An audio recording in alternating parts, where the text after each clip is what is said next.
Super Smash Brothers.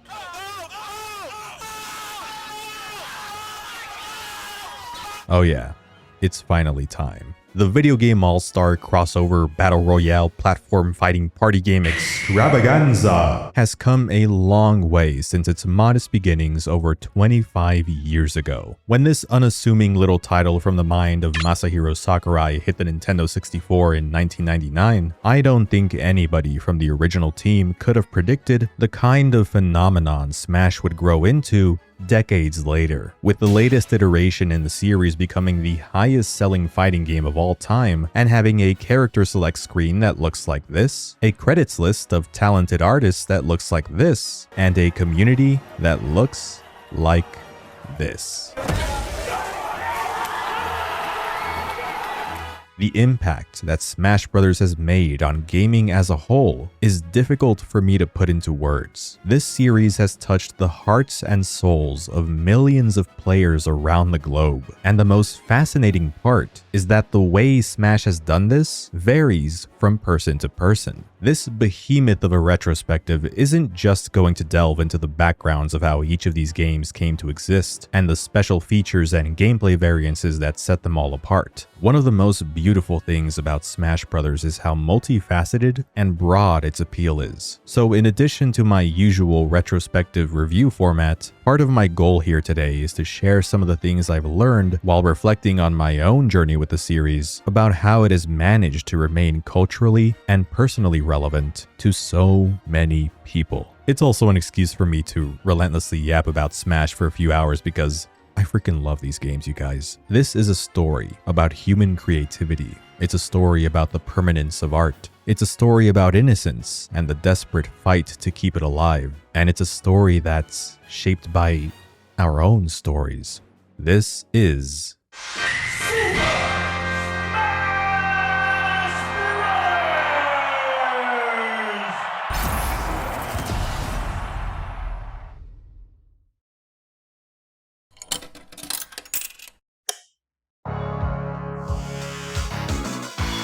In 1991, Capcom's Street Fighter II hit the arcades and became a sensation pretty much overnight. While obviously not the first game of its kind, Street Fighter II, and by extension its hysterical number of revisions, is often deemed the beginning of the fighting game genre as we know it today. A genre with a very simple yet attractive premise: beat the shit out of your opponent with your character of choice. It didn't take very long for other studios like SNK, Namco, and Midway to throw their own hats into the ring and capitalize on what Street Fighter had kickstarted. And in just a few short years, arcades were quickly filled with a vast selection of fighting game cabinets. Fatal Fury, Tekken, Mortal Kombat, Soul Calibur, Virtua Fighter, they all got their start during this period, and dozens, at times even hundreds of players would line up for the chance to play against their friends or against that one guy who was always hogging the cabinet for hours and shitting on anyone who dared to challenge him. This competitive element was precisely what made these games so appealing to gamers. Competition has always been intrinsically linked to video games ever since their inception, but the fighting games that exploded in popularity in the 90s were competitive by their very nature, and gamers quickly took note of how mechanically deep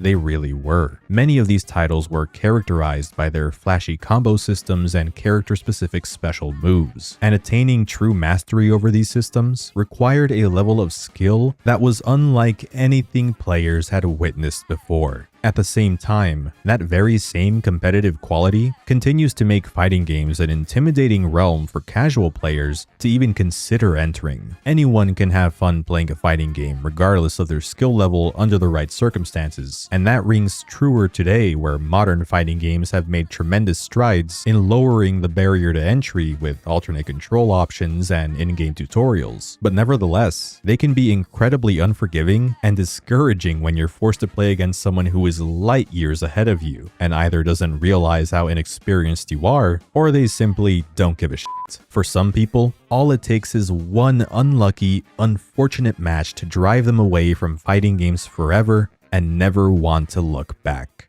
Enter Masahiro Sakurai. By the mid-90s, this man was already leaving a mark as a game developer at HAL Laboratory after creating the oh-so-lovable character Kirby and directing 3 whole games starring the Pink Marshmallow exclusively for Nintendo's consoles. Mr. Sakurai also happened to be quite the fighting game connoisseur and would frequent the arcade to play by himself or against other people. One day, while playing the King of Fighters 95, he was joined by a random Samaritan and proceeded to mop the floor with them. But something wasn't right. This individual was hardly doing much of anything during their matches, and it wasn't until he looked in the reflection of the screen that Sakurai realized he had been playing against an innocent couple, specifically the girlfriend up to that point. He did still play against her partner and tried his best to dial things back, but by then, the damage had been done. This interaction opened his eyes to the obstacles that new fighting game players were often faced with, not knowing the controls, not knowing which character to pick or about matchups, all while being thrust into a brawl against a potential merciless monster. It's the equivalent of putting a kid in the driver's seat and not even telling them which pedal moves the car forward. And thus, as a result of this experience, Sakurai thought about how neat it would be if a fighting game came along that aimed to resolve those issues. And then he remembered that he was a game developer. In 1996, in an effort to create a new property for HAL, Sakurai developed 2 game prototypes. One was for an RC robot stealth adventure game, and the other was a 4-player free-for-all fighting game. This prototype, which he worked on with then HAL president Satoru Iwata, was dubbed Dragon King the Fighting Game and featured no special moves, a simplified control scheme where different moves were performed by holding certain directions on the control stick while pressing the attack button, mid-air jumps and platforms, and curiously, no traditional health bars. Instead, character health was represented by a damage percentage value that increased the character's launch rate as the number increased, so the objective was to knock your opponents off screen instead of depleting their vitality. By the way, all of this development footage comes courtesy of Sakurai himself from his Game Concepts video series on his YouTube channel, Masahiro Sakurai on Creating Games, a channel he set up during the pandemic where he shared his insights and philosophies related to game development for the better part of 2 years. He also used the channel as an excuse to upload videos of his adorable cat. The foundation had been set, and after deciding to move forward with the fighting game idea instead of the RC adventure game because it would take less time and money to complete, HAL took the project on with Sakurai as the director and Iwata as one of the game's producers, later joined by Hiroaki Suga, Kenji Miki, and Shigeru Miyamoto. Which brings us to the game's hook, something that Sakurai knew needed to be compelling in order for the game to succeed and attract a wide audience. One of his critiques of fighting games at the time was the lack of recognizability in their rosters from the perspective of a newcomer. He felt that it would be much easier to sell a game like this if people were presented with a cast of familiar faces, and after an unnamed colleague gave him the idea of including already established Nintendo characters in the game, he got to work on a new prototype in secret, with the plan of presenting it to Nintendo higher-ups once finished to sell them on the idea and formally ask their permission to borrow their intellectual property. Needless to say, after showing them the demo with Nintendo heroes as the brawlers, Sakurai was granted the authority to officially make Super Smash Bros. A crossover battle royale starring some of gaming's most famous icons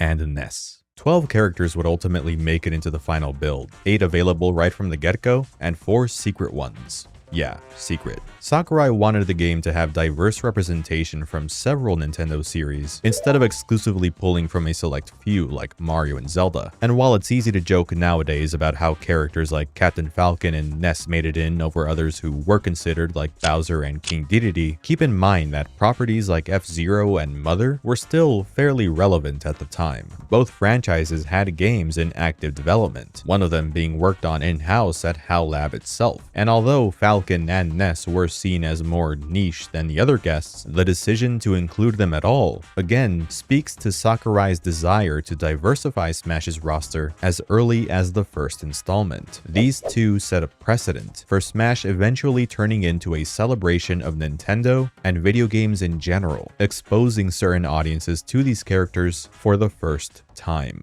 The very first Super Smash Bros. Isn't exactly packed with content, and although it's the only one in the retrospective that I technically didn't grow up with, needing to wait until I could snag it on the Wii Virtual Console before getting to play it extensively for myself, I have a tremendous amount of respect for Smash 64, and I can only imagine how amazing it must have been being around during its launch when there was virtually nothing else like it. Now, I genuinely still think it's a lot of fun with friends. It's almost never my first pick when I'm in the mood to play a Smash game, but as far as series beginnings go, this is leaps and bounds one of the best I've played for nailing so many of the things that I've come to love about these games on the first attempt. Unlike traditional fighting games, the movement in Smash is similar to that of an old-fashioned platformer. Every character can jump and even double jump, and can adjust their aerial drift for better mobility. This alone was already noticeably different from how fighting games at the time typically functioned, but we're just getting started. Stages come in various shapes and sizes, sporting radically distinct layouts, platform arrangements, and hazards that test how well you're able to play around these obstacles using the movement options at your disposal. The platforming mechanics also help to sell the intuitive pick-up-and-play nature of the game that Sakurai was trying to get across. Nearly everyone knows how to play a platformer, so getting a basic handle of Smash's controls shouldn't take newcomers more than a few minutes of fiddling with a controller, and thankfully, this ease of use extends to how attacks are executed too. Smash Bros has one normal attack button and one button for special moves. Compare that to...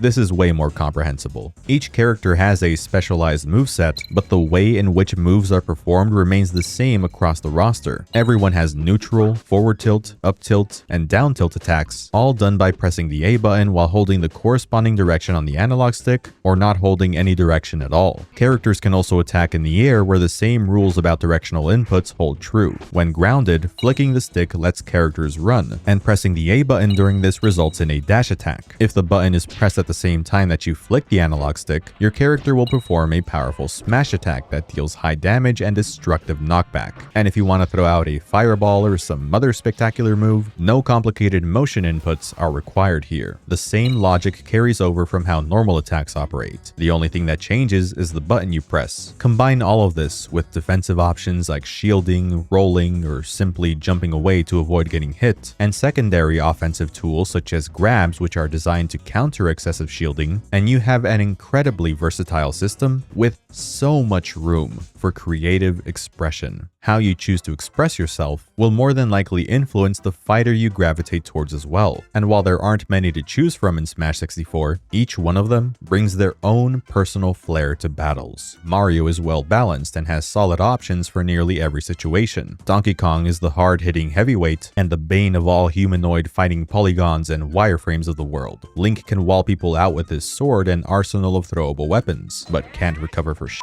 Samus is acrobatic and has a very potent charge beam projectile. Yoshi is weird. I can never get the hang of his double jump in these earlier games. Kirby is very beginner friendly, being floaty, having 5 normal jumps, an up tilt with a hitbox that's fucking diabolical, and the ability to copy the neutral special of every other character in the roster, and gets an adorable hat as a bonus. Fox is fast and nimble and... Nope, wait, we're not at that game yet. Pikachu is quick on his feet as well, with the added benefit of being kinda, sorta, godlike. He's considered the best character in 64 for a reason. What with his speed and excellent combo potential, a spammable down B, and an up B recovery that not only makes him untouchable for 20 whole frames on startup, it also doesn't suck balls, unlike over half of the recovery options in this game. And to think he's probably the least dominant top tier we're gonna discuss, Luigi is pretty much a clone of Mario with slight differences here and there. One of those being this goofy ass up B sweet spot. What the hell are you? Jigglypuff's jumps are kind of ass compared to Kirby's, but she can put anyone nearby to sleep by singing, and can use rest to put anyone that gets too close into a fucking coffin. Ness sports a variety of physical and psionic attacks, and true to the weirdness of the game he's from, he has an unconventional up special where he can direct his PK Thunder to either hit his enemies or hit himself to get launched in the opposite direction, doubling as both an extra recovery option and a devastating attack. And finally, there's Captain Falcon, the ultimate rushdown character, who also happens to be my personal favorite in 64. One of my favorites in the whole series really, due to his gameplay and his personality. In Smash, Falcon is depicted as this cocky and arrogant combatant. His iconic taunt and signature Falcon kick and Falcon punch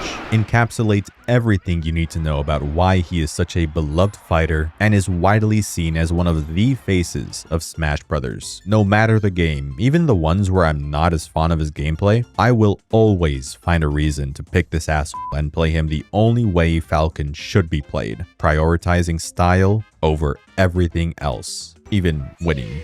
No matter the character you pick, one of the keys to succeeding at Smash is finding which attacks you're able to string together to set up your own tailored combos that end with your enemy flying off of the stage, and then doing whatever is necessary to prevent them from recovering in the event that they didn't get launched outside of the blast zone. How you decide to take stocks is up to you. You can play smart, or you can always just let out a raw smash attack in neutral and hope someone gets hit by it, which, let's be real here, can sometimes be the literal smartest thing to do if you're in your opponent's head. This is part of what makes Smash Bros. Such a compelling fighting game for beginners. Since the process of dishing out attacks is so simplified, newcomers can start to learn the importance of other things more quickly, like employing good spacing, punishing and baiting out unsafe attacks, and my favorite tactic, playing mind games. Smash is one of the kings of the design philosophy of making something easy to learn but difficult to master. Just because some elements that it borrowed from the fighting genre were streamlined for accessibility's sake doesn't mean that Sakurai wanted Smash to be stripped of any and all depth. Quite the contrary, in fact. It's just that the games can be played in a variety of ways, which is why he hesitates to give the series a definitive label. As far back as when 64 was the only Smash game, he drew up documents that went into detail about the game's more granular complexities, from tips about fighting on certain stages, using certain characters, and properly utilizing items and secondary mechanics like meteor smashes to come out on top, making all of this public in the very first iteration of the Smash Bros. Dojo website. While casual players can enjoy Smash as a fun, free-for-all party game and bask in the simple controls and chaotic gameplay akin to a Mario Kart title, players who wanted to inject more stakes and competition into the game had a plethora of underlying systems to unpack. There's a little something for everyone, and Smash 64 got this down pat. I won't lie, it is a tad awkward going back to this game because of just how polished the sequels are in comparison. Actions can feel a little stiff and delayed, and for as much as I commend 64 for laying out such a well-rounded blueprint that the rest of the series would inevitably build upon, it wasn't a complete blueprint. What with the lack of spot dodges, grab pummels, up throws and down throws, and a bunch of other things, it's very easy to write Smash 64 off as some slow, archaic relic of the past. But much like several other older games that have been victims of similar criticism, I think 64 just has a bit of a learning curve if you want to give it a shot today. There are plenty of things to appreciate here once you get past that hurdle. For one, it has some of the most satisfying sound design in the entire series. The soundtrack is pretty good despite undoubtedly falling short of what's yet to come, but what I'm mainly referring to are the incredible sound effects that play during matches. From the crowd's reactions to a character barely making it back to the ledge, to the crunchy impact that rings with every strike. The game's announcer, Jeff Manning, deserves credit as well for bringing that high energy that fighting games require with every one of his voice lines. Free for all! Congratulations! 3, 2, 1, go! This game's winner is... Smash 64 is also a game I just can't ever imagine getting boring because of all the comical shit that can occur as a result of its distinct quirks. Most characters have grabs that come out lightning fast, and there's no end lag for dash grabs like in the later games. Certain characters' meteor smashes have ridiculously long-lasting hitboxes and almost no startup time, which means that moves like DK and Falcon's down airs are active pretty much the second you input them in. Shields are your primary defensive option in Smash Bros, and the way they're balanced is that they gradually shrink in size the longer they're up. This can be sped up by pressuring your opponent's shield with a barrage of hits. If your shield takes enough damage, it'll break, leaving you in a super vulnerable state. Shielding at all in Smash 64 though, can be a death sentence because the shield stun in this game, the length of time that the defender is rendered inactionable during shield pressure, is extremely overtuned. It is very easy to accidentally get stuck in your little bubble and not be able to do a damn thing about it. So just a word of advice, if you ever find yourself using Jigglypuff in 64, just don't. And that leads us to hit stun. As you might have guessed, it's like shield stun, but it applies to when a character is hit out of their shield. Landing consecutive attacks before your opponent can recover from hit stun is how you pull off combos in these games. Future Smash titles would take measures to reduce the chances of players getting bodied by long combos since, let's be honest, losing control of your character for a few seconds as you're forced to watch the equivalent of a cutscene isn't the sort of thing that beginners tend to enjoy. So what's the hit stun like in the first Smash game?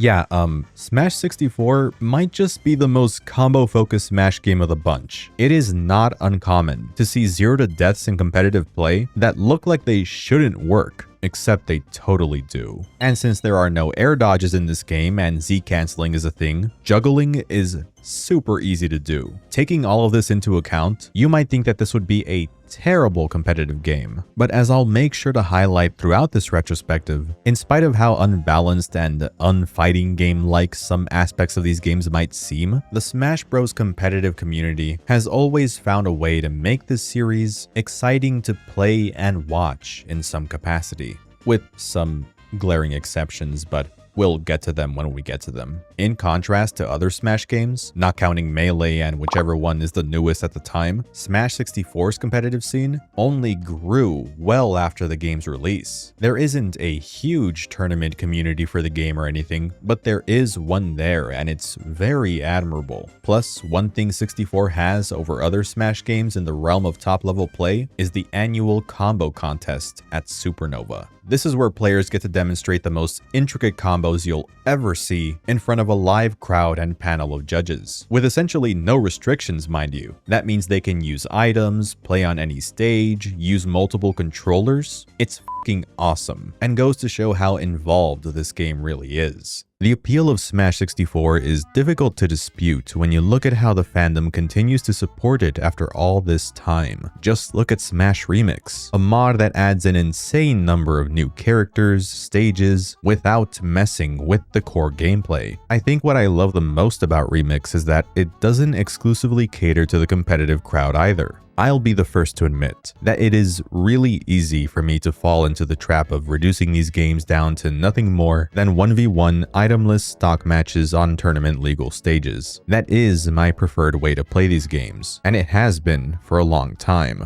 I love competitive Smash, and this project has only reinvigorated my love for it. But it has also reminded me of just how fun Smash Bros can be as a casual experience.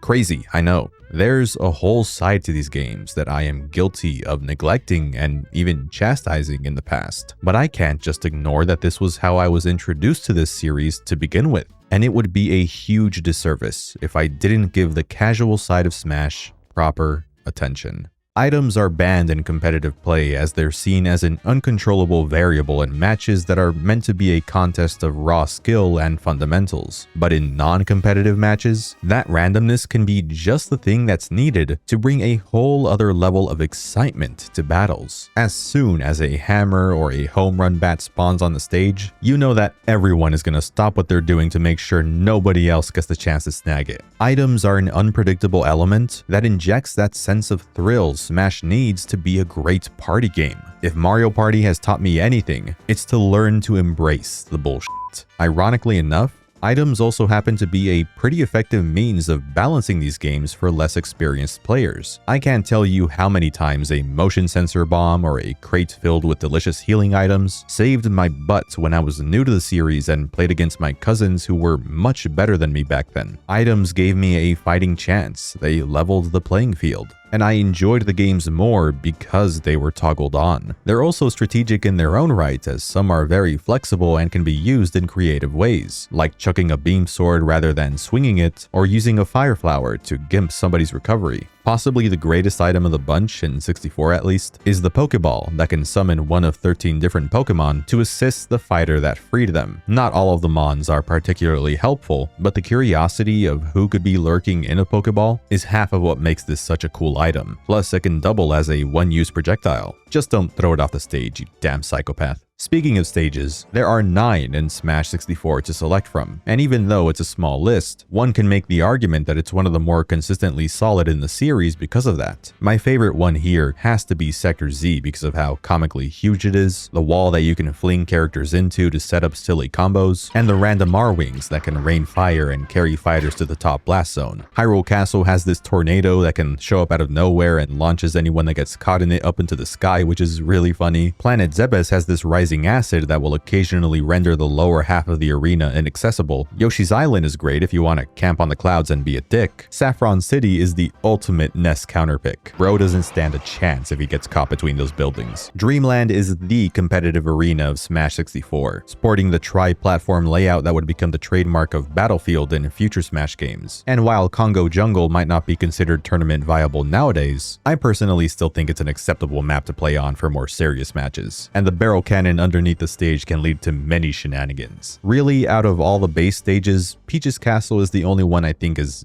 just fine. Never really grabbed me personally. It's just kind of odd layout-wise. Mushroom Kingdom though? I f*** with Mushroom Kingdom so hard. As the only unlockable map in the game, it's perfect, being a tribute to the original Super Mario Bros. You can travel between the warp pipes that also happen to be the homes of 2 piranha plants, and this is the very first stage to introduce the concept of walk-offs, sections where you can literally walk off of the arena and into the blast zone. Fighting anywhere near these edges is nerve-wracking as hell, but can net you a cheeky KO if you play your cards right. How do you unlock Mushroom Kingdom though, or the hidden fighters for that matter? That's where the single player modes come in. While Smash 64 lets you participate in versus matches against CPUs if you're a lonely f*** like me, it also offers some dedicated solo content. The beefiest mode is definitely the classic arcade style campaign, where you select a character and fight your way through a series of battles with bonus courses sprinkled along the way. This is also how most of the secret characters are acquired. Luigi's always got to be the weird f***, I'm telling you. You'll know you've completed all the necessary steps to unlock a new fighter when you see this challenger approaching screen. That's then followed by a 1v1 against the character that you need to win to make them playable. It's definitely the biggest reason to play the one-player mode more than once too, because once you have gone through it, there isn't much else to see beyond that first run. The stages never change and they're always presented in the same order. It always starts with a duel against Link, there's always a team battle against a giant Donkey Kong, fights against Metal Mario and the Fighting Polygon Team! In these sick-ass looking stages that I wish were unlockable, you get the idea. At the very least, those bonus levels are a good time. With the exception of Race to the Finish, you can select break the targets and board the platforms from the menu and practice them to your heart's content. The cool thing about these minigames is that the stage changes depending on the character you pick. Each one is custom made with a certain fighter's abilities in mind, making these courses a fun distraction and a good way to become familiar with what everyone's strengths are. It was through side games like these that I learned you could control Ness's PK Thunder and use Jigglypuff's Pound to let her stall in the air. They're a great teaching tool if you're trying to learn how to step up your game with certain characters in normal matches. Aside from that, there's also a training mode and some extra goodies like an unlockable sound test, but I want to give special attention to the data option. Here you can view your versus records, as well as short descriptions about every character in the game. These paragraphs reveal some tidbits about each guest and a list of games that they appear in. And while 64's implementation of this idea that would one day become the trophy gallery may not be much to write home about anymore, I believe it deserves praise for planting that seed in the first place, because Smash's eventual role as a digital exhibit that commemorates the legacies of its guest franchises would become one of its greatest accomplishments. Smash 64 also deserves credit for being the first to contextualize this multiverse in a way that is nostalgic and cleverly framed as the beginning of a multi-chapter saga.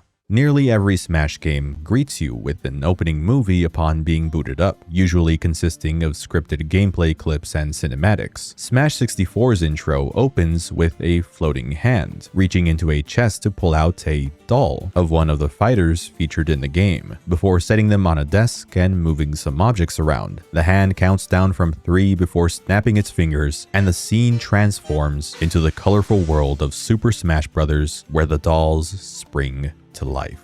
The first game in the series is nothing more than a kid playfighting with toys of his favorite video game characters, using ordinary items in his room like his desk lamp and stack of books as stage props to dream up this Nintendo crossover battle world. The hand in the intro belongs to the child, the puppet master that orchestrates this fantasy. He is the final boss in the one-player mode that the dolls must fight against. For what bigger threat could there possibly be for them to face than the entity that's pulling the strings, the Master Hand? Each Smash entry has some kind of underlying tale that builds upon this meta-narrative. And while the curtain does get pulled back on occasion to reveal the meaning of some of the details as the series progresses, for the most part, Smash Bros. Leaves it up to its audience to interpret each element for themselves in a way that resonates and makes sense to them. I like to chalk up Smash 64's primitiveness to the fact that it stems from the imagination of a very young kid at the beginning of his creative journey. As a game, one of the most common critiques levied towards it is how samey normal attacks are across the entire roster, but I like to justify this by taking into account that we're talking about a child who probably just did the best he could given his limited knowledge at this stage in his life. Maybe his parents let him watch a few martial arts movies from time to time, which would explain why his dolls like sticking their legs out when performing jump attacks. The special moves he chose for his toys were likely inspired by whatever he was able to pull from their games of origin. Fox and Captain Falcon, understandably, would have been the hardest to imagine moves for since there wasn't much to work with, so he improvised and made Fox agile like an actual fox, and gave him high-tech weapons that were evocative of the sci-fi roots of his series. Captain Falcon was made to be all about speed and an aggressive, in-your-face adversary, appropriate given the fast-paced and chaotic nature of F-Zero races. I've even settled on a possible explanation as to why items and Pokemon are portrayed as sprites instead of actual 3D models. Logically speaking, this was done to conserve hardware resources, but that's boring. I remember that when I was a kid, I used to like drawing characters and turning them into cutouts to create my own makeshift toys. I like to think that the Smash Bros. Protagonist did the same, making do with what he had access to at such an early age. The end result is crude and amateur, like a kid's crayon doodles that you put up on the fridge, but it's what those doodles represent that stops you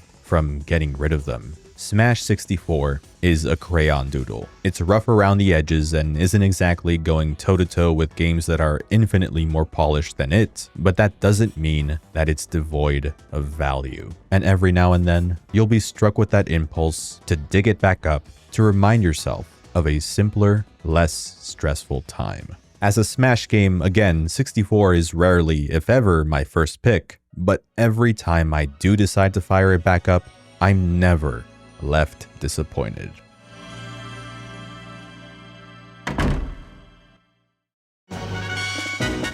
Super Smash Bros. Went on to sell 5.5 million copies on the Nintendo 64. Due to its resounding success, a sequel was greenlit, and the proposal for it was completed as early as July 1999. Masahiro Sakurai had one goal for this new project: make Smash Bros. Again, but supercharged in every way. This would be the most ambitious game yet for Hal and Sakurai, and, well, obviously, they pulled it off. You could say that Smash 64 walked so that its sequel could run, but honestly, that would be grossly understating things, because the truth is that Super Smash Bros. Melee didn't just run, it soared higher than anyone could have imagined.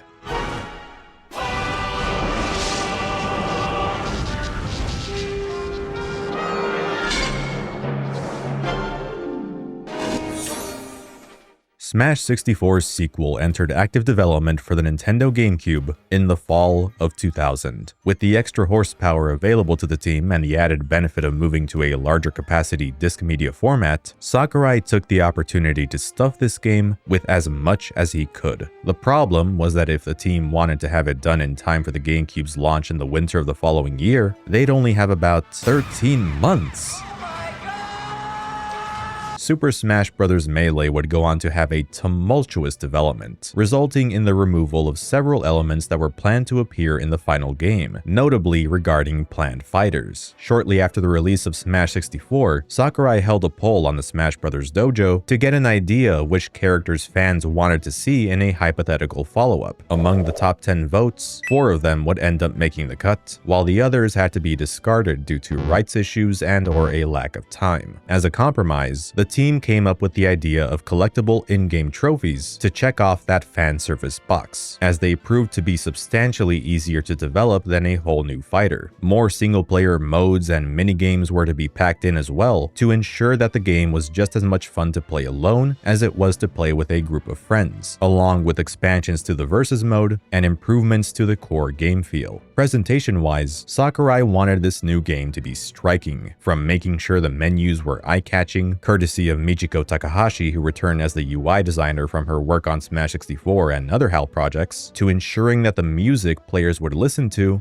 felt impactful. Melee soundtrack was recorded with live instruments, and an actual orchestra was enlisted to perform some of the music. One of these tracks was explicitly made to accompany the game's grandiose opening FMV. Nailing the tone and vibe of this movie was of utmost importance to Sakurai, to the point that he worked through the New Year's holiday to make the storyboards for it. This work-first mentality and all of the stress that came from Melee's accelerated development eventually caught up to the poor guy, leading to him collapsing from exhaustion and having to go to the hospital. And this wouldn't be the last time Sakurai would develop health complications while working on a Smash game. He's nothing if not resolute, that's for certain. At the very least, the opening movie that the team worked themselves to the bone to perfect paid off in spades when it was used to officially reveal Super Smash Bros. Melee to the masses at E3 2001. Watching this again for the video, it is hard not to envy those who had the privilege to attend Nintendo's press conference that year. The GameCube was an enormous jump in processing power from the N64, so getting to see those gorgeous cinematics featuring classic characters rendered in more detail than ever with gameplay that didn't look too far off from the CG visuals must have been mind-blowing. And I think it goes without saying that the orchestral music made the reveal all the more spectacular.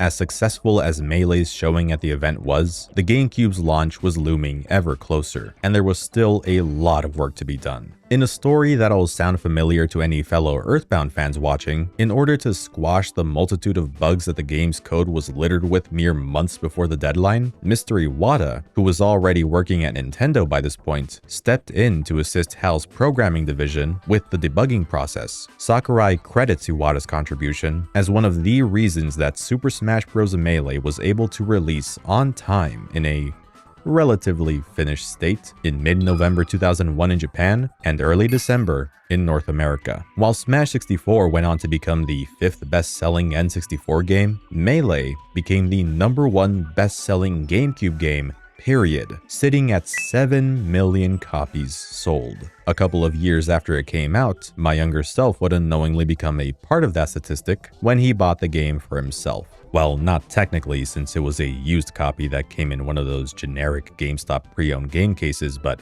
you get the point. And from that moment on, until I got a Wii and Brawl that is, when I wasn't doing homework or chores, I was spending every waking second locked in my room playing Super Smash Bros. Melee. Fast forward to now, not much has changed. This was my first Smash game. And while there are a lot of games I can point to that played a major role in shaping who I am today, Melee, if it isn't the single most influential one, it's definitely a close second or third. It's not only a phenomenally well-crafted party game bursting at the seams with stuff to do, it's also a love letter to all of these wonderful characters and franchises. The passion that oozes from every crevice of this game had an irreversible effect on me. My eventual love of Zelda, Metroid, Mother, and my appreciation for the entire medium as more than just a form of entertainment can be traced back to Melee. If that wasn't enough to justify why I continue to hold it in such high regard, then how about the fact that Melee is simply the game that keeps on giving, continuously enrapturing legions of dedicated fans by accidentally becoming one of the most fascinating competitive games ever made. There's a lot to go over, so let's get right into it. The core fundamentals that were established last time are all here and accounted for, but Melee has enhanced the Smash Bros. Gameplay to make everything feel snappier. Every character now has a side special, giving everyone in the roster 4 special moves in total, including those returning from 64. Mario gets his yellow cape that lets him deflect and reverse incoming projectiles and opponents. Samus shoots missiles and super missiles depending on if you input the command normally or like a smash attack. Yoshi turns into an egg roll, and Luigi becomes a human torpedo that has a 1 in 8 chance of misfiring. What's a misfire? In addition to rolling from side to side, characters can now dodge in place and dodge in the air as well. Perfect shielding or power shielding lets you negate shield damage with a well-timed trigger press. You can pummel your opponents during grabs to deal a little bit of chip damage before throwing them, in one of 4 different directions now I should add. You can also manipulate your launch trajectory now with the control stick to potentially survive a fatal blow and escape combos, a technique known as directional influence or DI. A version of this was in 64, but it was more of an advanced variant dubbed Smash DI, performed by wiggling the stick while in hit stun to escape multi-hit attacks. Characters can now directly leap from ledges, fighters with tether grabs can use them as recovery tools now, smash attacks are now chargeable, and flicking the C-stick lets you execute uncharged smash attacks on the fly, on top of allowing you to perform aerials without forfeiting precise aerial control. And honestly, I can probably sit here all day explaining every new mechanic. The takeaway here is that Melee was a huge step up from 64 in terms of mechanical depth, all without foregoing the first game's trademark intuitiveness. As a result of its more involved mechanics, Melee is inherently more aggressive than the original. There's this visceral quality to its gameplay that no other entry in the series can compare to really. Attacks have such a violent impact when they connect this time around, and the speed has been considerably dialed up, making for a more frenetic game overall. Characters fly at several miles per hour when launched at high percentages, the speed at which they move on the ground and in the air has been radically increased, and their attacks animate quicker to boot. And miscellaneous details like the absence of the 3-2-1 countdown before a match begins, and the near non-existent load times, all serve to maintain Melee's kinetic tempo. It makes for an excellent pick-up and play game, both in terms of the innate simplicity of Smash's core premise and controls, and in how effortless the game makes it to jump in and play a few quick matches. And I say all of this while disregarding the competitive element. It's readily apparent, no matter how you spin it, that Melee prides itself on its ability to keep a consistent and fast rhythm, as long as you don't pick Bowser. The character roster has been more than doubled from Smash 64. Every character from that game returns, playing more or less the same as they did previously. Oh god, poor Kirby. And are joined by some new faces that I am quite a fan of. Bowser isn't one of them though. He's just way too slow for my tastes. He has a really goofy run at least, so he gets some points for that. Peach is deceptively powerful with her disgusting down smash, the ability to pluck turnips from the ground, or a beam sword, or Mr. Saturn, or a goddamn bomb, and her float ability makes her a monster in the air. Ice climbers have the advantage of, well, essentially being a 2-in-1 fighter, where the second climber mirrors the actions of the one in the lead, basically making every tool in their kit twice as good. If the second climber is KO'd though, the lead climber is left to fend for themselves. Zelda's normal and special attacks are all centered around magic, but she is also a bit of a 2-in-1 deal, as her down special allows her to transform into Sheik, one of my favorite fighters in the series because of her ninja-like speed and movement, and her forward air and grab game in Melee are just chef's kiss. Also check out this side B. Marth is all about raw swordplay and getting his grubby hands around your neck. His blade is long and hits hard, giving him excellent range despite lacking a projectile. You're heavily rewarded for spacing his attacks, since his kill power is concentrated at the tip of his sword. Don't ignore the weaker hits though, they can come in handy too. Mewtwo possesses the best air dodge in the game, and some of his psychic moves are pretty interesting. But unlike some of the other floaty characters, his air game lacks a bit. Can't deny that he exudes a badass aura though, and is a bitch to unlock, requiring either 20 hours of versus matches or 700 individual matches played. Still not as difficult to get as Mr. Game & Watch though. For him, you either have to beat classic mode, or adventure mode, or target test with every other character, or play 1000 versus matches. I'd say it's worth it though, because while I don't like playing as him a whole lot, look at him. Mr. Game & Watch is the first true deep cut character in the series. You can make the argument that the Ice Climbers are in that camp too, Nintendo All-Stars my ass, but the Game & Watch pocket devices that this flat boy was based on were already considered quite ancient even when Melee was new. Both his moveset and the way he's animated play up the absurdity of him being a playable fighter at all. I really like him, even if he is underbaked. That's depressing. The remaining newcomers are ones that I've grouped together for a reason. That reason being that they're all clones of an existing fighter. In 64, we had Luigi, who was based on Mario, and Jigglypuff's inclusion was predicated almost entirely on the basis that the team was able to reuse Kirby's model. And taking Melee's strict deadline into account, it's no wonder that they went all in on the clone concept for the sequel. It's definitely the most disappointing part of the character lineup, but I say that with a tinge of hesitance because I don't mind them honestly. Dr. Mario, while having the same exact kit as Mario, has unique attack properties that sets him apart ever so slightly. Ganondorf is a bulky Captain Falcon clone with a very different up tilt and forward air. Roy's up B is different from Marth's, and the strength of his sword is focused in the center of the blade. Young Link is light, he's rocking fire arrows, can wall jump, and his grounded spin attack is a multi-hit move. Falco's laser has the stun property that Fox's used to have, while Fox has been given a rapid-fire, non-stun version of the same move. And Pichu's electric attacks hurt him because he was designed as a joke on purpose. Not all clone fighters are created equal, so while they're referred to as clones, they aren't one-to-one carbon copies, and most of them have plenty of small nuances that might be enough to sway you toward preferring one over the other. Captain Falcon is still one of my favorites in Melee because of how blazingly fast he is, and landing that sweet spot knee hits like crack. But Ganondorf's raw strength and semi-decent movement speed, at least compared to what we'll see later, make him my favorite heavyweight in the game. I love Mario's dunking forward aerial as much as anyone, but Dr. Mario's has the potential to KO anywhere on the stage, making it slightly more practical to me. And Falco's down air. Look at this thing. Look at this freaking thing. It's beautiful. Side note, I am so glad the community settled on version 1.02 as the standard. Melee was patched a total of 3 times, but the final patch, 1.03, the build that shipped when the game launched in PAL regions, messed with a bunch of characters' movesets and tweaked some values here and there in an effort to rebalance the game. It knocked some of the more powerful fighters down a peg or two, so it did its job, but people still primarily play on version 1.02. It's, by all accounts, less balanced, but most agree that it's also more fun because of that. Like I said earlier, an unbalanced meta has never stopped fans from playing these games to death. And now I can amend that original claim by adding that, in certain cases, players have willingly chosen to embrace a more broken game, so to speak. Also, 3 whole patches and they still couldn't fix Yoshi's dash grab? Come on, guys.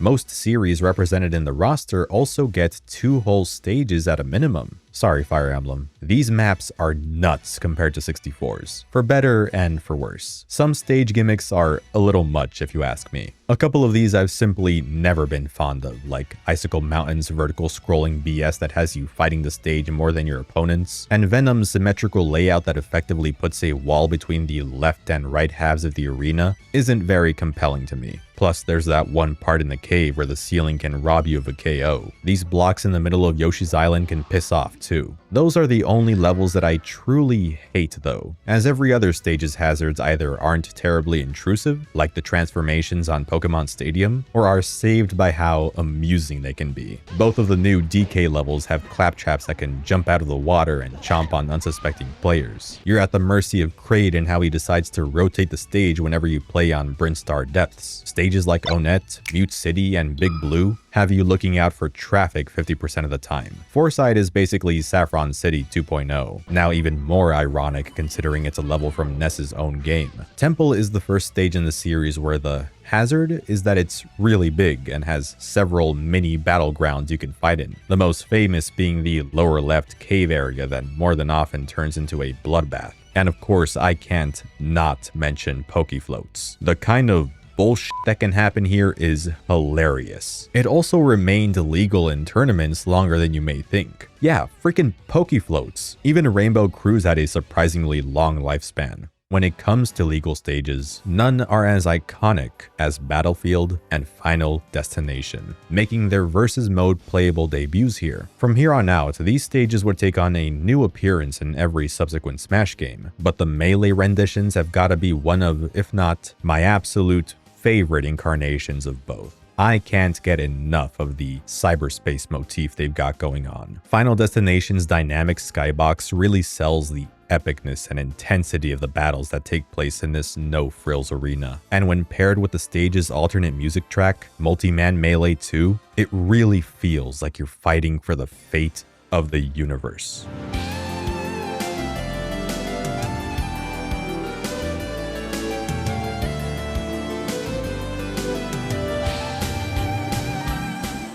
The entire soundtrack, composed by Hirosaku Ando and Shogo Sakai, is straight fire. From the stage themes that wonderfully mash up and remix classic tunes, to the original compositions that play in the supplementary modes and bonus content, there isn't a single miss here. The game also looks incredible. I mean, my lord, what a glow up. It's so colorful, and the models for the fighters are super detailed. Maybe a little too detailed. Now I get why this game got a T rating. And would you look at that? The items are actual 3D models now, including the Pokemon, which there are quite a few more of this time around, including some hard-hitting and rare legendaries. Some of these other new items can also really pack a punch. The Warp Star takes you high into the sky before bringing you back to Earth and exploding on anyone it crashes into. The Super Scope shoots these tiny rapid-fire pellets that don't hurt a ton, but it can also be charged to release more powerful energy blasts. The Super Mushroom makes the character that touches it giant, upgrading their attack power in the process for a limited time, while the Poison Mushroom does the exact opposite. And if you thought Melee's base speed was already too much to handle, stay away from the Bunny Hood.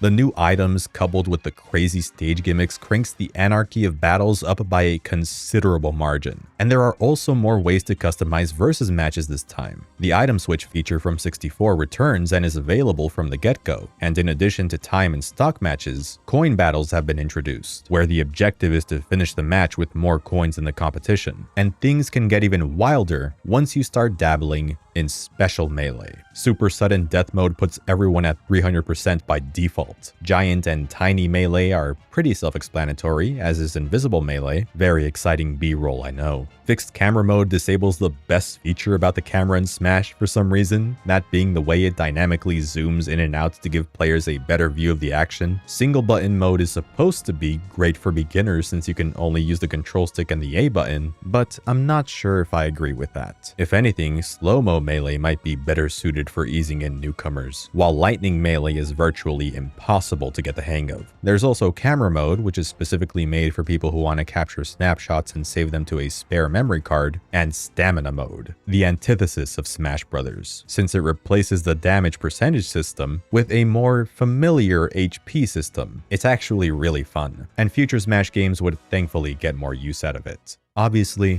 multiplayer battles made up a lot of my playtime when I was growing up with Melee. When I wasn't playing free-for-alls with my cousins with only explosive items turned on, or doing 99 stock matches in Hyrule Temple that would usually devolve into someone getting bullied in the Cave of Despair, I was playing with friends I made at school. When I was fortunate enough to visit them on weekends, or when my parents would let me invite them over to our place. Neither one happened all that regularly, admittedly. What can I say? My parents were very protective of me, but I'm nonetheless grateful that they did occasionally allow me to hang out with my buddies in the first place. I was an extremely timid child in my elementary school days, but Melee always seemed to be a constant shared interest in the many bonds I came to form. and a few of those bonds lasted all the way to high school and beyond. It was in high school, as a matter of fact, that I entered my first and only Melee tournament, so to speak. We just used the in-game tourney mode and played in one of the teacher's classrooms after school. Smash Bros has this extraordinary ability to bring the most unlikely groups of strangers together through its welcoming presentation and accessible gameplay options that offer near endless hours of enjoyment. Melee, in particular, feels like it was meticulously designed to last for a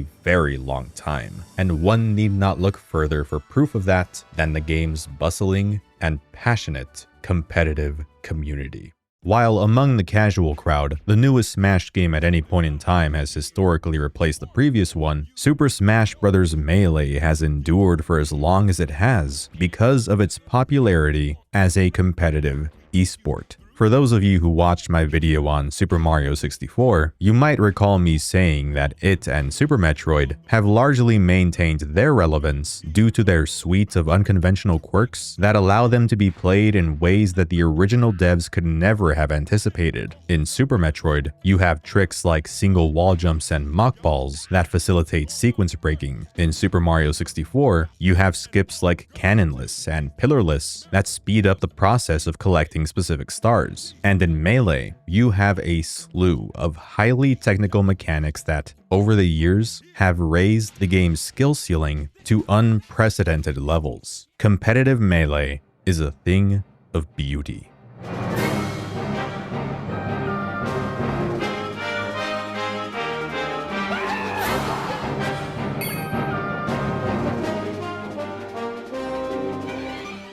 The developer oversights present here that have been exploited for competitive purposes, including things the team were reportedly aware of, make Melee the Smash game with the toughest and steepest learning curve by far. I don't think it's contentious to call it one of, if not the most demanding fighting game out there when played at a high level. The average APM, actions per minute, in a typical top-level Melee match transforms it into this addictively rewarding game as a player and an exhilarating spectacle to watch as a viewer. Even my dad, somebody who doesn't give a rat's ass about playing video games that aren't Tetris or whatever the hell this is, was awestruck by the technical ability on display when he happened to catch a glimpse of me watching a Melee tournament on the living room TV years back. I think it's the closest I've come to winning the watching other people play video games is the same as watching other people play sports argument against any of my family members. Even as someone who is able to process the moment-to-moment micro decisions constantly being made during a Melee set, I'm still left astounded by the blistering speeds at which actions are performed. There's shield dropping, tech chasing, edge canceling, L canceling, crouch canceling. Yeah, there's a lot of canceling. All happening in the span of a couple of seconds. It can be disorienting if it's your first time watching, but also keep you glued to your seat once you can comprehend the game's nuances. Wave dashing alone has practically become synonymous with Melee's reputation, and has even breached other, newer platform fighters, reaching an almost mythical-like status akin to the likes of Mario 64's BLJs and Quake's rocket jumps. I didn't use the speedrunning analogy earlier for nothing. These two branches of competitive gaming have a lot in common. Maybe that's why Armada got into speedrunning Mario after retiring from Smash. The Melee player to Mario 64 speedrunner pipeline is real.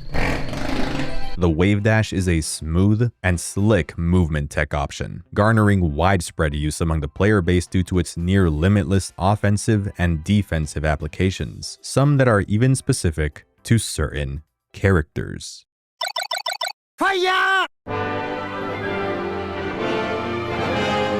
Fox has unequivocally become the face of this game. Falco too, for that matter. I'd argue that the spaces embody everything about Melee, period, not just the competitive scene, since their movesets align eerily well with the game's cyberspace aesthetic too. In competition, Fox and Falco show off the game's technical nature better than anyone else in the roster. Both have access to incredibly potent and versatile attacks that can pressure opponents and set up reliable kill confirms. Their up and side specials grant them unpredictable recovery mix-up options to throw their opponents for a loop. Although Fox triumphs over Falco in raw agility, they're both categorized as fast fallers, allowing the two of them to throw out aerials at a rate very few others can compete with. Their lasers let them deal quick damage from a safe distance, and Falco's are so oppressive that he's able to dictate the flow of a match with this one move. And then there's their downbees, the Reflector, more famously referred to as the Shine. This move comes out frame 1, grants both space animals brief intangibility, which can help them escape disadvantaged states, and can set up dangerous pillar combos in Falco's version, or gimp recoveries and even infinite certain characters when combined with wave dashes, thanks to the fixed horizontal knockback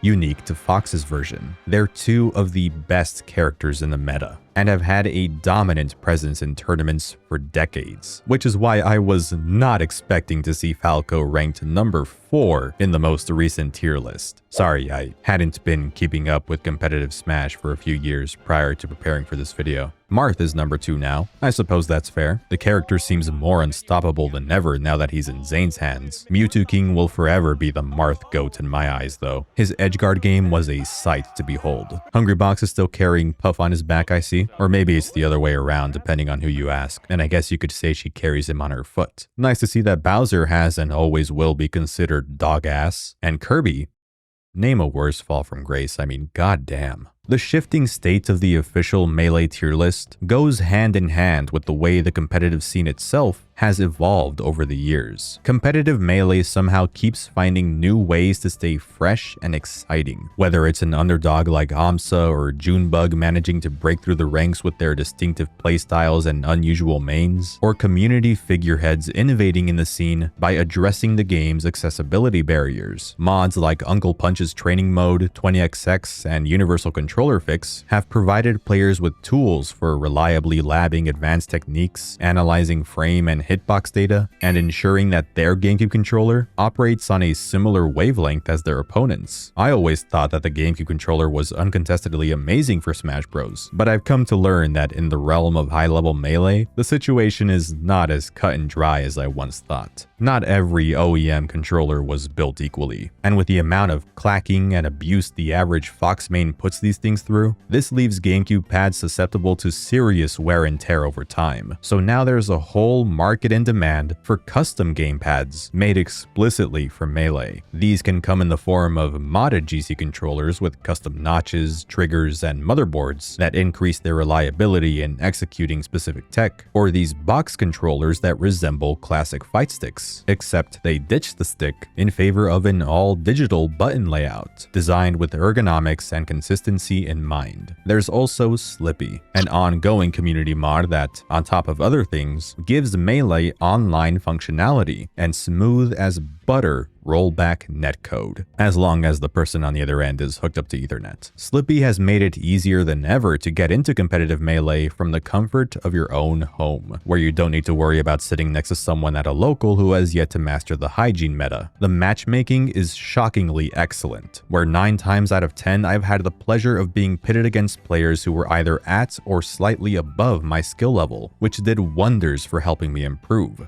I still don't think I'm very good though, especially not in the grand scheme of things. Frankly, I don't think I'll ever get used to tap jump always being on, or this game's non-existent input buffer that can make it feel a little unresponsive at times. I know, skill issue, whatever, but I'm certainly better now than I've ever been. I'm proud of my progress, and Slippy is very much responsible for that. It really goes to show that even difficult fighting games can still be approachable under the appropriate conditions. I'll always be more of a spectator though, because the thing about Melee tournaments and Smash tournaments as a collective really that keeps me coming back are the stories that have given shape to its long-running history. Stories about age-old rivalries, unexpected upsets, pop-off-worthy comebacks, and players proving to the world and to themselves that they've still got what it takes. It's one thing to watch a Smash Brothers set without any context. It's another thing entirely when you're in the know about the series of events that have led up to it. Suddenly, a seemingly innocuous set of games has turned into a moment for the books that'll live in people's minds for years. Melee specifically, being a game that has been played competitively for as long as it has, is the subject of some of the most legendary stories in FGC history, and you'll find dozens of videos documenting them online, including, of course, the Smash Brothers documentary, which spawned a whole new generation of Melee fans when it dropped, and its sequel, Metagame. Some of these stories are funny, others are heartbreaking, but the best ones just make you want to pop off so hard that you end up passing out. And they have fostered a culture of idolization and reverence for the game itself and the individual competitors that are now forever associated with its legacy. Some of it is pretty corny, but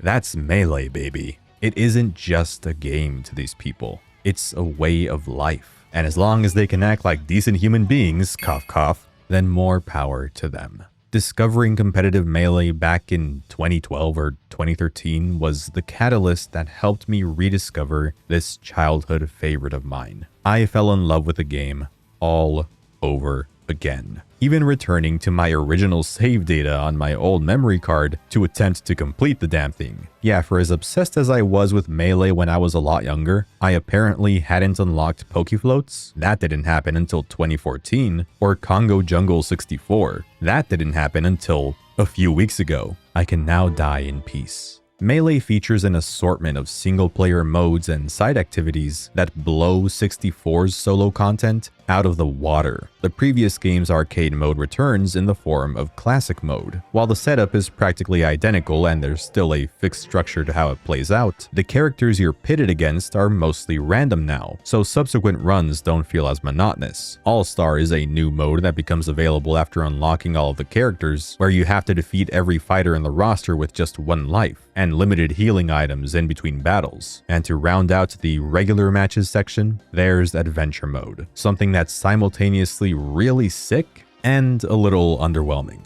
Adventure Mode takes you through a series of challenges, each themed around a particular series. They usually take the form of versus matches or platforming-focused obstacle courses. It starts with you running through the Mushroom Kingdom and stomping on Goombas and Koopas.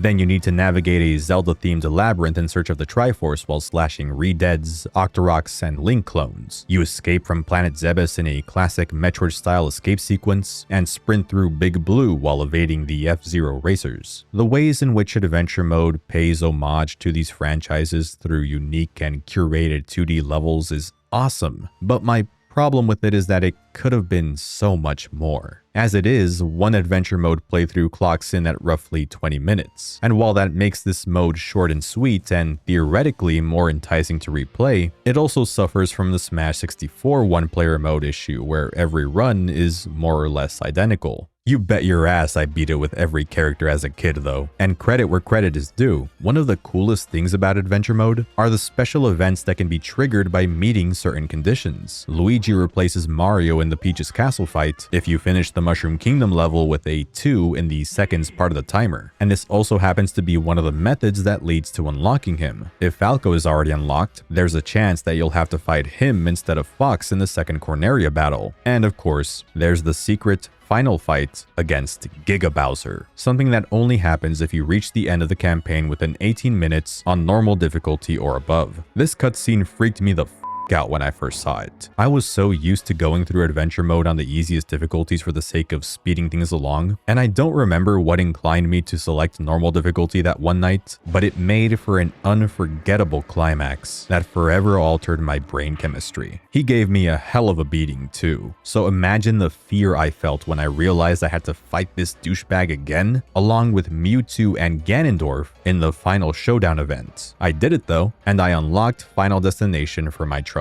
No doubt, one of my proudest childhood gaming accomplishments. Now that I've brushed on the topic, event match is where you'll find a whole collection of these bite-sized challenges. Each one comes with a special stipulation, like only being able to deal damage with Pokemon that come out of Pokeballs, or protecting Peach from Bowser for 1 minute. Everyone points to Event 51 for being the most brutal of the bunch, but some of these other events can be just as, if not more evil, if you ask me. Event 36 forces you to use Ness to defeat 5 characters in a row. It sucks enough that I don't know how to play Ness in this game, but your first 3 opponents need to be fought on Forside. Remember Forside? Ness's kryptonite? And some of the later trophy tussles can be nightmares because of the unconventional stage terrain you need to deal with. And despite them being free-for-alls, I get this strange feeling that the CPUs just silently agreed to gang up on the human player. Returning from 64 is the target test minigame, which is even better than it used to be by sheer virtue of there being more characters and thus more unique courses to play through, and it's now also accompanied by home run contest and multi-man melee, all falling under the stadium umbrella. In home run contest, you have to wail on poor old Sandbag here in order to launch him as far as you can before the 10-second timer runs out, while multi-man melee puts you up against gauntlets of wireframe fighters. As I mentioned earlier, DK's down B is the undisputed champ against these guys, just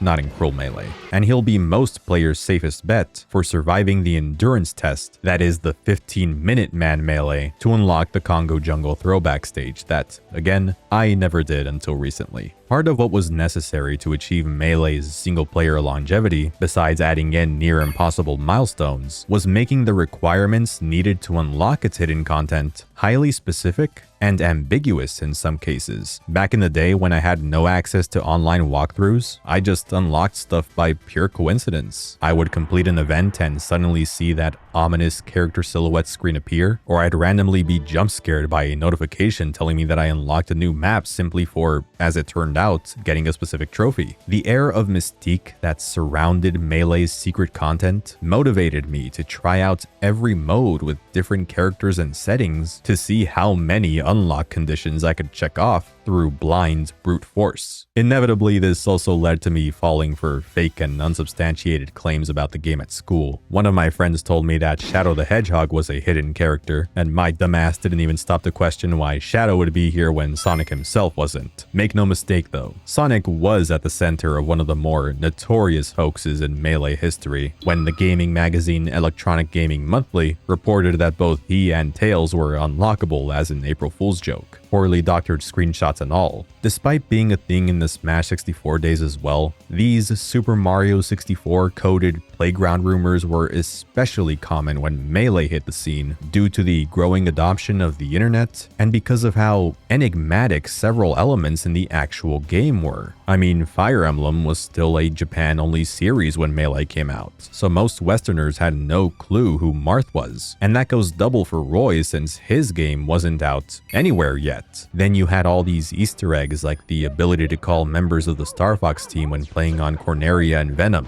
oddities like the special movie that contained a bunch of beta footage, and these top secret items that I now know are from GoldenEye and Perfect Dark. James Bond did make the top 10 of that poll I mentioned earlier after all. And then there's all these weird f***s. What the hell am I even looking at here? I'll tell you. Pure pain. These are trophies. And I love trophies. If I wasn't religiously playing Melee to unlock characters and stages, I was doing so to collect as many of these as I could find. Trophies are obtained by reaching certain milestones, going through one-player regular matches with different characters, picking them up off the ground in single-player, and exchanging coins for them via this gachapon machine. They're figurines of various Nintendo characters and items, and a couple of stages get trophies as well. Trophies are the successor to the character data from Smash 64, except they go way beyond that original concept. There are a whopping 293 of these trophies, and it's here where the Smash is a glorified digital museum seeds that the original game planted truly began to sprout. Scrolling through the trophies I had amassed was always an oddly relaxing way to kill an afternoon, and the gallery still has that therapeutic vibe to it. It was always a treat too to revisit my collection after actually having played some of the games referenced here. Again, I can't overstate how pivotal of a role Melee played in bolstering my appreciation and interest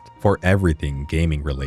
Smash Bros trophies are some of my favorite collectibles in any video game for that reason, and when considering what they represent in the context of Melee's story, it makes me love them all the more. Whereas inanimate plush toys were the basis for the fighters that appeared in Smash 64, the fighters in Melee are manifestations of these hard plastic figures that one could say are simply more grown-up appropriate versions of dolls. Combined with the new collection view that lets you see all of the trophies you've gathered displayed on a large table in the middle of what appears to be a gaming storage room, as the shelves are decorated with vintage Nintendo consoles, it's safe to assume that if Melee is following the same kid from the previous game, that he's grown into a more mature teenager by this point. He's still in touch with his favorite hobby from when he was younger, except now that hobby has morphed into a full-blown passion of his. I mean, bro's got a Virtual Boy back there. All he needs is a camera and he can become the next big Nintentuber. Armed with a deeper knowledge and admiration for the company responsible for many of his most cherished childhood memories, the kid has broadened his collection to include figures of even the most unknown and forgotten characters. And despite being older, our protagonist still likes to imagine his figures coming to life and fighting each other. That fantasy is still alive, and with it, his drive to create has only become more impassioned, coming up with more elaborate abilities for his toys and increasingly complicated designs for the arenas they battle on, even inventing his own OC villain that evolves from the baddest and biggest dude in his collection. The way that he envisions the world that this all takes place in has also grown up, in a manner of speaking, less kiddie and more sleek, taking the form of a futuristic simulation where fighters materialize onto the stage like they're being summoned by a computer program, and where the announcer delivers his commentary with an almost artificial cadence. Dean Harrington is the GOAT, by the way. Survival. Sudden death. Wow! Incredible! Continue. Game over. Their final destination is set at the very edge of creation, where the line between fantasy and reality is at its most blurred. And it's here where the toys come face to face with the creator once again, the master hand. Only this time, the right hand is also joined by its left counterpart, Crazy Hand. Crazy Hand is shown to be more eccentric in his movements and attacks, which could be a visual gag about how people's non-dominant hands tend to lack the motor control of their dominant ones. I should know, my left hand is basically useless, but then you read their trophy descriptions. While Master Hand is an entity that wishes to create, Crazy Hand is the urge to destroy one's own creations made manifest. It's an urge that eventually crosses nearly every creator's mind, perhaps spurred by feelings of shame over their work for one reason or another. Brawl's narrative, as we'll see when we get to it, will yield more insight into the protagonist's suppressed feelings about his own creations. But for now, I want to talk about Sakurai. This man has been quite vocal in the past about some of his lingering regrets regarding how Melee turned out. While he's been just as quick to reflect on the ways in which he felt the game excelled as a sequel, fans tend to dwell on his specific comments about the unintended consequences that came about from designing Melee to be a mechanically richer game than its predecessor. In this day and age, conversations about Melee typically revolve around the competitive landscape. It's pretty much what has single-handedly kept the game alive in the public consciousness for over 2 decades. And as I went into, people have gotten extremely immersed in the scene out of a genuine love for the game. So, I'm not gonna lie, it's a little disheartening to hear how much Sakurai seems to lament Melee's hyper-competitive appeal, viewing it as a mistake that he felt the need to rectify in the sequels. Masahiro Sakurai has every right to talk about his work however he wants and take his projects in whatever direction he best sees fit. And I understand why someone in his position would feel a certain way watching this thing he created being mostly remembered as something that he didn't intend for, a hardcore fighting game, the very thing he designed Smash Brothers to be an answer to. Now, I also know that Sakurai doesn't hate Melee or even competitive Smash, contrary to what some may want you to believe. I guess it's just that As somebody who's been on his own creative side quest of sorts for almost 5 years, seeing that even legends of their respective crafts aren't immune either to having these sorts of negative feelings creep up about something they've made in the past is both curiously comforting and a little sad. As an admirer of the very work these creators would probably do over if given the chance. What I'm trying to say is that art is able to speak to different people in different ways. And even if it's in a way that doesn't line up with the creator's original intentions and vision, that doesn't make the impact that that work of art has left any less important or significant. Perhaps we shouldn't be too hard on ourselves and learn to embrace our earlier works, no matter how imperfect they may be to us. Because, to speak for myself here, I wouldn't have come as far as I have if it weren't for my older videos, many of which I don't look at very charitably anymore. Someone else might though, so I suppose I can't get that upset over it.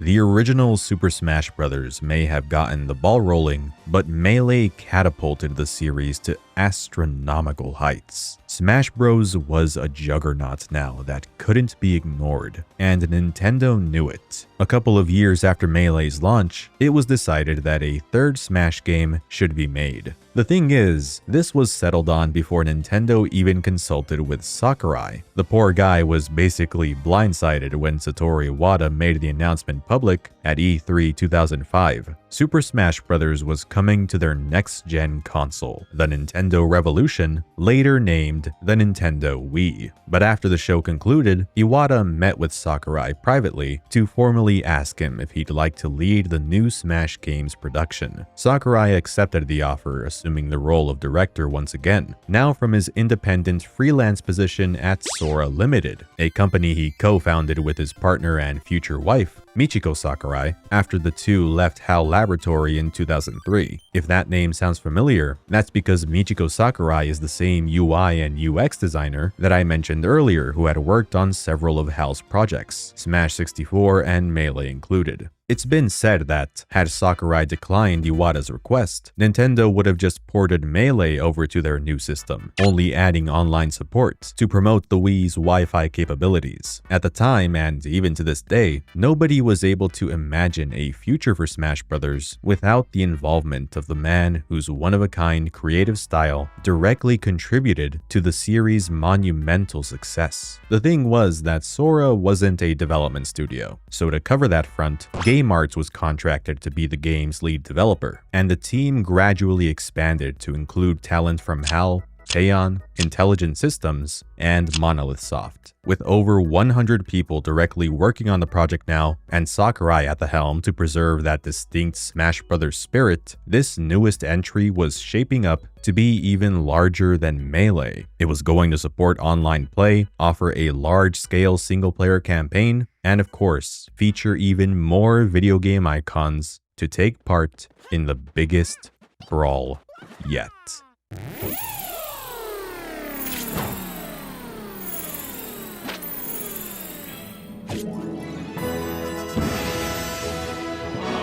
The day after the main E3 2006 conference wrapped up, the first trailer for Super Smash Bros. Brawl was shown, unveiling the game's art style, brand new super moves, but none of that held a candle to the bombshell reveal that Smash Bros. Was finally broadening its horizons. The gates were now open to non-Nintendo characters. And who exactly would have the honor of being the series' first third-party rep? Showtime.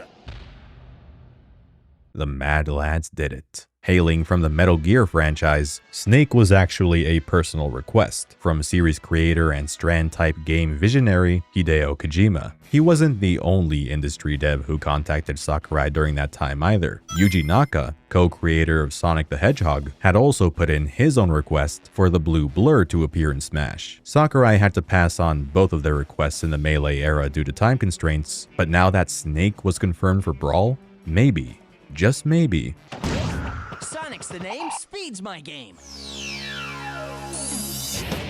on October 20th, 2007, history was made when Sonic was announced as a playable character in the new Smash game via the Smash Bros. Dojo website. While the site had been around since the Smash 64 and Melee days, it received a significant overhaul for the Brawl build-up. Sakurai would use the dojo as a blog to communicate with fans, posting updates every day of the week about practically anything. It was great at keeping fans engaged though, as people would frantically refresh the page every weekday and either be greeted with a depressed kid or a completion tracker. It was also more or less one of the only things that kept up fan morale too, cause although the E3 2006 trailer ended with the text coming soon, Brawl did not come out soon. The game entered development in October 2005 and didn't release until late January 2008. In Japan at least. Everyone else had to wait till March or June. While the dojo helped to alleviate some of the pain, the lead up to Brawl is infamous for how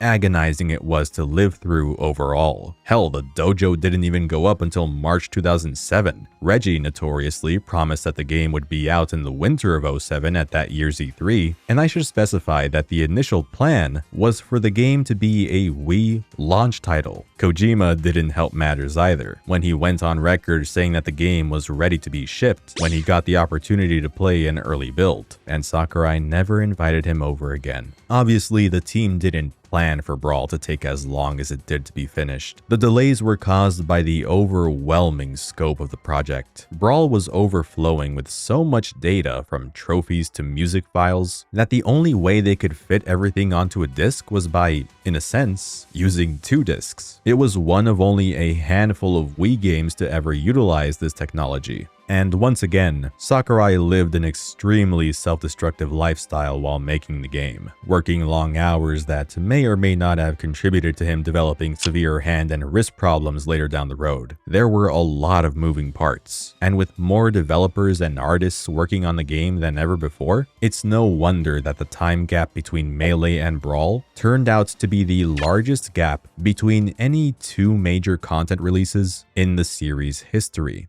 But for as painful as these waits can be, the magic of the Smash Bros. Hype cycle is undeniably special. Wondering which characters will make the cut, which ones won't, and knowing that millions of others are just as excited for the game as you are, sharing their excitement on forums and hosting weekly podcasts to discuss new updates, further fuels this sense of community that these games excel at nurturing. There's truly nothing else like it. The people who held on for all those years, desperate for even the tiniest morsels of information to be shared on the blog site, will point out how grueling that wait was for them, but they'll likely be just as quick to say that it was all a part of the experience, that it was something you had to be there for to understand. And once Super Smash Bros. Brawl finally did hit store shelves, fans were able to rest easy, knowing that the wait was over and worth it.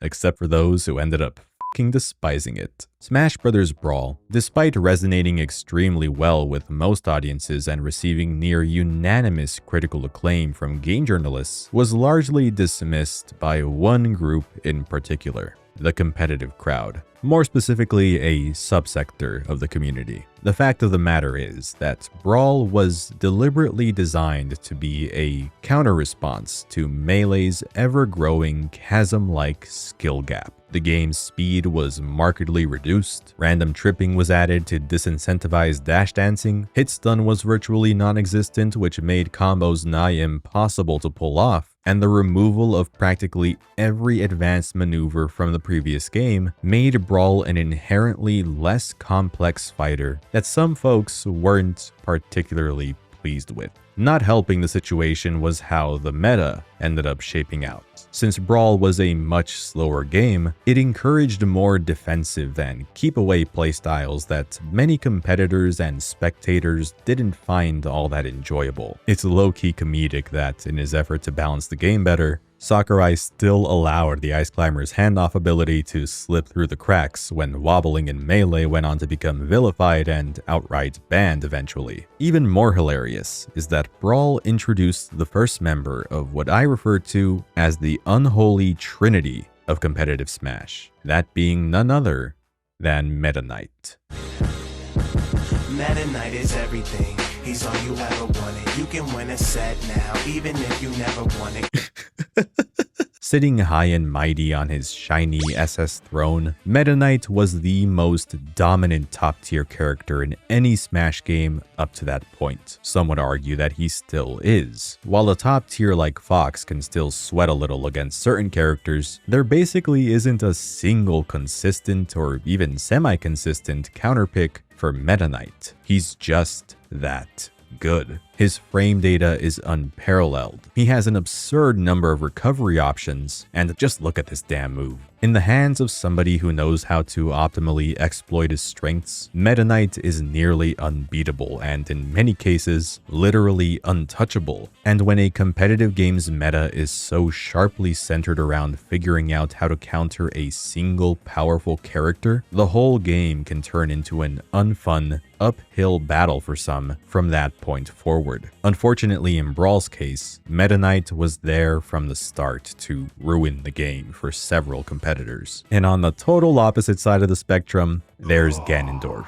And the Brawl incarnation of the King of Evil is commonly regarded as one of the worst fighting game characters of all time. The balancing was just all over the place here. This isn't to say that Brawl was an absolute failure as a competitive game either. There was a brief period where it eclipsed Melee in player turnouts at some bigger tournaments, and similar to Smash 64, there still exists a small underground community that has remained loyal to the game. Some genuinely like competitive Brawl. And while the movement isn't on par with Melee's, it does have its own share of high-level techniques. There is methodical depth to the gameplay here, and saying that there isn't would simply be disingenuous. But to bring up speedrunning again, several of the most played speed games in history gained their notoriety not just because their skill ceilings captivated players, but because they were also able to draw in viewers. In essence, the flashier a game looks, the more attractive it will seem to onlookers who aren't privy to any of its subtleties. Pretend that you know next to nothing about Smash Bros. Now,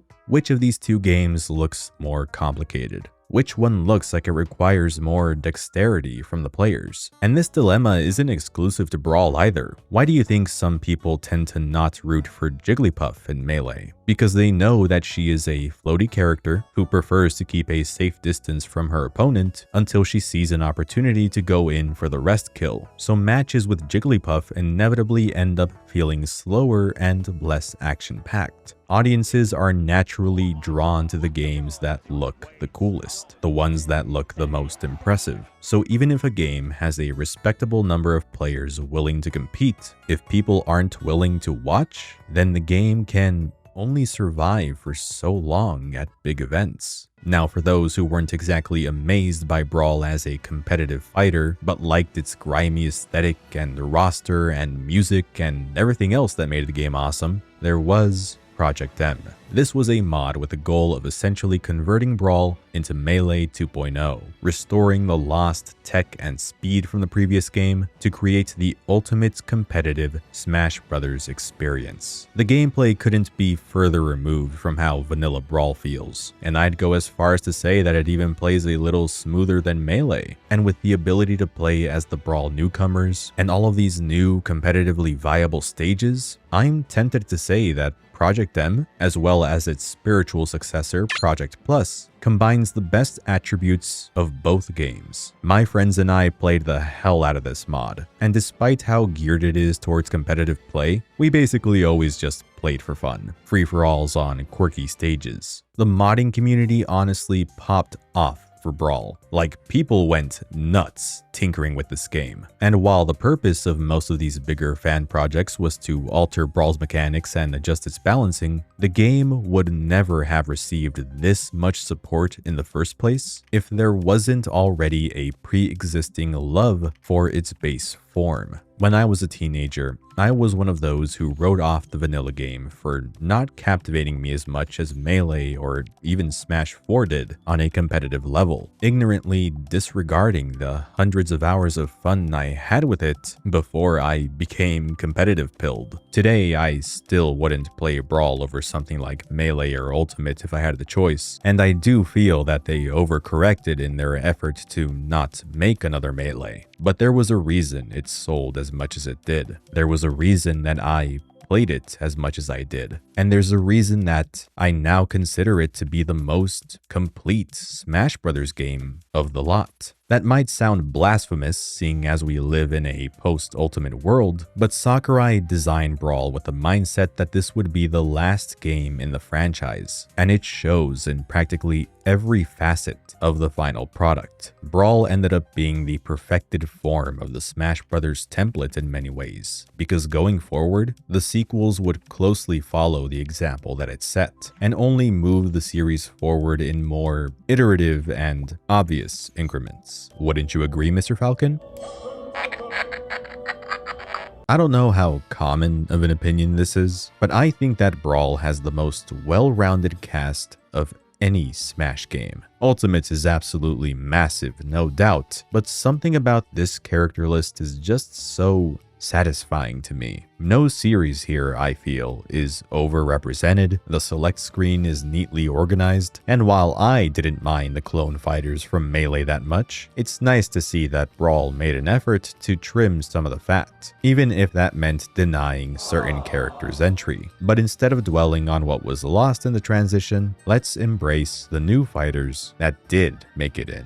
Diddy Kong joins the battle, specializing in acrobatic movement and pissing his opponents off with his ability to pull out banana peels that fighters can slip on like they're in a slapstick comedy sketch. Wario is finally here as well, but his default outfit and moveset are derived from his WarioWare persona instead of his Wario Land one. As someone who knows next to nothing about WarioWare, I can't say this is the choice I would have made, but he moves around and fights like a freaking Looney Tunes character, so I can't complain that much. He can use pieces of his bike as projectiles after it breaks, and his fully charged waft is so strong that it can literally kill him. Toon Link replaces Young Link, and while he's still a clone character, the fact that he looks like this sets him apart that much more. I love Toon Link, especially his Scrooge McDuck pogo-inspired down air. Pit is sort of the new Ice Climber type character, someone who didn't have much of anything going on in his life beyond the NES, brought back as if Kid Icarus had continued evolving throughout the years alongside Nintendo's other properties. The updated character designs for him and Palutena were so well done that they ended up being repurposed for a legitimate new Kid Icarus title in 2012. Also directed by Mr. Sakurai. Gameplay-wise, he's similar to a sword fighter, but isn't all the way there. I've never been a huge fan of his playstyle personally, but I do like annoying my friends with his side B.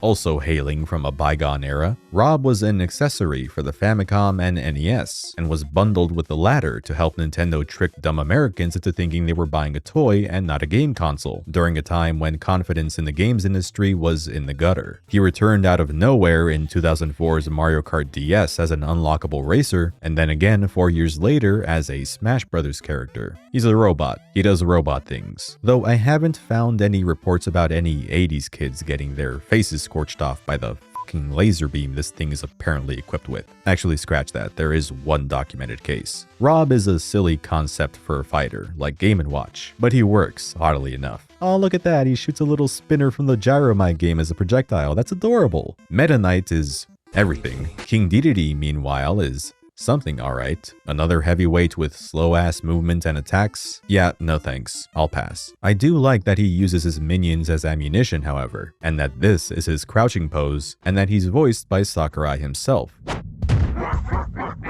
True to his game, Olimar is more useless than single-ply toilet paper when he's by himself, but when he has his Pikmin with him, he can be a freaking menace until he has to recover. Wolf is, oh my god, another Fox clone. Alright, I know people love Wolf, and he is pretty unique all things considered compared to Fox and Falco, but like, come on. Pokemon Trainer is pretty dang neat. You can swap between Squirtle, Ivysaur, and Charizard in the same way that you swap between Zelda and Sheik. But unlike Zelda and Sheik, there's an added incentive for swapping out Pokemon aside from preferring how one of them plays. There's a fatigue system that nerfs their damage output if they're on the battlefield for too long. Admittedly though, I don't pay too much attention to that. I just stick with Charizard and spam his Rock Smash all day. I don't give a shit if he's tired. Kinda like how I don't give a shit about Lucario. I mean, he's cool like Mewtwo and has a rage mechanic that enhances all of his attacks as he sustains more damage, but I suck with this guy. Always have, always will. I also suck with Ike. He moves like molasses and his recovery is booty. But I can never hate him because, say it with me, we like Ike. I also really like Lucas. I didn't know what the hell a Mother 3 was when I first played Brawl, but I gravitated to this kid almost immediately. I'd like to say it was destiny since Mother 3 went on to enter my top 5 favorite games of all time, but really I just liked abusing his up smash and its disjointed hitbox. Lucas was originally supposed to replace Ness in Melee actually, but given the rocky state of Mother 3's development at the time, Ness was ultimately kept in instead. And to end off the roll call, we have the third-party guests. I mean, Sonic was a no-brainer. It was bound to happen at some point. He has a spin dash, and a spin dash. Sonic is bad.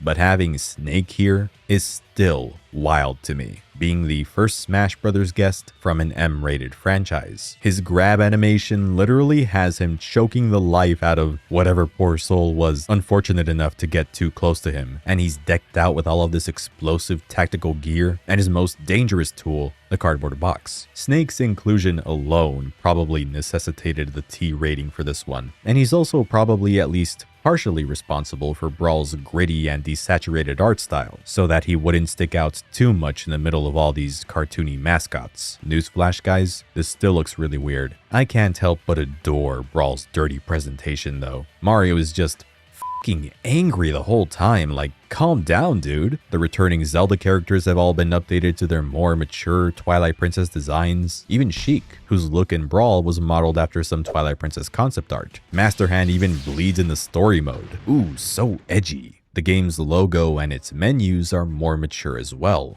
The menus in this game are sublime. Some of the menu assets are very reminiscent of Kirby Air Ride and Meteos, the two games that the Sora Power couple worked on in the span of time between Melee and Brawl. But this is where the look was perfected, I feel. And again, props to how elegantly organized the mode and option hierarchy is. Even the stage list now has a section dedicated to throwback maps from Melee. It's all so satisfyingly well put together. Need I bring up the character select screen again?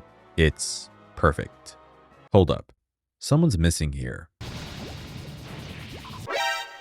Oh, yeah, Zero Suit Samus is another newcomer. No shit, I forgot to include her in the character roll call on my first pass of the script. But can you really blame me? She's kind of a transformation character like Zelda and Sheik and Pokemon Trainer, except the only way to play as her is by picking normal Samus and either holding a specific button before the start of a match, inputting a unique sequence of commands to transform mid-fight, or using Samus's final smash. Such an odd implementation of what is otherwise a relatively cool fighter that I tend to forget is even here. But now I can naturally segue into talking about Final Smashes. See, it all worked out in the end. Final Smashes are Brawl's version of devastating super moves found in normal fighting games, except instead of needing to fill up a meter, characters in Smash need to break the Smash Ball, this floating orb that can spawn during a match. The usefulness of a Final Smash varies, but what I love about this system the most is how distinct most of them are. most of them. There are a couple that you can group into their own archetype, like transformation Final Smashes where you control a souped up version of your character a la Wario and Bowser, and screen-wide attacks that require you to aim the super move properly, a la Mario, Pokemon Trainer, and Ganondorf. But then you've got supers like Snake's where he uses a grenade launcher to rain hell on the battlefield from the foreground, Donkey Kong's that's essentially a rhythm game where he plays his DK bongos, King Dedede's where he dances and summons a bunch of Waddle Dees, Waddle Doos, and Gordos, Rob's that causes him to short circuit, and Luigi just fucking Luigi's all over the place. They're not all winners, I'm looking at you, Jigglypuff, but there's no doubt that they infuse more spectacle into matches than anything else we've seen yet. Some of the fondest memories I have from playing Brawl are of matches being decided by Final Smashes at the last second. Whether it was a perfectly positioned light arrow snipe from Zelda or Sheik that took out multiple people at the same time, a stray meteor from PK Starstorm messing up someone's recovery attempt, or a stylish KO from Ike's Great Ether, or Captain Falcon's trusty Blue Falcon. Then there were those times that a Final Smash just screwed us over, like when we whiffed Marth's critical hit. Final Smashes were all that Brawl really needed to usurp Melee as the casual party game king, but there's way more here to ramp up the mayhem if that didn't prove to be enough. For one, there are other new items, obviously. Some highlights this time are the Pitfall that buries opponents or spikes them if they're in the air, the Smart Bomb that causes a huge explosion when it isn't a dud, the Soccer Ball that hits like a freaking semi-truck when you're able to launch it at someone's face, and two others that, like the Smash Ball, nobody is gonna want to pass on. If you're able to collect all three of these vehicle parts, you'll be able to pilot the Dragoon, aim and let loose for a near guaranteed one-hit kill. And then there are assist trophies. Like Pokeballs, assist trophies summon a non-player assist character to lend you a hand. And since I'm not all that crazy about Pokemon as a series, I think these are infinitely better. They got my boy Jeff in here, putting in that work with his bottle rockets. This was also the origin of Waluigi's eternal curse of always being an assist trophy in these games, but never playable. Most of these assists are awesome, but my cousins and I always hated pulling Nintendog or Mr. Resetti, since their sole purpose was to be a visual distraction for everyone. Some would argue that the new stages are also too distracting for their own good, and I'd agree when it comes to some of them. Rumble Falls has the Icicle Mountain problem. I usually don't like ice physics, so the summit is always a no-go for me. Ice Climber maps are 0 for 2 so far. Hand and Bow puts me to sleep. The hills in Green Hill Zone can be a bit of a nuisance. Hey look, it's Knuckles. And New Pork City, 75M, and Mario Bros are too big for their own good. The size doesn't work quite as well for these as it did for Temple. The rest, however, are pretty damn cool. The sudden stage flip in Frigate Orpheon evokes memories of Kraid's shenanigans in Brinstar Depths. Palkia's ability to turn everything upside down and reverse everyone's controls on Spear Pillar can be a bit of a pain, but not enough for me to completely write it off. WarioWare has you periodically playing micro games during the match, a very cool interactive element. Delfino Plaza takes you on a tour all across Sunshine's hub world. I always liked pausing the game and comparing how accurate everything was to the source material. Bridge of Eldin has a cameo from Twilight Princess's most underrated side character. Picto chat cycles between so many hazards and layouts and is just such an adorable tribute to this small but beloved part of the Nintendo DS. Flat Zone 2 is way better than the original since it doesn't trigger my claustrophobia. I love the Castle Siege stage morphs, the part in Norfair where you have to fight over who gets to take refuge in the safety pod to avoid the giant wave of lava, Mushroomy Kingdom's Nintendo Please Hire This Man recreation of 1-1 and 1-2 from Super Mario Bros. Brawl expertly preserves Melee's fantastical stage design philosophy. Nothing here is as wacky as Pokefloats per se, that's a high bar to clear to be fair, but I think as a whole, the best of Brawl stages are more well thought out, and the larger selection is better suited for casual romps with a group of friends. Besides, you can always make your own stage via the Stage Builder feature. It's kinda neat to mess with for like 5 minutes. Personally, I'll always remember Stage Builder as that bonus mode I always had to navigate to boot up Project M. When it wanted to boot up, that is. My favorite stage though, and it's no contest honestly, is Shadow Moses Island. On its own, I think it's pretty great and palpably atmospheric, but the codec call Easter egg is what pushes it over the top for me. By pressing down on the D-pad for one frame, Snake can call one of his comrades to discuss his opponent, and the banter can be as silly as the silliest dialogue in the actual Metal Gear franchise. They're even better now after having played through MGS 1 and 2 earlier this year, and it's amazing that the original voice actors came back to reprise their roles just to talk about freaking Nintendo characters in such an unserious manner. He also attacks by farting. He can fart to fly around too. By farting. Are you kidding me? Falcon Punch! Falcon Kick! You know, I bet if I took off all this heavy gear, I could catch her. Yeah, you wish. This is Snake. Copy, Snake. This is Slippy. What?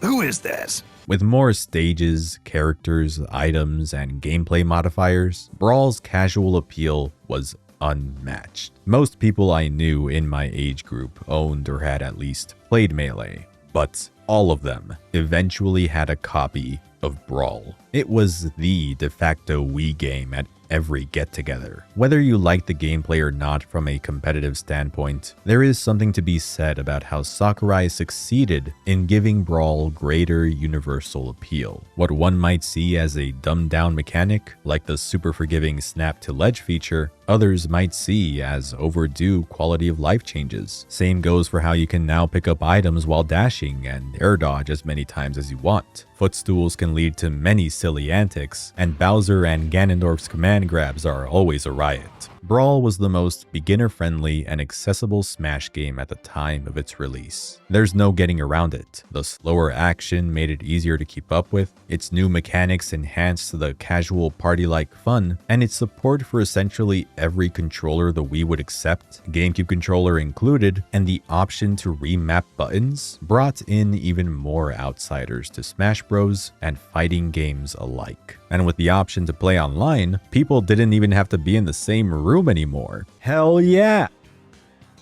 Still better than actual Brawl Online. Brawl Online was not good. Pretty unfortunate given it was one of its premier selling points, huh? Every now and then the connection could get to a relatively tolerable state, pretty much exclusively during itemless 1v1s, oh the irony, but most online matches would quickly degrade to PowerPoint slideshows. The LAN adapter could only get you so far, when the delay-based netcode was so clearly struggling to consistently read every player's inputs. And unfortunately, online Smash would develop a reputation for being laggy and generally frustrating to deal with. It has simply never arrived at a state where it could respectively compete with other fighting games and fan mods that have implemented much more reliable netcode solutions. I was at least lucky enough to not really have to deal with the flawed online to begin with because, well, for one, I didn't know how to connect my Wii to the internet for a minute there, but also, like with Melee, when I wasn't playing local battles with friends and family, I was sinking my time into Brawl's robust single-player modes. We've got the return of Classic Mode and Melee's All-Star Mode, the former now being a bit of a hybrid between 64 and Melee's versions, and the latter now grouping your opponents by series. Events are back and are overall a bit more varied than last time, and the stadium section sees the return of Home Run Contest, Multi-Man Brawl, and my darling Target Test. What the hell did they do to you?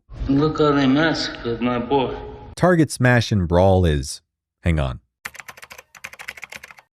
Bad. Being serious for a second here, there being only 5 distinct target courses isn't the worst thing in the world on its own, but let's be real here. It's a far cry from the old Break the Targets mode. The whole point of the minigame was how it helped you get a grasp of specific characters through completing bespoke courses constructed around their abilities. It functioned as an invisible tutorial and was just plain fun on top of that. This just completely abandons that concept entirely and isn't as good or replayable, frankly. Did I still play it a lot? Yes, but not because I liked it. It's because I was hunting wabbits. I mean, achievements. achievements. These are challenges, and they can be boiled down as Brawl's version of an achievement system. It wasn't necessarily a new idea for the series, since Melee did have milestones, and even Kirby Air Ride did the whole challenges thing first. But the way that Brawl presents its challenges does make them more enticing to complete. Firstly, I love that the rewards are kept behind these rows of glass cases, and whenever you complete a challenge, the corresponding cell breaks open, revealing your hard-earned prize. Second, as you complete more challenges, the surrounding cells will shift from an opaque blue to a semi-see-through red color, not only showing you the silhouette of what's hidden on the other side of the glass, but also straight up telling you what you need to do to unlock it. While I didn't mind using the blind brute force method of unlocking secrets in Melee as a kid, Brawl's approach to unlockable content is undeniably more direct. This creates a stronger incentive for some folks to seek out the game's various modes. You can even collect up to 5 golden hammers by doing certain challenges, giving you 5 opportunities to break open cells withaut needing to meet the conditions. A select few are completely unbreakable, however, usually the most difficult ones. This one at the very top left used to be one of my personal demons. It requires you to clear boss battles, the only stadium sub-mode I neglected to mention earlier, on intense difficulty. This means fighting every boss from the story mode back to back with no continues and only a handful of chances to heal. It took me so long to memorize all of these bastards' attack patterns, but when I finally did it, I felt so accomplished that I erased my save data just to do it all over again. I realized that that challenge was the last thing I could have realistically done in my current file, so I thought it'd be fun to start from scratch. And you know what? Starting from nothing and needing to re-unlock everything was strangely gratifying. The amount of stuff there is to collect in Brawl is insane. Trophies make a glorious return, and there are now 544 of them. A new detail I love is that for fighter trophies, their poses are an exact match of their renders. In addition to that, completing All-Star mode with a character now grants you their final Smash trophy, and these are some of the most badass ones, no doubt. And now there's an extra method for unlocking trophies in the form of Coin Launcher, a minigame where you spend your coins earned from Smash battles and other modes to nab trophies by shooting at them with said coins. Enemies and obstacles will appear on the board to spice things up, usually at the most inconvenient times, like when you're trying to grab a rare trophy you know you don't have yet. It's got that arcadey addictiveness to it that makes it difficult to pull yourself away from, and it's oddly relaxing too. You can also grab some stickers in this mode, a new collectible that Brawl introduced. The stickers mostly depict already existing art of characters from their original games, so they're not quite as cool as trophies, but at least you can arrange them in a scrapbook. In Versus mode, trophies and stickers can spawn on the arena from party balls, crates, some legendary Pokemon can drop them, or they can just appear out of thin air. They're an extra bit of fan service, as if the game needed more of that. Probably the most peculiar form of fan service here is found in the Masterpieces section of the Vault. Here you'll find playable demos of old school Nintendo games, from Star Fox 64 to the NES port of the Donkey Kong arcade game. Come on, I just started. Masterpieces are very novel in concept, but very flawed in execution. Would it really have killed them to include the full-fat ROMs as opposed to these minute-long demos that are barely enough to get you through the first level in some of these titles? How would this company have possibly survived this long if they just gave out free copies of Mario 2? If I had to guess, this was an executive decision on Nintendo's part to promote the Virtual Console, evidenced further by the way Masterpieces were incorporated into Smash Wii U. File size may have been a concern too, but I like my tinfoil hat theory better. That being said, if it weren't for the short time limits, speedrunners managing to reach the credits in Ocarina of Time through the Brawl Masterpiece demo would be nowhere near as impressive as it is. It's easy to clown on them, but Masterpieces were how I first experienced some of these gems. While I was too much of an uncultured swine to respect them fully as games, their historical value wasn't lost on me. Melee may have been the one to pique my interest over this vast array of fictional worlds in the first place, but the lengths that Brawl went to honor all of these games, going as far as including superfluous junk like a Chronicles section that simply lists Nintendo's published titles, was what ultimately sent me down the rabbit hole of reading Wikipedia pages, watching YouTube videos, browsing articles, and consuming anything else I could find online to completely immerse myself into this medium. Brawl was how I learned about E3. The movie section contained the E3 2006 trailer and the trailers made for the Snake and Sonic gameplay reveals. Saying that Brawl had a transformative effect on my life is not something that I say lightly, and to this day, I love that I am still able to return to it and find new things to appreciate. One thing I've always appreciated though is the soundtrack. I spent so much time in the sound tests listening to some of these songs, and I'm not ashamed to admit that about half of that time consisted of me listening to Pat Cashman's powerful performance as Brawl's announcer. Classic mode. Multi-man brawl. New record. Wow. Incredible. This game was the source of my obsession for video game music. The Brawl original songs are amazing. That opening theme always sends chills down my spine with that Latin choir. And I love how the main melody is integrated in so many of the tracks, with each song still managing to sound tonally distinct. And the remixes are absolutely stellar. Maturing is realizing that the Stickerbush Symphony reimagining is peak. These kinds of remixes are the biggest standouts, the ones that go in bold and unexpected directions, either by using new instruments that weren't used in the original mixes, or flat out pivoting to a totally different genre of music.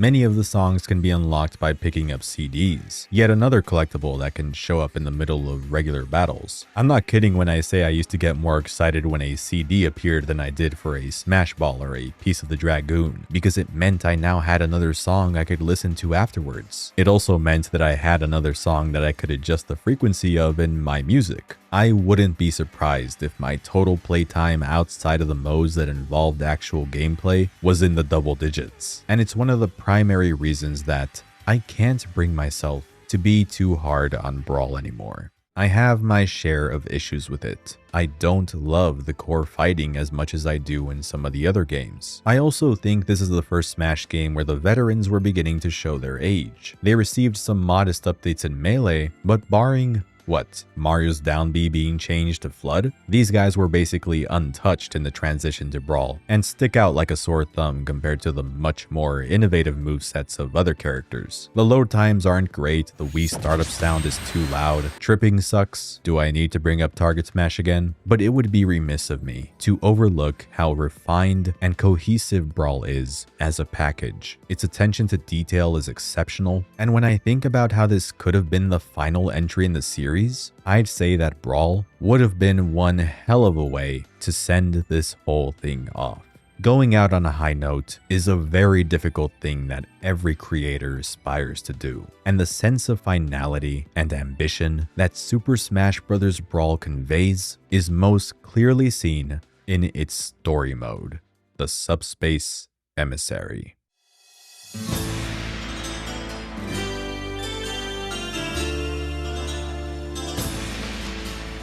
The Subspace Emissary is essentially Smash Bros. Interpreted as a beat-em-up, where you fight enemies and platform your way through a bunch of different levels. And it's... alright. There is a bit to criticize about Subspace in the gameplay department. I've praised how Smash's movement, taking cues from traditional platformers, does wonders for the pick-up-and-play allure of the series, but that doesn't mean that the controls lend themselves particularly well in a real platforming setting. This problem already somewhat reared its head in Melee's adventure mode, but in Brawl, it's compounded even further. Smash's platforming feels kind of stale and stiff in these environments, and is also quite sluggish due to the fact that movement speed is dialed down in Subspace Emissary. You heard that right. The game, notorious for being slow, feels even slower when playing its adventure mode. What? You'd think that there'd at least be a sticker bonus effect that augments your character's speed to get around this issue, but nope. By the way, raise your hand if you didn't know this is what the stickers were for. Don't lie to me. Don't you dare fucking lie. I don't necessarily mind that Subspace doesn't have much in the way of shameless fan service in regards to the enemies you face and the environments you run through. Would I have welcomed more Nintendo-themed elements apart from the occasional Mario goon and a couple of the bosses? Sure, but it's nothing I'll lose any sleep over. What I will bitch about is how aggravating some of these enemies are. Like, okay, I get that beat-em-ups always have those select few mooks that are meant to give you a hard time, but Subspace is chock full of some of the most devious ass I've ever seen. Screw these guys and that guy and this guy and that other guy, screw them all really. Every enemy has the potential to infuriate the hell out of me, more so in the mid to late game where the damage you receive gets dramatically increased. Some of these enemy placements are straight up sadistic too, and things can get even more out of control in co-op, where both players share lives, the camera can easily off-screen the second player, and if the first player dies when no extra stocks remain, you automatically game over even if player 2 is still alive. Player 2 can't even open doors. They literally have no rights. All that being said, I have about 8 complete playthroughs of Subspace Emissary under my belt, and 2 of those I did recently for this very video. One solo and one with a friend. And you wanna know why, aside from me just being insane? Because as okay as the gameplay side of it is, it's still a full fat Smash Bros. Adventure mode. I mean, come on. I find it enjoyable when judged on its own merits. And I legitimately think some of the level design here is pretty good. Maybe not good enough to warrant experiencing it all again in the Great Maze, but in its defense, while the recycled stage layouts can make this final level feel needlessly bloated, I'm not totally against what it was going for. I think that a scaled down adventure mode structured like the Great Maze, retaining the branching paths and routes, but with unique level designs and perhaps some sort of Metroidvania or Zelda style means of progression, could function decently well. As it is, Subspace is a good time, even with a friend, when I set my gripes with how the co-op was implemented aside. But when taking everything else about this mode into consideration, this is where Subspace gets elevated from a simple good time to absolute cinema. These aren't just a series of disconnected levels like Melee's adventure mode. Subspace Emissary is a proper story campaign that weaves together gameplay and pre-rendered cutscenes that move the plot forward. These cutscenes are your biggest incentive for seeing Subspace all the way through to the end. And no matter what a certain somebody says about how the ability to watch these online defeats the purpose of having a Smash Bros. Story mode altogether, nothing will ever beat the experience of viewing the cinematics in-game where you have the platforming stages and boss fights to serve as the connective tissue binding everything together. Overcoming a stretch of gameplay makes the cutscene that comes after it all the sweeter, and that logic applies the other way around too. Nothing's stopping me from simply looking up the cutscene that precedes the Duon battle on YouTube whenever I'm craving a quick dose of dopamine, but it would never remotely compare to what it feels like to also get to fight it yourself immediately afterwards while listening to that incredible boss theme. And can we appreciate the insane team dynamic we've got here? Fox, Falco, Peach, Sheik, Lucario, Snake? With Meta Knight retaking control of his ship off screen, by the way. These are the kinds of scenarios that I live for, and Subspace shines in putting the unlikeliest of characters together and somehow making it work. Fox gets roped into helping Diddy Kong rescue DK, Samus saves Pikachu who then tags along on her mission to retrieve her power suit, Lucas accompanies Pokemon Trainer who's doing Pokemon Trainer shit after watching Ness get brutally murdered by Wario, getting justice and finding his inner courage along the way, and King Dedede fucking kills Luigi. And I love how different teams will just randomly link up at different points in the story, or how one character will wander off and either group up with another ensemble or butt heads with a new character. It's actually pretty seamless whenever it happens. You can make fun of Subspace all you want for essentially trying to tell a story with no dialogue. Well, aside from this. What? What? But it's astonishing that these outlandish pairings and interactions are as entertaining as they are without a single sentence being spoken across the 6 to 7 hour runtime, and the story frequently jumps back and forth between the different teams to keep things from getting stale, even occasionally showing you the point of view of the antagonists, maybe even hinting at the true intentions of some, making you realize there might actually be a much more nefarious force orchestrating all of this destruction behind the scenes. Right, I should probably quickly go over what the plot is actually about. It's about the end of the world. No, seriously. The story begins with a friendly sparring match against Miyamoto and Mario and Kirby, and then just hits the fan. The halberd arrives on the scene, dropping these shadowy bugs that materialize into enemies that Mario, Kirby, Peach, and Zelda fend off. This guy, the Ancient Minister, casually drops a bomb that begins to count down, and before Mario can deactivate it with his fists, I guess, Petey Piranha fucking no-scopes his ass, leaving Kirby all on his own to stop him and rescue one of the princesses. Yeah, only one, the other is left to the mercy of Wario and his BFG, and they narrowly escape just before the timer hits 0 and the stadium is engulfed by a giant subspace bubble.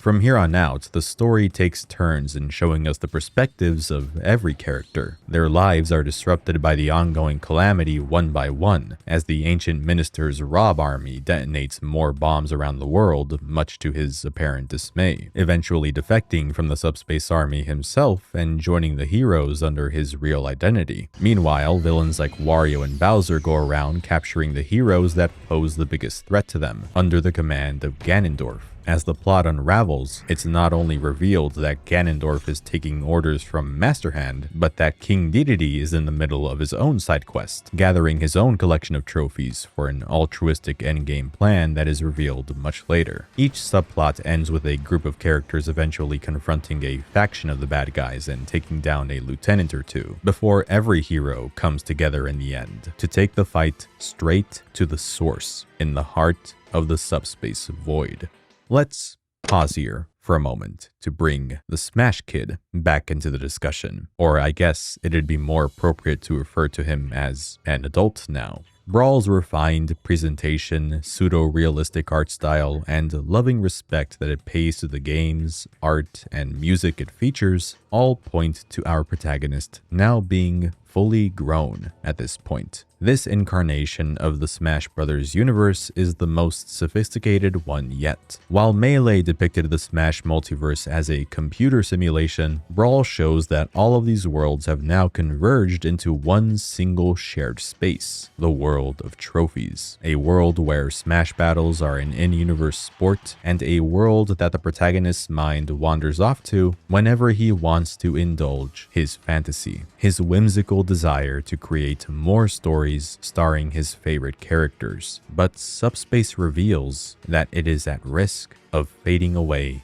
completely. The environments the characters run through in the adventure mode are typically worn down and abandoned. The landscapes are muted and barren, as if this world was already on the brink of death before the subspace bombs even began to consume it. And the way that these bombs leave these puncture-like wounds on the world map feels like you're watching the slow death of this imaginative creation as it approaches an endpoint where, eventually, nothing about it will remain. Why is this happening though? If the world of trophies is a product of someone's imagination, and these manifestations of the characters are all, in some way or another, just following the will of their creator, why is the Master Hand seemingly hell-bent on the world's demise now? It's because he's not the one in control anymore.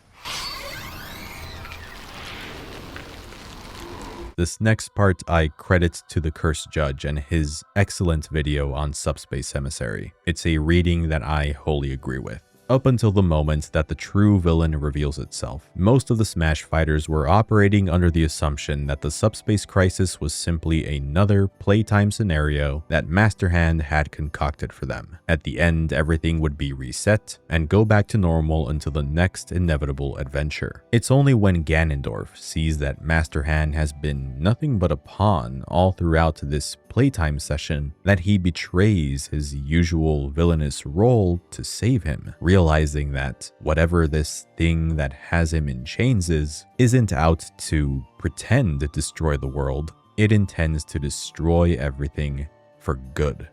But he fails, and so does Master Hand, and eventually, so does everyone else. All at the hands of the being known only as Taboo.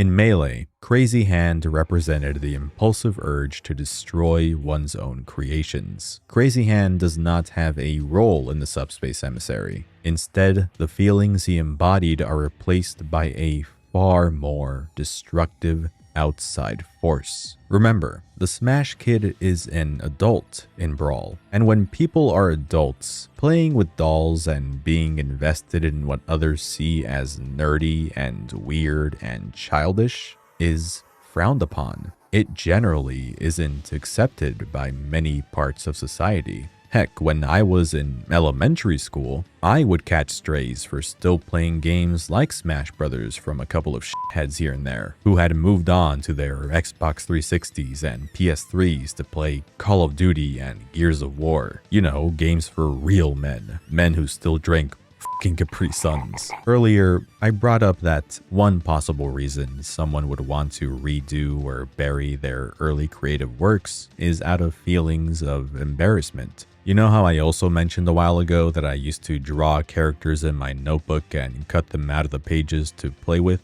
I had stopped doing that almost immediately after someone at school made fun of me for carrying them around in my backpack. Growing up kind of sucks, doesn't it? There is this constant, looming pressure as you get older to find whatever bit of childlike whimsy is left inside of you and kill it with extreme prejudice. And it sucks especially for artists because many times it's those very taboos that are our biggest sources of inspiration. Subspace Emissary is a cautionary tale about what happens when an artist surrenders to social pressure. It forces their hand to purge their most cherished creations by locking them away in the deepest, darkest depths of their mind, as if none of it ever existed. And normally, this is where things would end. The only way a trophy can be awakened is if somebody touches the circular trophy base. And since Taboo's off waves killed everyone, the world's basically doomed.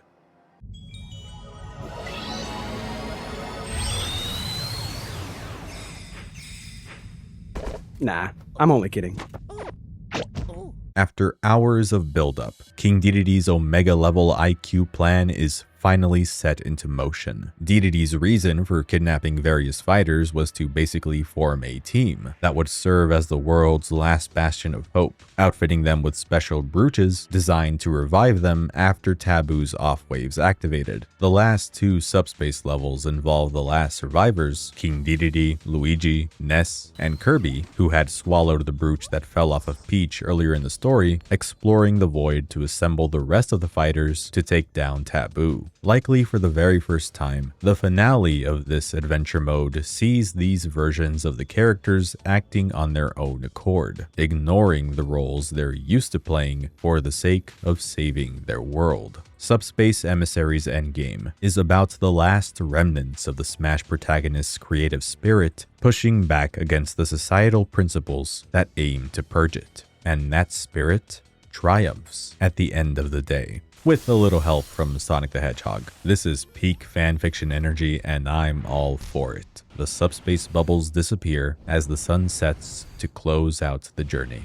A journey about the unwavering resilience of artistic imagination.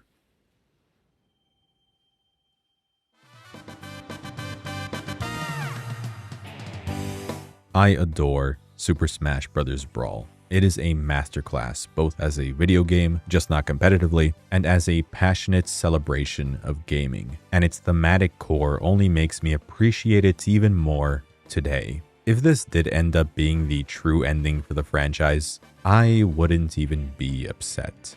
My younger self, on the other hand, would have been fucking livid. The one game I wanted more than anything for a while there was a sequel. And in June 2011, when E3 season rolled around, the first E3 I caught live, by the way, my wish was granted. What Mr. Sakurai suggested then was a specific idea to make Smash Brothers for both Nintendo 3DS and Wii U.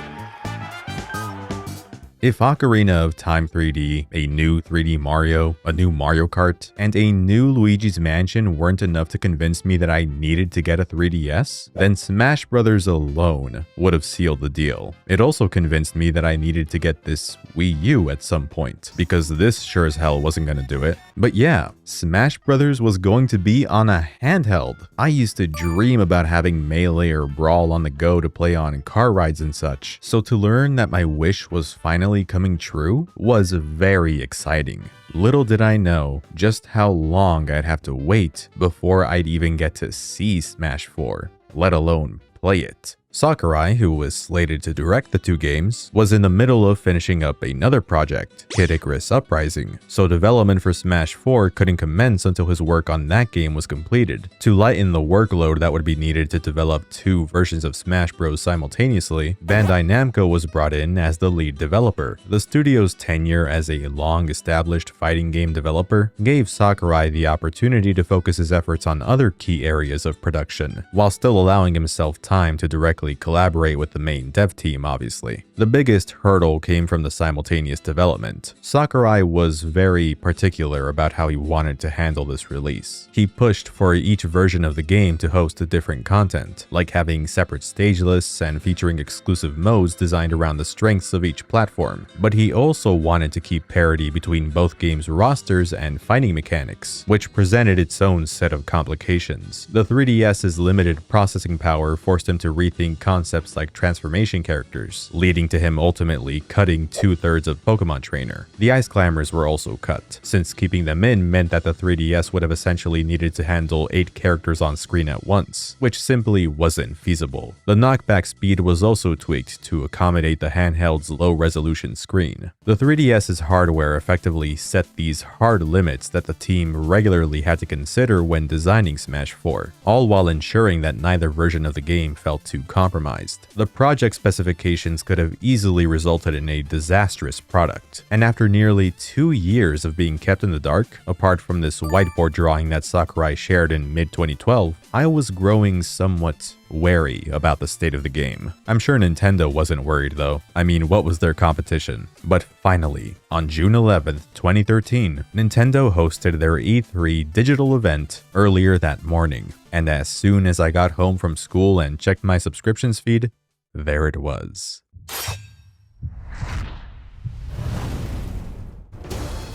E3 2013 gave us our first look at Super Smash Bros. For Nintendo 3DS and Super Smash Bros. For Wii U. Pending titles, I'm sure. Animal Crossing's Villager was confirmed to be joining the fight. We got a short look at what the 3DS version looked like, and people lost their shit over these outlines. But I was taken aback, most of all, by how gorgeous the Wii U version looked. Smash Bros. Was in HD, and it looked crispy AF. And then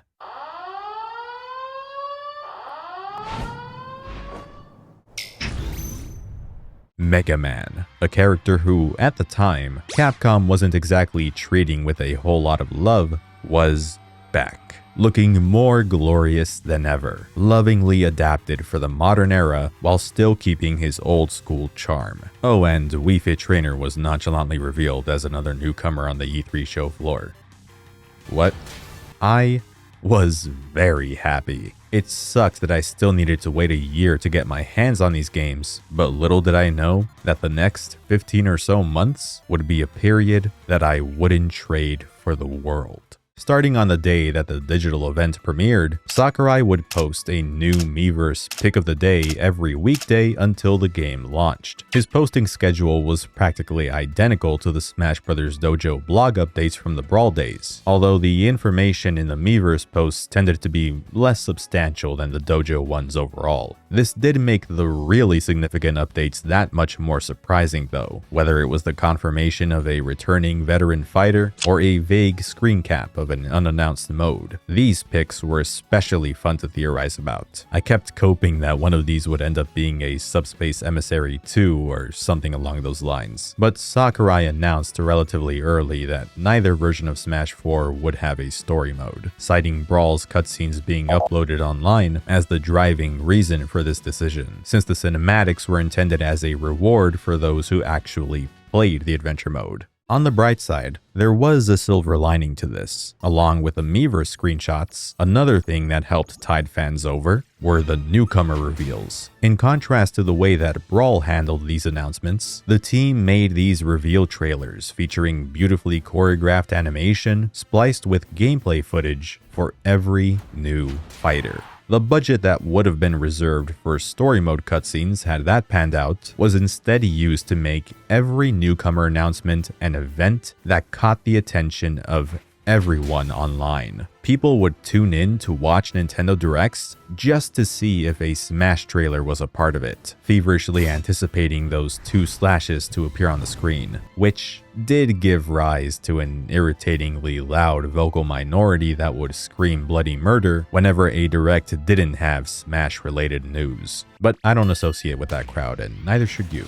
I'm obviously biased since I wasn't even aware of Brawl during its lead up to feel what the anticipation was like for that game, but the hype cycle for Smash 4 was something else, man. I wouldn't just look forward to the official news updates. I would look forward to the videos that fellow Smash fans would make discussing the updates, predicting new characters, and dissecting the avalanche of totally credible leaks and rumors. God, I got so sick of hearing about those damn course kids. This kind of discussion was prevalent during the days of the dojo, as I mentioned earlier, but the ubiquitous rise of platforms like YouTube and Twitch in the early 2010s made it way easier for fans to directly take part in the hype this time. Reaction videos were aplenty. Fans would share their reactions to those aforementioned reveal trailers using their webcams and mics from Five Below. And if one thing was made more plainly obvious than ever during this, it was that a lot of Smash fans f***ing loathe the JRPGs. I'm sure Sakurai got a kick out of messing with them. Speaking of the man himself, Sakurai also had more of a public presence for the Smash 4 build-up. He hosted the first Smash-centric Direct in April 2014, for instance, something he'd do many more times after this. You can tell that he progressively got more comfortable showing his charismatic, jokey side as they went on. His enthusiasm for his work is unmistakably evident, and if not for Bandai Namco shouldering a lot of the development burden this time around, we may not have gotten to see this side of Sakurai as frequently as we did, and I'm glad that we did.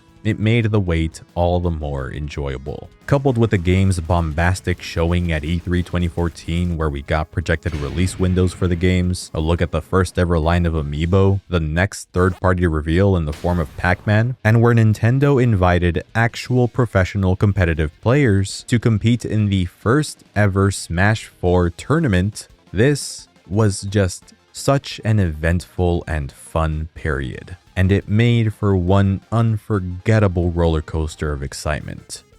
Until it all came crashing down when that damn ESRB leak hit the internet, and then the Shulk reveal trailer a few weeks later with that snarky-ass title only corroborated its legitimacy. He wasn't just a photoshopped little Mac after all. I think this is when I really began to develop a disdain for leaks in general, because while I knew that the game's lingering unknowns were gonna be spoiled when the 3DS version launched in Japan that September, it sucked nonetheless seeing the Duck Hunt duo for the first time via these crusty-ass images. I like leaks when they're fake and well-crafted, not when they're real and crop up right when a game is about to launch. What a bitter note to end on. Though, To say that the hype was dead wouldn't be accurate, since there were still plenty of surprises lying in wait. For one, there was the special demo for Smash 3DS that was made available in September for Club Nintendo Platinum members. People were fiending over these download codes like they were school cafeteria cheeseburgers, I swear to God. And even after the full game launched on October 3rd and I got my greasy hands all over it, there was still the Wii U version to look forward to, which, let's be real, was the version that mattered the most when all was said and done. On October 23rd, we were graced with a Smash for Wii U 50-fact extravaganza! narrated by the new announcer Xander Mobus that showed us 8-player Smash, Mario Party, and Ridley! He's just some boss enemy. ah well. But hey, we did get news that Mewtwo was coming at a later date as a free downloadable fighter for buyers of the 3DS and Wii U versions. They also announced these physical prints of the official soundtrack that would be available to those who registered both versions of the game on Club Nintendo by mid-January. They only contained a limited selection of tracks from the Wii U and 3DS versions, but there were some good ones in here like the new Gerudo Valley and Mute City remixes. This was around the time that I got my first phone too, and the Smash 4 soundtrack occupied much of my initial music library. I'd listen to some of the tracks every now and then during my walks to and from school. So many bangers, from Smiles and Tears and the Super Mario Bros. 3 medley to basically all the Mega Man tunes you could ask for. There are way too many to list. I'm gonna do my best to choose as many of my favorites as I can to use as background music when I'm editing this. I was able to snag the CDs, but I unfortunately wasn't able to get to the special edition that came with a copy of the Wii U game, a new OEM GameCube controller that had the fiery Smash Ball printed on it and a really long cord, and the adapter that enabled the controller to be used for Smash Wii U. The GC controller was pretty easy to come by separately, but that adapter was out of stock for the longest time. So whenever I played with my cousins, for a while there, some of us had to resort to using the 3DS as a controller. What a peculiar but nonetheless adorably novel feature. On November 21st, the wait was over. In the US at least. Super Smash Bros. For Nintendo 3DS and Super Smash Bros. For Wii U, they never did get around to finalizing those names, were mine. And for the next few years, I would play the ever-living shit out of both of them. They arrived at the perfect time in my life too, right when I had entered high school and I had more friends than ever who were eager to Settle it in Smash! Donkey Kong! The Smash 4 duology is special to me in the sense that they were the first games in the series that I got to play when they were new. They were the first ones I got into with a serious intention of getting good at and was surrounded by people who wanted to do the same. And this was the first time that I came into a new Smash game as a bona fide video game enthusiast, meaning that I was able to fully appreciate the referential callbacks to other franchises more than ever before. And I actually recognized basically every playable character here. Not only did Smash 4's roster continue the trend of upping the total number of playable characters with every successive iteration, it was able to pull it off while simultaneously setting a new record for the most number of newcomers we've seen thus far. But before we get to them, let's briefly shift our attention to the veteran combatants, as several of them have seen some noteworthy upgrades and modifications. Transformation characters now occupy their own dedicated slots and have received a few tweaks as a result, like Zelda, Sheik, and Charizard now having proper down specials, and Zero Suit Samus getting a variety of buffs. Ness's Psy attacks now have these sparkly visual effects. Basically all of Pit's specials were updated to reference various weapons from Uprising. Fox and Falco's side specials no longer put them in freefall. Wario has learned how to properly pass gas without dying, and Dr. Mario has been further differentiated from his PhD list doppelganger with abysmal running speed and a pitiful recovery. At the very least, heavyweights like Donkey Kong and Bowser enjoy some welcome moveset and movement buffs that make them handle way smoother in my opinion. It came at the cost of the silliest run animation of all time, but I'm willing to look past that if it makes Bowser actually feel good to use for once. As a matter of fact, a lot of characters that I didn't exactly gel with in the earlier games feel pretty nice now. And I think it's because, broadly speaking, the team recalibrated the game's tempo to be a middle ground between Melee and Brawl. Make no mistake, Smash 4 was still more in line with Brawl than anything, but personally, I vastly prefer Smash 4's game feel over Brawl's, if only because it made it easier for me to pick almost any character now and get some decent mileage out of them. Now, I did say almost any character, and sadly, a significant chunk of the ones that don't fall under that umbrella are newcomers. And it sucks because in terms of who they chose for Smash 4, I don't really have any qualms with any of these picks.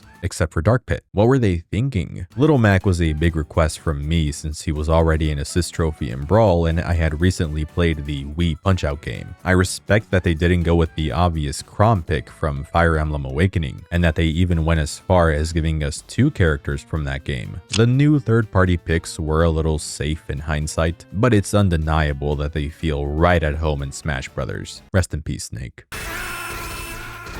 And Shulk? He could have been the only newcomer here and I would have been happy. And lucky for me, I liked him enough to make him my secondary alongside my true main, Sheik. But I'm sorry, I just don't jive with a lot of these guys in regards to their gameplay. They're either too campy and projectile focused, or too slow and floaty to satiate the way I like to play. Something I will commend this newcomer lineup on, however, are their astonishingly faithful and creative movesets. Not you. The villagers have several attacks that have them utilizing staple items and tools from the Animal Crossing games, from a shovel, a Lloyd that they can hitch a ride on like a rocket, to a goddamn axe. The axe is only available after you've planted a sapling and watered it to make it grow into a tree that can then be chopped down with the axe, hurting anyone it collides with. Chopping it down completely also resets the whole cycle. It makes for one of the most versatile moves in the game, having numerous applications and, of course, great meme potential. The Wii Fit trainers use the power of yoga to dish out the pain, when they aren't bonking their opponents in the face with their volleyball spike. Rosalina and Luma look like a diet version of Ice Climbers at first glance, but their dynamic is a little different in how they cooperate. The Luma will mimic Rosalina's A button attacks, and can be launched to effectively extend Rosalina's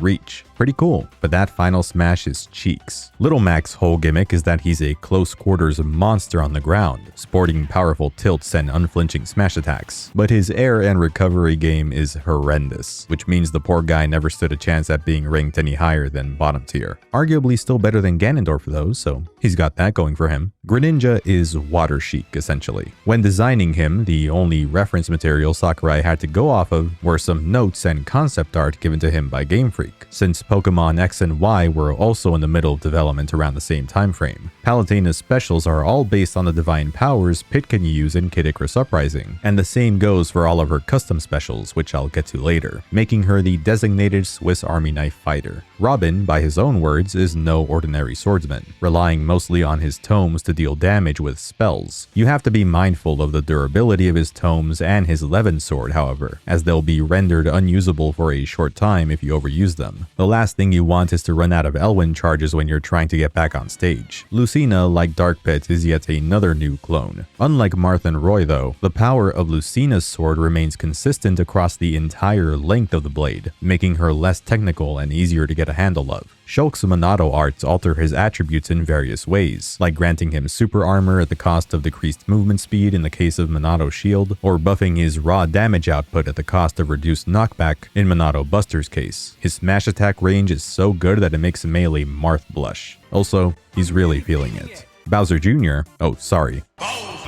Jr.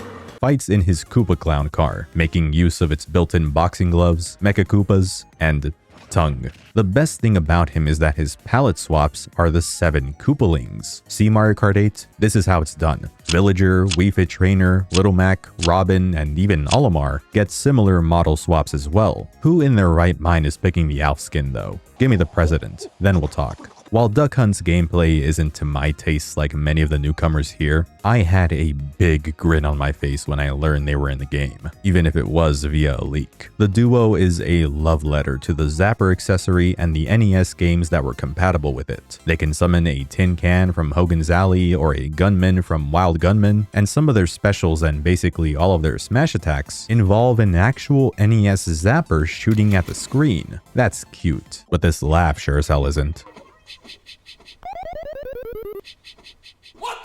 Sonic is back from Brawl, still as lame as ever, and is now joined by both Mega Man and Pac-Man to make up the base game's trio of third-party characters. As I said earlier, the way that Mega Man was adapted into Smash Bros. Was handled pretty much flawlessly. His kit consists of several Robot Master weapons, mainly from Mega Man 2, like Metal Blade and Crash Bomber and Air Shooter, and his neutral attack Mega Buster is really unique in that it lets him move and jump freely while shooting, very much like in his own games. Pac-Man's moveset origins, meanwhile, can be traced back to a variety of different Pac-Man titles spanning different genres and even other Namco properties. While he takes the form of his familiar pizza with a slice missing look during some of his animations, Pac's default appearance in Smash was based off of his original arcade-era artwork, which made a lot of people breathe a sigh of relief that they didn't go with his cursed Ghostly Adventures look. It's like he's staring into my soul. But it doesn't stop there.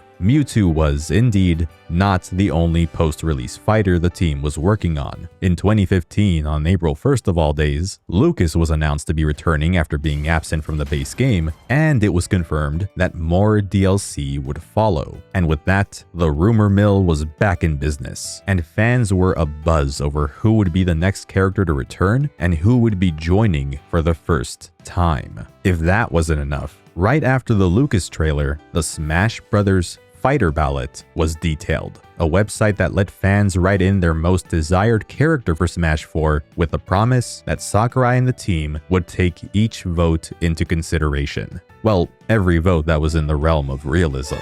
But holy shit.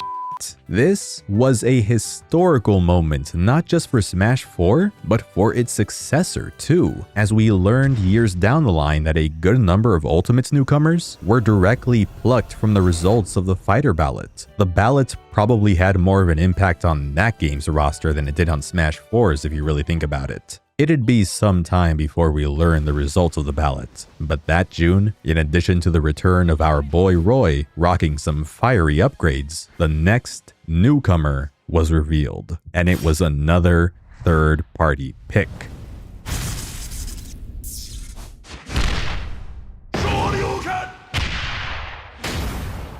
Street Fighter's very own Ryu was joining the battle, bringing with him the thing that every Smash player fears: motion inputs.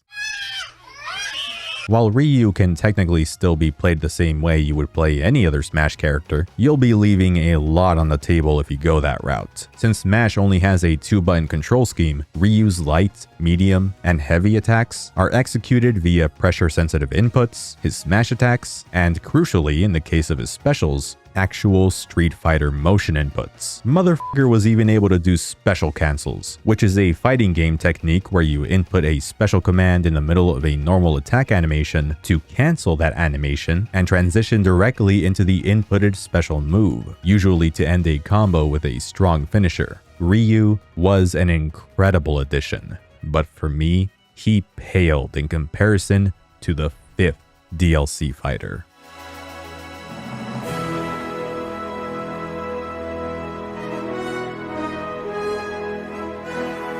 When I saw those stars and heard the first few notes of that music, I started freaking out thinking, holy shit, is the FF7 remake coming to the NX? Nah son, even better.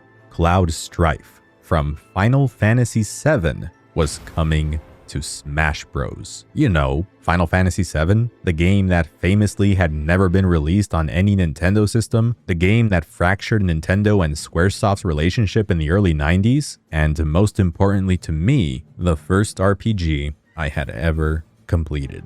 Despite how impossible it seemed, here he was. And while as a Smash fighter he isn't all that complex or creative apart from his limit break win condition that exponentially beefs up his movement and specials, I was over the moon that Cloud was in the game at all, and he ended up being deemed the second best character in the game. How about that? The DLC train could have stopped there, but oh no. One last video presentation for Smash 4 was planned for December, which would give us the final 2 DLC characters. And the first one was none other than, you gotta be fucking kidding me.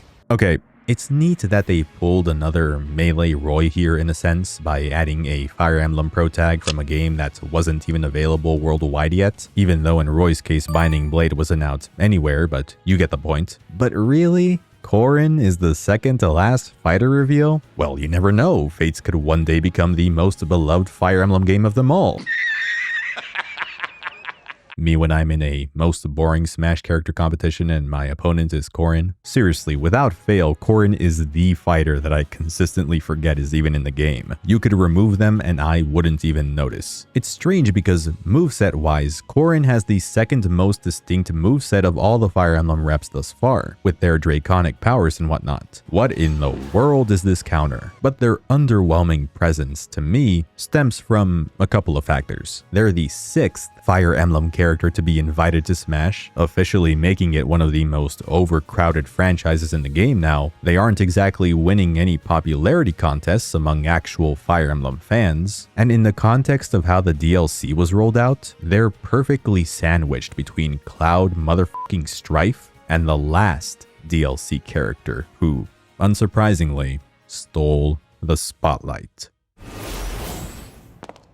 Bayonetta was the final character added to Smash 4. Like the way she's portrayed in her own series, Bayonetta's fighting style in Smash Bros is equal parts flashy, stylish, sexy, and brutal, being a highly combo-oriented fighter with many of her attacks designed to link with each other. Being the second character from an M-rated game now to get a playable role in Smash, and the official winner, at least for now, of the fighter ballot, Bayonetta was a rousing and extravagant note for this game and its DLC to go out on.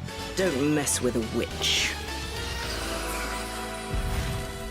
Unless you were a competitive player, in which case her arrival brought nothing but misery. Now, in many ways, Smash 4 was remarkably more successful as a competitive fighter than Brawl was. By measurable metrics, it was more successful beyond a shadow of a doubt, with the biggest Smash 4 tournament garnering multiple times as many entrants as the largest Brawl tournament. Like I mentioned earlier, the game's base speed was noticeably faster too, and in addition to the DLC that kept the game in a relatively healthy state well after the launch, Smash 4 was also the first in the series to receive downloadable balance patches that would either nerf or buff certain characters and or mechanics, something that is basically essential for modern fighting games now. While I had a blast playing these games with my high school chums in a competitive manner and keeping up with tournaments and the like, it'd be remiss of me not to cover the aspects that some of the player base took issue with when comparing Smash 4 to the previous games. And not just Melee, mind you. There was a crowd, however small, that wasn't happy with Smash 4's lack of advanced tech, even when compared to Brawl. Certain changes like the revamped ledge grabbing system also didn't sit right with those who were under this impression that Smash 4 was dumbed down even further than Brawl was in various areas, despite generally feeling faster on a surface level and removing that game's random tripping nonsense. Rage was an added comeback mechanic that became extremely controversial due to how wonky its implementation was. It steadily increased the knockback characters dealt as their damage rose, but the way it was scaled was completely out of whack, allowing for disgustingly early KOs like this,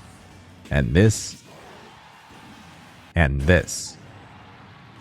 While the base roster was spared from any Brawl Meta Knight tier demons, hoo-ha's notwithstanding, it was when the DLC started getting rolled out that Smash 4 went from being a respectable effort in balancing a game with this many characters to, why am I even playing this shit anymore? The resurrected veterans weren't the issue. It was the newcomers that caused the most anguish, except for Corrin.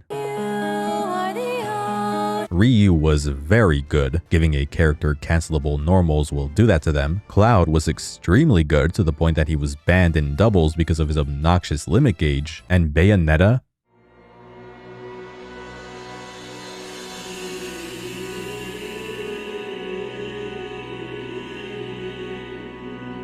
Easily the most oppressive character here, having multiple touches of death that perfectly led into ladder combos that carried her opponents all the way to the top blast zone. And there's also Witch Time, a unique counter that, if timed correctly, allows Bayonetta to slow time down for her opponent, which, yeah, it's like the best move in the game. I don't think I need to explain why. And even if you don't get the timing right, Bat Within will more than often activate instead, which is busted in its own right. I wasn't around for Meta Knight's reign and all of his gliding and stalling and mock tornado spamming bullshit, but I was around to witness countless games be decided by a Bayonetta player grazing their opponents once and getting a kill off of it. In spite of how antagonized she was by the community, Bayonetta, like basically every other dominant Smash character in history, was never officially banned on an international or even national level. You know who did get banned though?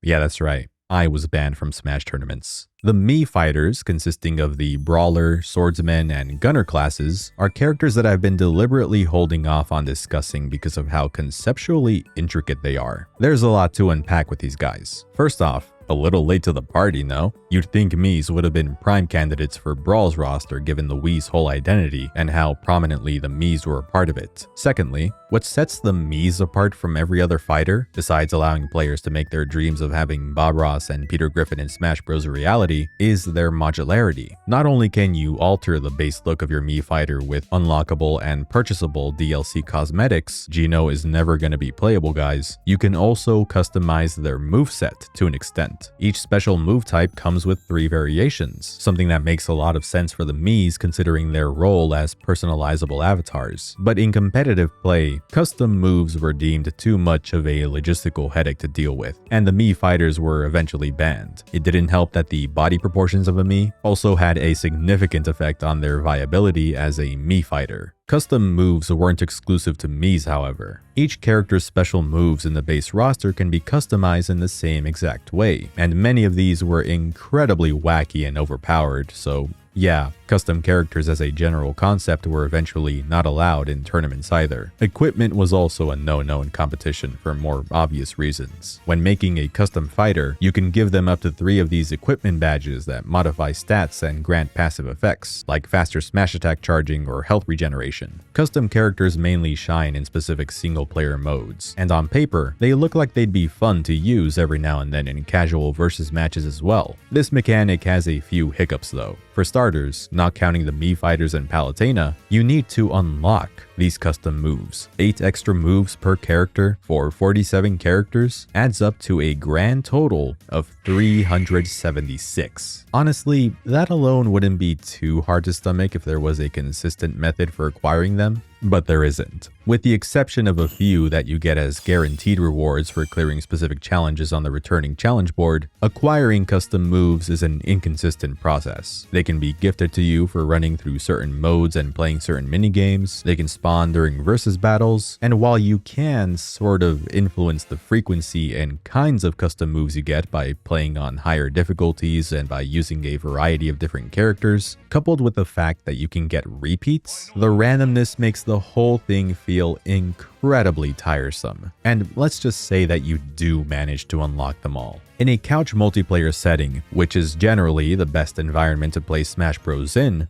would you really want to deal with the hassle of ensuring that everyone in the room has their preferred loadout when playing with custom moves on? This is definitely an area where the 3DS version should, theoretically, have the upper hand, since custom characters are saved to each player's own copy of the game, so everyone can have their custom fighter ready to go. In my experience though, this still didn't stop some of my friends from wasting the few precious minutes we had during lunchtime tinkering with their custom characters. Even if you can somehow avoid that problem, you'd still have to play Smash 3DS and deal with its glorious wireless lag. The fact that this version had a brief stint in tournaments before the Wii U version came out fascinates me. A moment of silence for all the circle pads that were obliterated. Jokes aside, the Wii U version, like pretty much everyone expected, became the ideal way to play Smash 4. It's just a lot more comfortable and convenient playing one of these games with a proper controller on the TV. Doubly so in Smash Wii U's case with the jump to HD helping the action pop that much more. But glossing over the 3DS version would require dismissing what is fundamentally the second half of Smash 4, and in some ways the more interesting half of Smash 4 at that. So I'm not just gonna ignore it, not when it is my most played Smash game ever according to my activity log, only beaten by the 450 hours I put into the Wii U internet browser apparently. I used to sail the 7 seas on that thing all the time.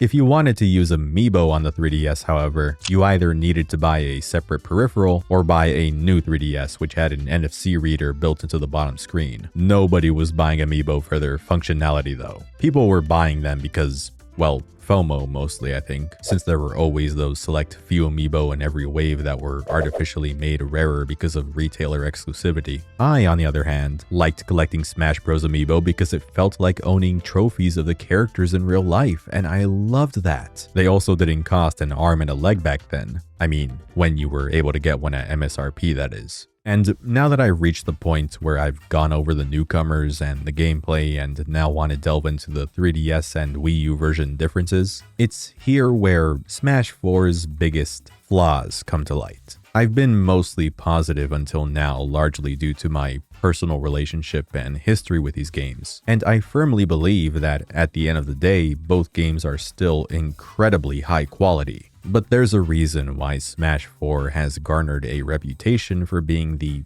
oddest and most skippable installment. Part of that, I've concluded, has to do with the unorthodox dual release format as it feeds into what I believe is the crux of the central problem with Smash 4, which is that it has a bit of an identity crisis. Whereas the other entries all had some kind of hook, like a specific mode or set of mechanics that one could argue are valid and compelling reasons to return to them today, Smash 4 never really achieved that same level of staying power. While it brought some new ideas to the table, most of them aren't substantive enough to warrant returning to the game for, unless you want to take a quick trip down memory lane. I literally just went over one example earlier, the custom moves, and there's, sadly, more where that came from. To start off, let's talk about these stages. Over the years, I've noticed that opinions online have swayed more towards preferring the 3DS version selection of stages, and as somebody who has held that opinion since 2014, I feel extremely vindicated. Smash 3DS's stage list, while tinier, offers better diversity in my eyes, and the stages themselves are consistently more fun to play on than the Wii U version's exclusive stages. We've got 2 banger Zelda maps here in the form of Gerudo Valley and Spirit Train, the best Mario Kart Rainbow Road, 2/3 of a good Paper Mario stage. We're 4 for 4 on awesome new retro-themed maps this time with Dreamland GB, Mute City, Balloon Fight, and Pac Maze, the cozy and sunny vibes of Tortimer Island, the acknowledgement of Street Pass thanks to the Find Me stage, and freaking Magicant, and they've got Corneria here. What else could you possibly want? Now, what does the Wii U version look like?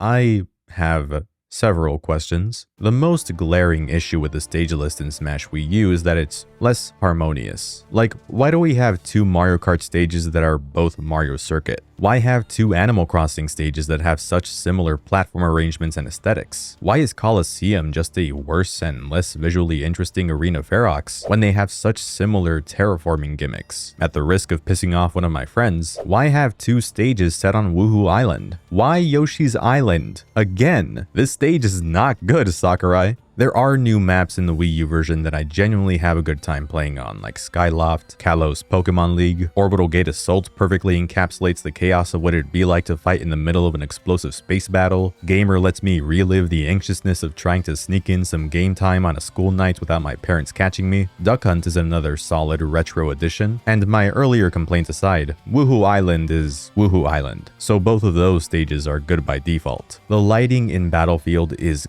gorgeous in the home console version, and the background in Final Destination is jaw-dropping when it isn't flashbanging me. Hell, I even like Pyrosphere in spite of that stage getting a lot of hate because of the too big for Smash sized elephant in the room. The other Wii U only stages, on the other hand, are either too bland, too forgettable, or too riddly. I want to love the Mario Galaxy level, but a part of me can't help but be disappointed that this was the planetoid they chose to make into a Smash stage. If they wanted something that was iconic and tied to Rosalina's character, why not the Comet Observatory? That would have been dope. Jungle Hijinks has the same problem. It just feels like way too safe of a pick. And I don't particularly enjoy the background-foreground split here as much as I did in the actual DKC Returns game. Going back and forth between the two planes is kind of a pain. A Sonic Lost World stage? Yawn. Unlike Pyrosphere and even Magicant in the 3DS version, I don't think the bosses of Gower Plain and Wily Castle complement their respective arenas. Gower Plain already has an awkward enough layout to contend with, when Metalface isn't deleting half of the level's terrain, and Wily Castle doesn't have enough of an interesting layout by itself, and relies too much on the Yellow Devil to keep things engaging, which is probably why he constantly shows up.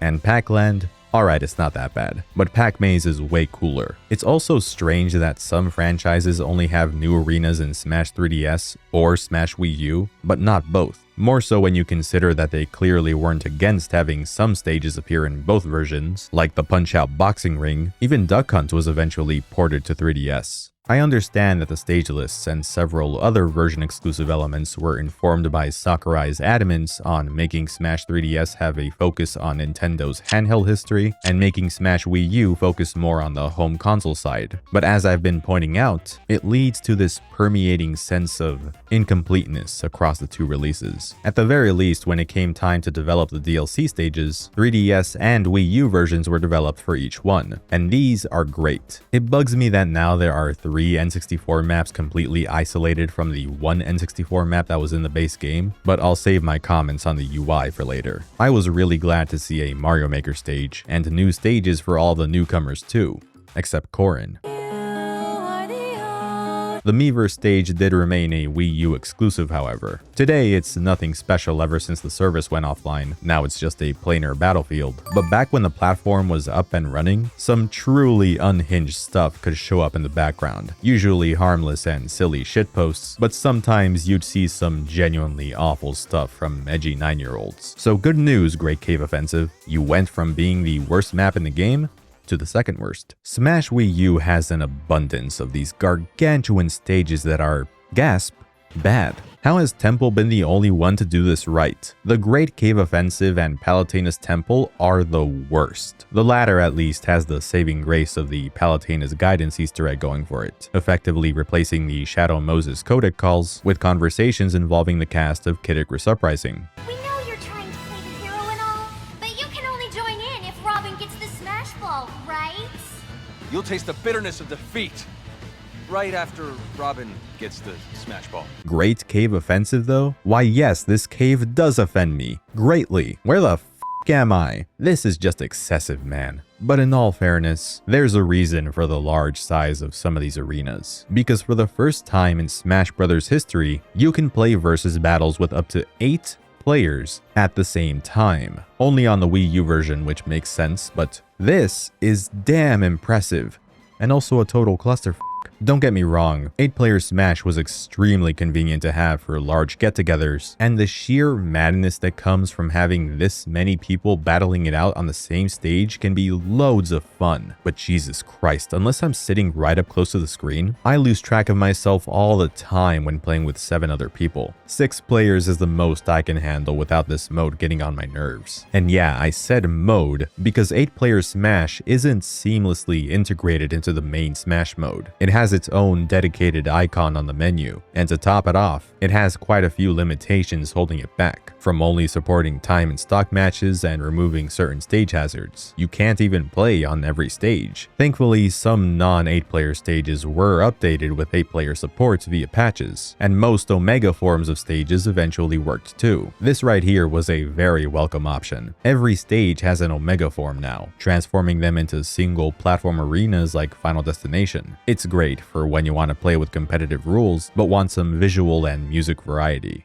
I guess now's as good a time as any to mention how online worked. Players were offered two general ways to play against randoms: for fun, which kept items on and shuffled between normal hazard-filled stages, and for glory, which switched items off and only let you play on Omega stages. Ironically, for glory wound up being the funner option, because for fun was way more susceptible to lag since the higher number of on-screen elements and assets inherently required the already subpar netcode to work harder to keep every player in sync. And since For Glory was the closest there was to a competitive mode, it naturally drew in players who were more likely to have stable internet setups since they were playing, well, for the glory of winning. It was still far from perfect though. Laggy matches and disconnects were still abundant, especially in the 3DS version given that the system's only way of linking to the internet was via Wi-Fi. Considering the connection issues that plagued For Fun, and the higher than average amount of obtrusive gimmicks in the Wii U stages, it's no wonder that this ended up being the Smash game that made me pivot to a competitive playstyle as my preferred way of playing. And that's a shame, because Smash 4 is frankly sensational if you're willing to embrace its franticness. 8-player Smash in the heat of the moment and when you just don't give a shit is so thrilling, especially when you play on a good map like Temple. Final Smashes are as spectacular as ever, with some returning characters receiving much needed upgrades like Lucario and Kirby, and it was cool seeing the melee characters that were cut from Brawl finally getting supers of their own. Many of the newcomer Final Smashes take more of a cinematic angle. Some highlights for me include Shulk's Chain Attack, Duck Hunt's NES Zapper Posse, and of course,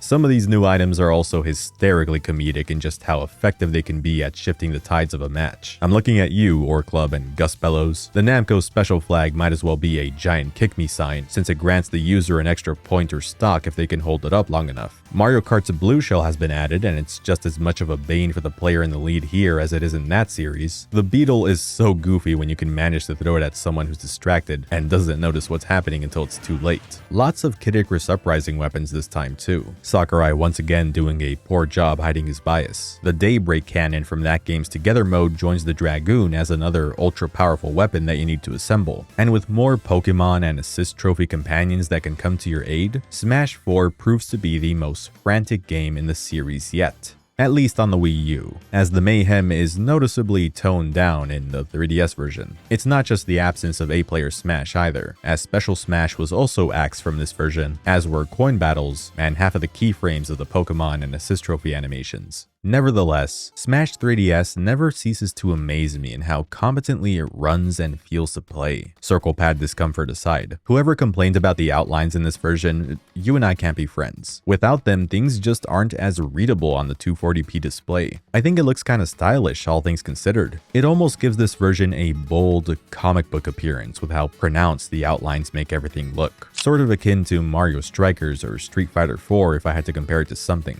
I assume that the decision to give moves these visible slash marks and to add these red streaks that convey when an attack is fatal or near fatal were also for the sake of making the action more visible on the 3DS's screen, and it ended up enhancing the look of both versions of the game. And I know that this isn't exactly newsworthy anymore in an era where we have the Switch and all these powerful PC handhelds, but damn, I'll never get over how cool it was at the time that they managed to fit a Smash Brothers game on a cartridge this small. The hardware is definitely overexerting itself just to run the damn thing, but barring the lengthy load times when playing it on an original 3DS model and the lower number of side modes compared to its home console sibling, I wouldn't say that Smash 3DS feels that watered down. And honestly, there are more reasons than just the stage lists to prefer this version over the Wii U one. Take Smash Run for instance. Smash Run is a mode exclusive to the 3DS version where you're plopped into an expansive labyrinth filled with enemies and treasures that you explore to power up your character. When the 5 minutes are up, you and 3 other players are forced to compete in a randomly selected challenge, each revolving around a unique theme to decide the ultimate winner. If you've played Kirby Air Ride, Smash Run operates in pretty much the exact same fashion as the City Trial mode from that game. You never know for certain what the final challenge challenge is gonna be. So you have to diligently comb through as many areas of the map as you can to ensure you get a healthy, even spread of stat increases. It isn't wise to put all your eggs in one basket, like only focusing on speed and offense buffs, because if the end challenge is all about jumping, you'll be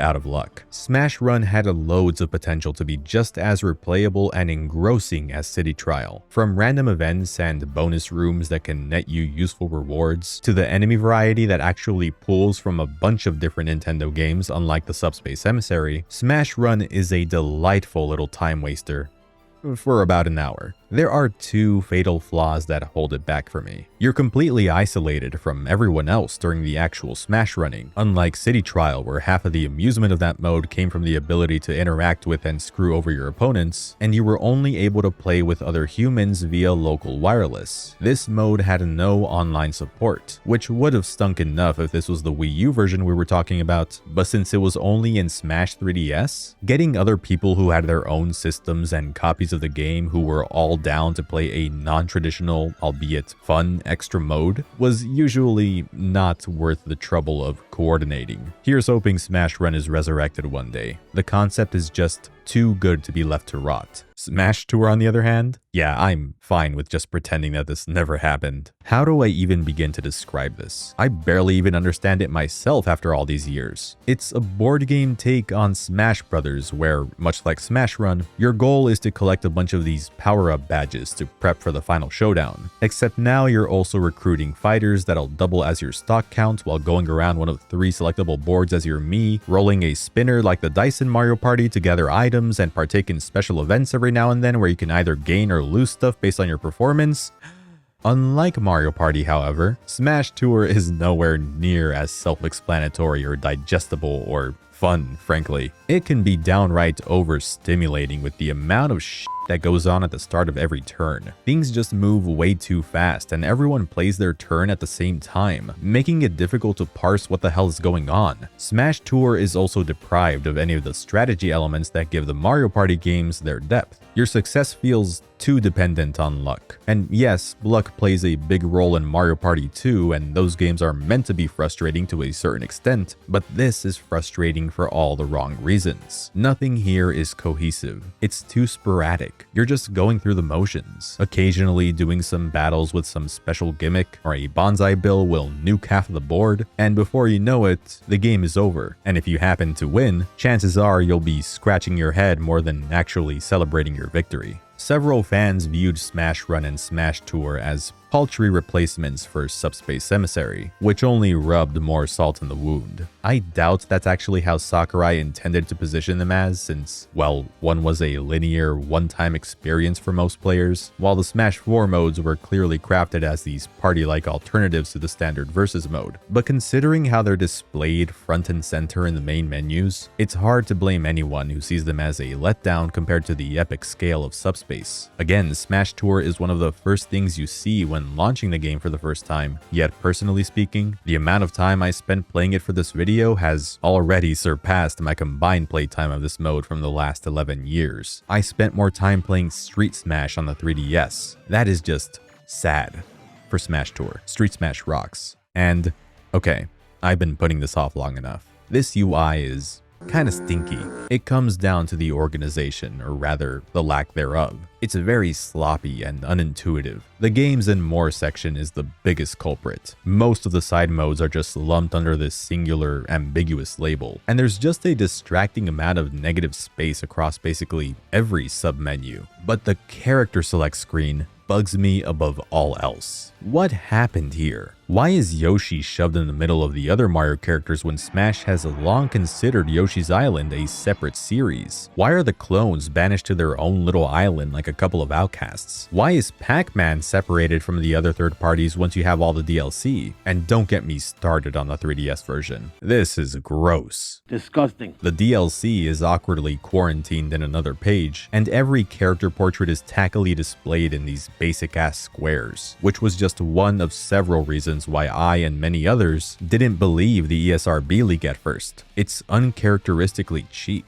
At least the Wii U version has the edge in that sense. The menus actually look pretty there if you don't pay attention to how poorly organized they are. Also, some parts have been confusingly sanded down and stripped of the personality they once had. Look at the challenge board. What happened to the glass cases? Brawl's sound test had the spinning emblem for each series when a song was playing, almost like a spinning record, but now it's gone. Call it nitpicking, it most certainly is, but it's hard for me to look past how sanitized this game's presentation feels in certain areas compared to Brawl, when that game did such a stellar job at selling the digital museum vibe. Smash 4 isn't devoid of this kind of charm outright, to be fair. I love the way the trophy shop looks, and the fancy cases that trophies can be displayed in to incentivize you to complete each set. But I can't help but view the absence of that same attention to detail in other areas as anything but further proof of Smash 4's underlying identity issues. Like, look at this disc. This is the downgrade of the century. I'm about to crash the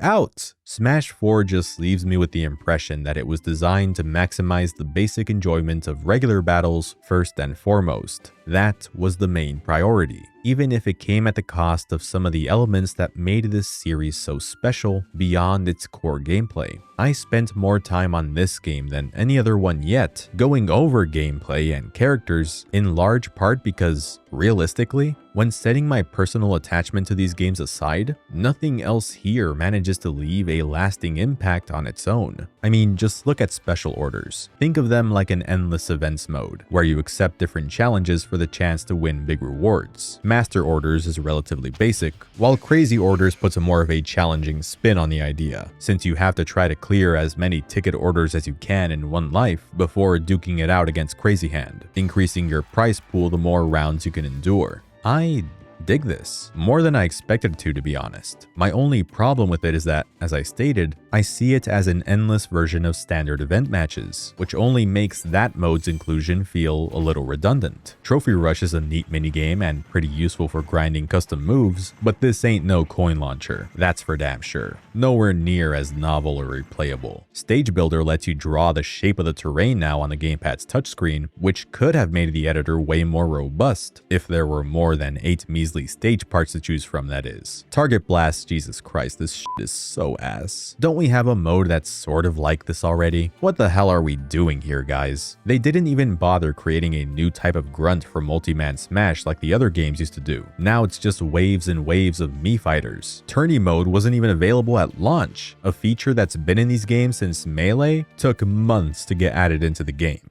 And that just leaves us with All-Star and Classic mode to talk about. All-Star is unchanged for the most part, which, like, fair. If it ain't broke, don't fix it. Classic mode, meanwhile, is a little different depending on the version of the game you're playing. In Smash 3DS, the mode is optimized for handheld play. It's very short, and in between every match, you're allowed to choose from multiple paths, and the paths are color-coded to match their difficulty. The more challenging routes net you more lucrative rewards, as does choosing a higher base difficulty before starting the mode. This might just be my favorite Classic mode yet. The faster pace and branching paths are welcome shakeups while retaining the signature arcade-style progression. What's it like in Smash Wii U then?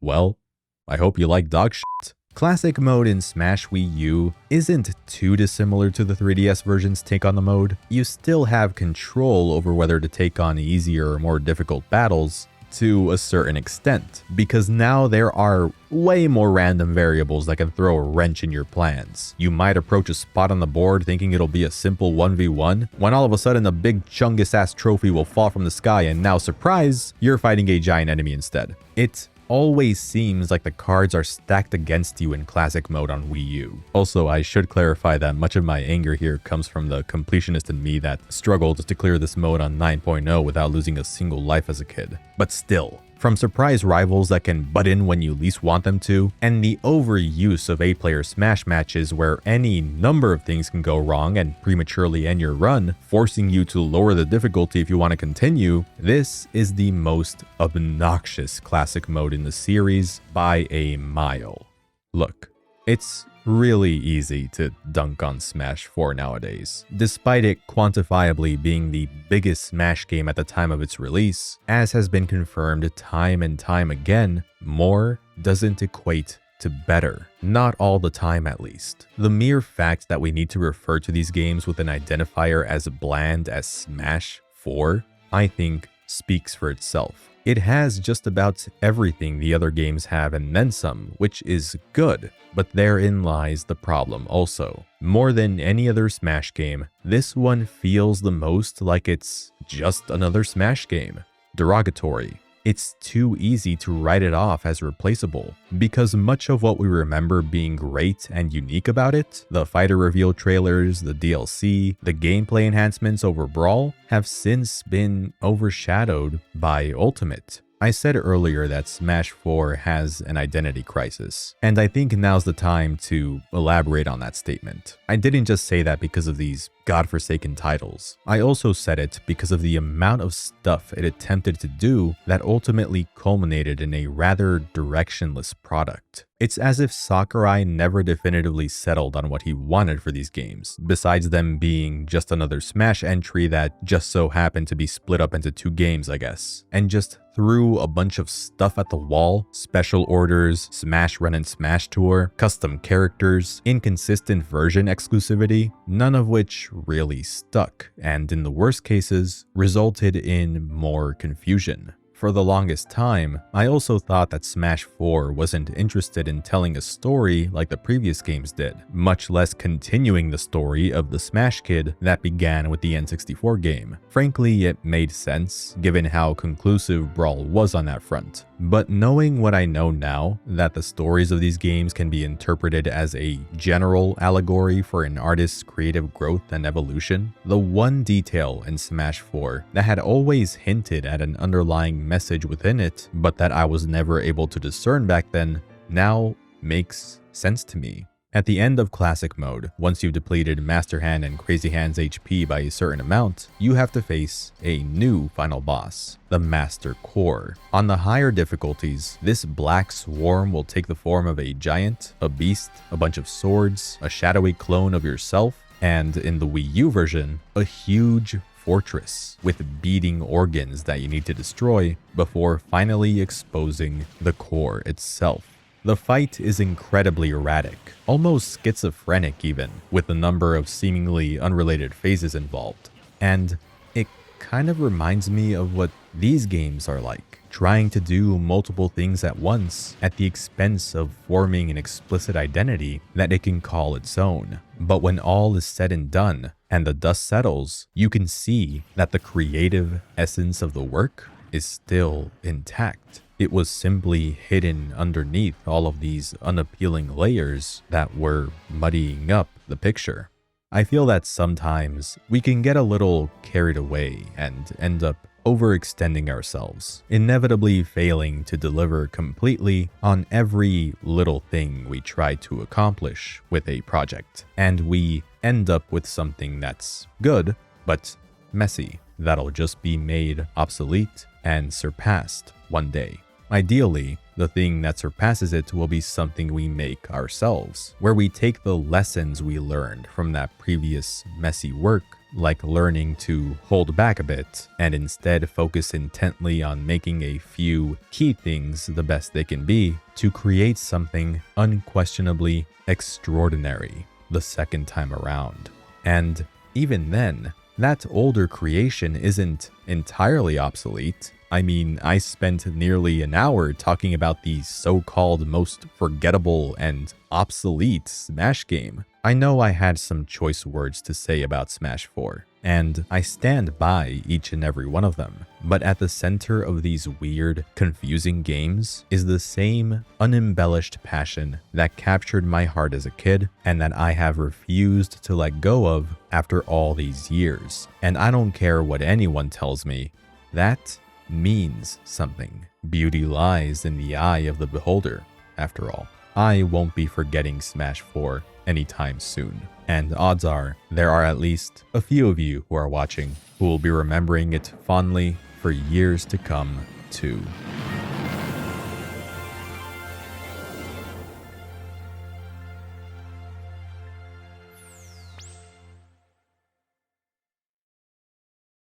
Alright, let's pause for a second to get our bearings. Congrats on making it this far and putting up with my incessant yapping, by the way. As we've seen, making a Smash Bros. Game is no small feat, and as Sakurai's ambition has arisen with every subsequent installment, so has the time it takes to develop one of these games. Melee was a lightning-in-a-bottle freak accident and was only in development for 13 months, Brawl took a little over 2 years, and Smash 4 took nearly 3, and the last bit of DLC for it didn't release until February 2016, so naturally, the next Smash game after it was gonna need extra time to cook, right?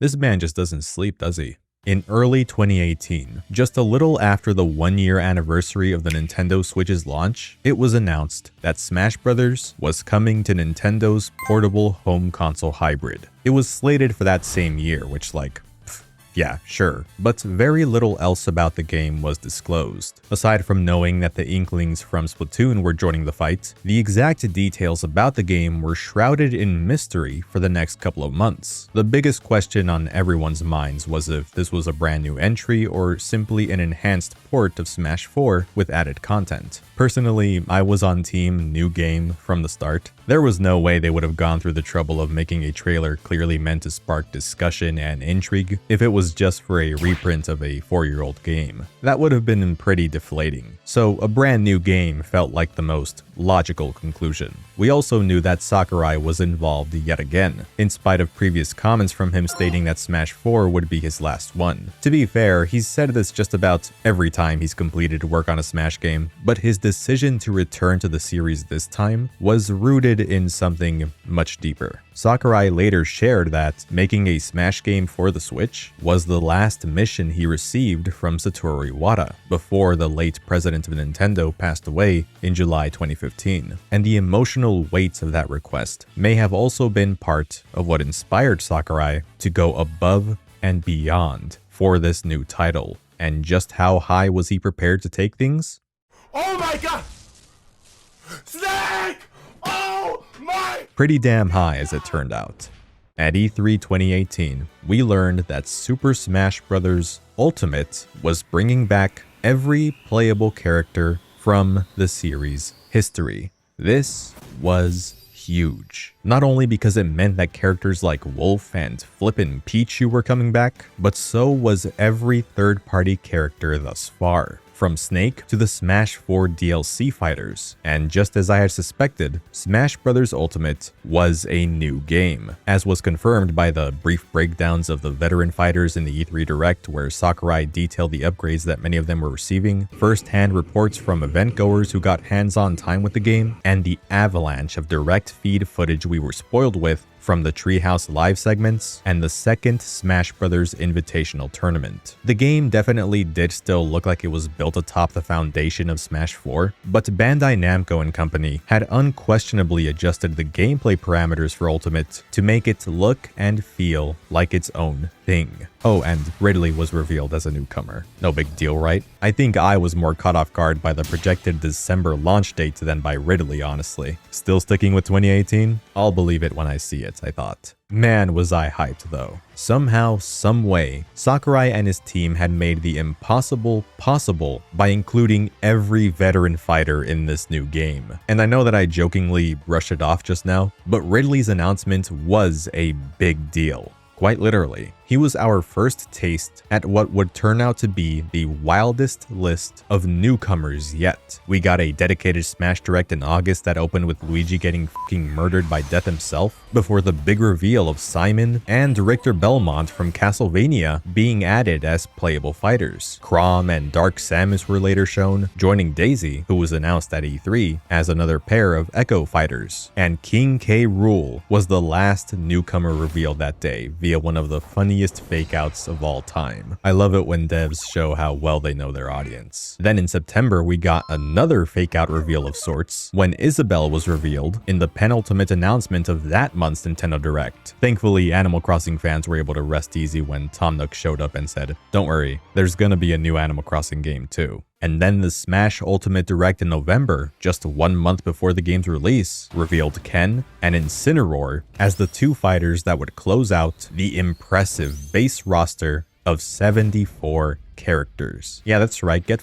Grinch. I will say that I was a little sad to see that they weren't keeping at least a few of the newcomers up their sleeves as a surprise until the game was out. And as someone who's never been a big Pokemon fan, they could have ended on a higher note than Incineroar in my opinion. It felt a tad anticlimactic. But hey, I couldn't be too mad considering how much of a treat that last trailer, and all of the other trailers really, were to watch, especially with the consistent theme of brutal violence and murder they shared. Plus, Sakurai confirmed in the presentation that Ultimate's roster would continue expanding for the foreseeable future via downloadable content, with the announcement of the Fighters Pass. In the Smash 4 era, the DLC kinda just dropped whenever the team was ready to release it. Smash Ultimate, though, looked like it was adopting a similar model to the Season Pass that several other big online multiplayer games had been using for a while at that point. We were told to expect at least 5 additional characters in this Fighters Pass, with specifics pertaining to each one being saved for later dates. So the DLC rollout was going to be a little more organized this time around. There was one other bonus fighter we were told about in this direct, however. This is officially the best Smash game yet. In all seriousness, that was what Smash Ultimate was shaping up to be. The ultimate, best Smash Brothers game of all time. In addition to the insane fighter lineup, the directs and updates we were treated with in the months between E3 and the game's launch also shared that Smash Ultimate was remastering most classic stages. Its soundtrack was going to be overwhelmingly packed with new remixes and old tracks alike. Versus matches were going to be more customizable and chaotic than ever, with wackier items, more assist trophy partners, final smash meters, and this new spirit system. And the game was going to feature a campaign centered around these so-called spirits, dubbed the World of Light, where everyone fucking dies. Every Smash sequel up to this point had felt like a grand event, but Smash Ultimate was in a league of its own. As I'm sure I'll say a few more times after this, what Sakurai and his team managed to achieve here is almost unfathomable. To coordinate with God knows how many studios and publishers to sort out the licensing and rights agreements for the hundreds of games represented in Smash Ultimate, a list of games that continue to grow after its launch, by the way, we will probably never see a crossover of this magnitude ever again in our lifetime. This corporate monstrosity doesn't count, and I, for one, am so glad that Sakurai was the one who got to lead the whole thing. If anyone was able to pull this off, it was him, and he pulled it off with flying colors. Colors that weave into a spire of flame. Distant sparks call to a past still unnamed. I have my share of issues and nitpicks with Smash Ultimate, as you'll be made aware of shortly, but like, they pale in comparison to the near inexpressible admiration I have for it. So let's wrap this retrospective up, shall we? Because fucking hell, I'm exhausted. Super Smash Bros. Ultimate! Who am I gonna play as first though? Just think of all the possibilities. Please, you don't have to go. You think this is something? You think this is bad? This chicanery? He's done worse. Yeah, when you first boot up Smash Ultimate with none of the DLC downloaded, your starting roster will only consist of the original 8 fighters that debuted in Smash 64. I like this. It's cute. And I think it's a clever tactic to prevent new players from getting overwhelmed by a massive starter lineup of fighters. Characters are unlocked at a very quick pace too, and it gives newbies the chance to try everyone out one at a time, with the added inherent excitement that comes from getting a new character to play with. Now in Smash Bros. Brawl, I and many others found that going through the adventure mode was the most convenient way to unlock every fighter. Plus you got to experience peak fiction with this approach. So naturally, when I started playing Smash Ultimate, I immediately gunned it to its new adventure mode, knowing that I would likely unlock everybody by completing it, and also because I was extremely curious to see what it would offer. World of Light was revealed at the end of the November Direct with a super captivating trailer that left several fans, myself included, thinking that it was going to be the spiritual follow-up to Subspace. I should mention that the adventure mode in this game is nothing like what we came up with for the Subspace Emissary.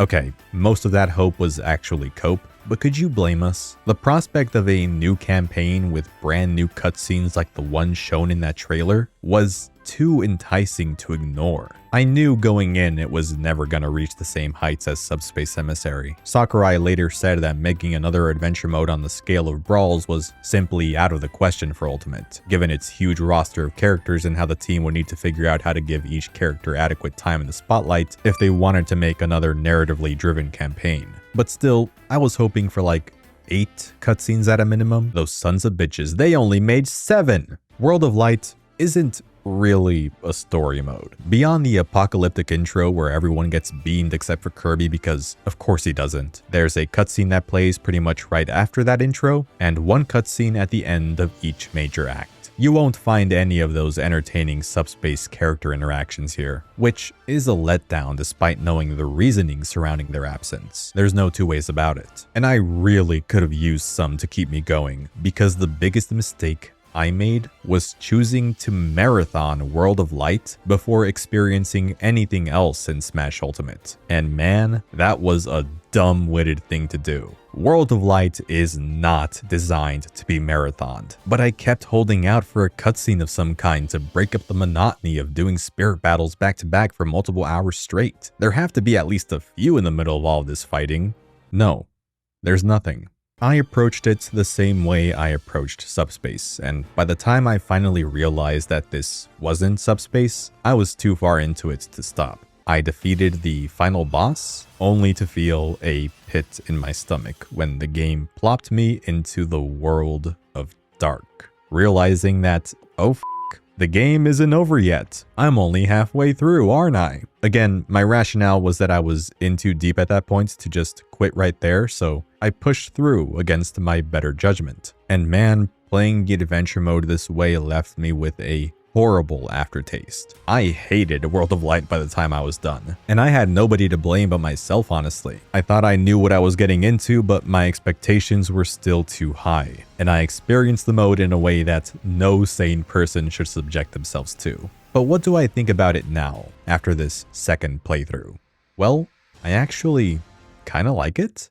Well, some of it. To reiterate, World of Light ain't no Subspace Emissary. The two couldn't be more different with the exception of a few nods to Subspace here and there in the World of Light. Subspace Emissary was Smash's take on a traditional platformer / beat 'em up, while World of Light's gameplay consists of you exploring a large overworld map, advancing through it by completing spirit battles, freeing the spirit in the process and adding it to your spirit collection. Think of spirits as a consolidated, alternate version of the equipment badge system from Smash 4, or perhaps the sticker system from Brawl's adventure mode would be a more apt comparison. You can create a loadout with a primary spirit and up to 3 support spirits that'll alter your fighter's stats and apply bonuses, such as starting a match with a certain item or buff, negating certain hazards. There are all sorts of different effects that spirits can grant you. Spirit battles involve you sparring with a fighter that's being possessed by the spirit, and that spirit will impose unique rules onto the match that are thematically appropriate for the spirit you're facing. It's your job to assess the conditions laid out in front of you before the battle begins and equip the spirits that can best counter them. There may be times where you won't have the optimal spirit for a particular battle though, and at that point it's up to you if you want to take a crack at it with a significant handicap or return once you've acquired a spirit that'll make your life easier. You'll also have to take your primary spirit's power levels into account, as well as their type. Spirits with lower power levels will give you a noticeable stat disadvantage once you're in a match, and the rock paper scissors-esque type triangle is also something you need to be aware of. So in conjunction with acquiring different spirits of various types and classes, you need to level them up too, either by gaining experience from battles, sending them off to the gym to train with Doc Lewis, or stuffing them full of snacks. This is one of the more appealing parts of World of Light's gameplay to me. It's like a mix of a fighting game and an RPG, what with how spirits level up with experience points, some of which even evolve like Pokemon when reaching max level where they transform into spoilers, and you have a lot of flexibility in terms of the builds you can create, having total control over how difficult or easy you want battles to be, and you're rewarded with more goodies if you choose not to overpower yourself. You can also level up your inherent abilities that'll apply to every fighter and spirit battle as you progress, by filling out the skill tree with these skill spheres. So not only is it like an RPG, it's also like a modern AAA Sony game. Now, I don't want to prop this up too much since these aren't exactly the deepest RPG mechanics in the world. I'd say that the majority of these battles don't really require you to think too critically about which builds to use, since most of the time, the auto pick button will pick an optimal or good enough spirit setup for you anyway. Things might function a little differently on the harder difficulties, but from what I've played and observed, World of Light hardly ever forces you to engage with your spirit parties on a granular level. You can skirt by without putting in too much thought, doubly so if you aren't going after any of those optional ball-flicking spirits. You know the ones. The boss with that stupid poisonous floor and the defense buff she gets when she's taken enough damage. The Pauline fight where your jump height is reduced and she keeps running away from you while Mario and DK CPUs are on your ass and you're under a strict time limit. And the Dr. Wily spirit's army of metal Megamans? Megamen? I don't know. That you need to defeat before actually getting a shot at the doc himself. And do you really want to waste time attempting these fights to begin with if they aren't even required? World of Light already clocks in at around 15 hours, closer to 20 if you do try to complete every spirit encounter. To this day, this is still my biggest gripe with this mode. Even when consuming it in short 30 to 60 minute chunks while in bed or something, which I found to be the most enjoyable way to experience it, this mode goes on for a while. It's a commitment no matter how you slice it, and it is really easy to grow tired of the onslaught of spirit battles when, like I said, the bulk of these can be cleared with minimal effort on your part. All that said, while it can get mind-numbingly repetitive, World of Light has a lot of good in it too. I have to commend just how much fan service they were able to cram into this mode. The gimmicks for certain spirit battles do get repeated fairly often, but it's honestly really impressive how accurately they're able to illustrate the unique characteristics of a spirit within the confines and limitations of the Smash Bros. Engine. These battle conditions can get ingeniously creative and show an unmistakable respect and love for the source material. They're like events on steroids, and that's awesome. I mean, the spirit of Ness's dad, a character in Earthbound who only communicates with Ness via a phone, is not only depicted with that same phone sprite in his spirit art, but the battle has you fighting against an invisible snake. Smash Ultimate has an absent father joke. How did this not win Game of the Year? I mean, what was it even going up against? Oh, so it never stood a chance. While I criticized the balancing of the spirit system earlier and how you aren't really incentivized to challenge those optional legendary spirits apart from personal fulfillment, I will point out that these encounters probably do the best job at showcasing the depth and importance of managing your spirit party. Because of how brutal they can be, autopick won't always give you the greatest build, so you do need to strategize a little more to have an easier time fighting these harder spirits. Part of the fun can come from experimenting with different spirit combinations to find an OP setup that you enjoy using. Or maybe you're a masochist who derives immense pleasure from undertaking self-imposed challenges like doing a no spirit or Nuzlocke run. The freedom you're given in how you can approach each battle is, again, one of the best things World of Light has going for it, making the mode compelling in its own unconventional way. And when you're not doing spirit battles, you're roaming the gorgeously hand-drawn overworld in search of, well, other spirit battles, but also additional fighters to recruit, treasure chests with valuable loot, and numerous interactable points of interest that will open new spots on the map for you to explore, some of which are self-contained dungeon-like sub-areas. I will give World of Light this over the Subspace Emissary. It does a much better job at incorporating elements from multiple franchises in its environments. The World of Light and World of Dark maps are primarily made up of these disparate locations that are either directly from or loosely based focused on a particular series. And it isn't just set dressing. The theme of an area will have a direct impact on how you navigate through it too. You hitch a ride on the Great Fox when exploring the Lilat system. You have to open security doors by activating these terminals in the Metal Gear inspired military base. Dracula's castle has been recreated as this really neat 2D level. The Zelda themed area has a heavy puzzle focus, making you decipher riddles and uncover hidden paths in the Lost Woods. And with how you're sometimes denied access to an area until you have the correct spirit to traverse through it, or until you've activated a switch that opens a gate blocking your path, this is probably the most adventure-y feeling adventure mode in the series. It's almost akin to what I posited as my ideal version of Brawl's Great Maze, a Smash campaign with elements from Metroid and Zelda. Just, you know, without any cool platforming stages. And the boss fights are the cherry on top. From familiar faces like Giga Bowser and the Subspace Army's Gallium, to entirely new Smash Bros. Bosses like Ocarina of Time Ganon, Dracula in both his vampiric and beast forms, Rathalos from Monster Hunter, a little random but I dig it,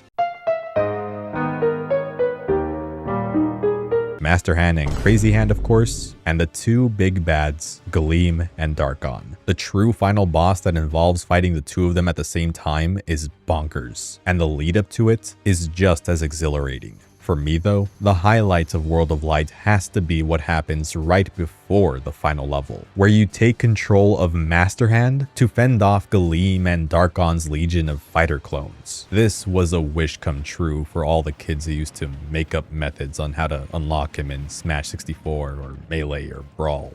So yeah, I don't treat World of Light with the same reverence I have for the Subspace Emissary, but now that I've met it on its own terms, I've accepted that it isn't and was never meant to be the sequel to Subspace that I wanted. And that has made it easier for me to recognize its strengths. I will say though, that the tedium that can set in from its gameplay isn't helped by the fact that there is a separate sub-mode, the Spirit Board, that features the same flavor of spirit battles that comprise the meat of World of Light's gameplay. Subspace's gameplay, no matter what you think of it, was one of a kind in Brawl. But also, I get why this mode is here. The Spirit Board is basically the replacement for Events Mode, a never-ending Events Mode somewhat following in the footsteps of Master and Crazy Orders, except as I established, Spirit Battles are the most wildly creative and enjoyable incarnation of this system in the series, and the Spirit Board had the additional upside of receiving a healthy dose of updates via special events, where the spirits on the board would revolve around a specific theme. Many of these events brought new post-launch spirits too, so there was reason to check in when one was active. Past Spirit Board events still get reruns today too, giving players who missed out on them the first time the chance to participate. These were also a clever way for Smash Ultimate to acknowledge games that came out after it did, and they'd usually pop up to commemorate a new release, which is something that the previous games were never really able to do with trophies, besides a select few that released alongside new DLC updates in the Smash 4 era.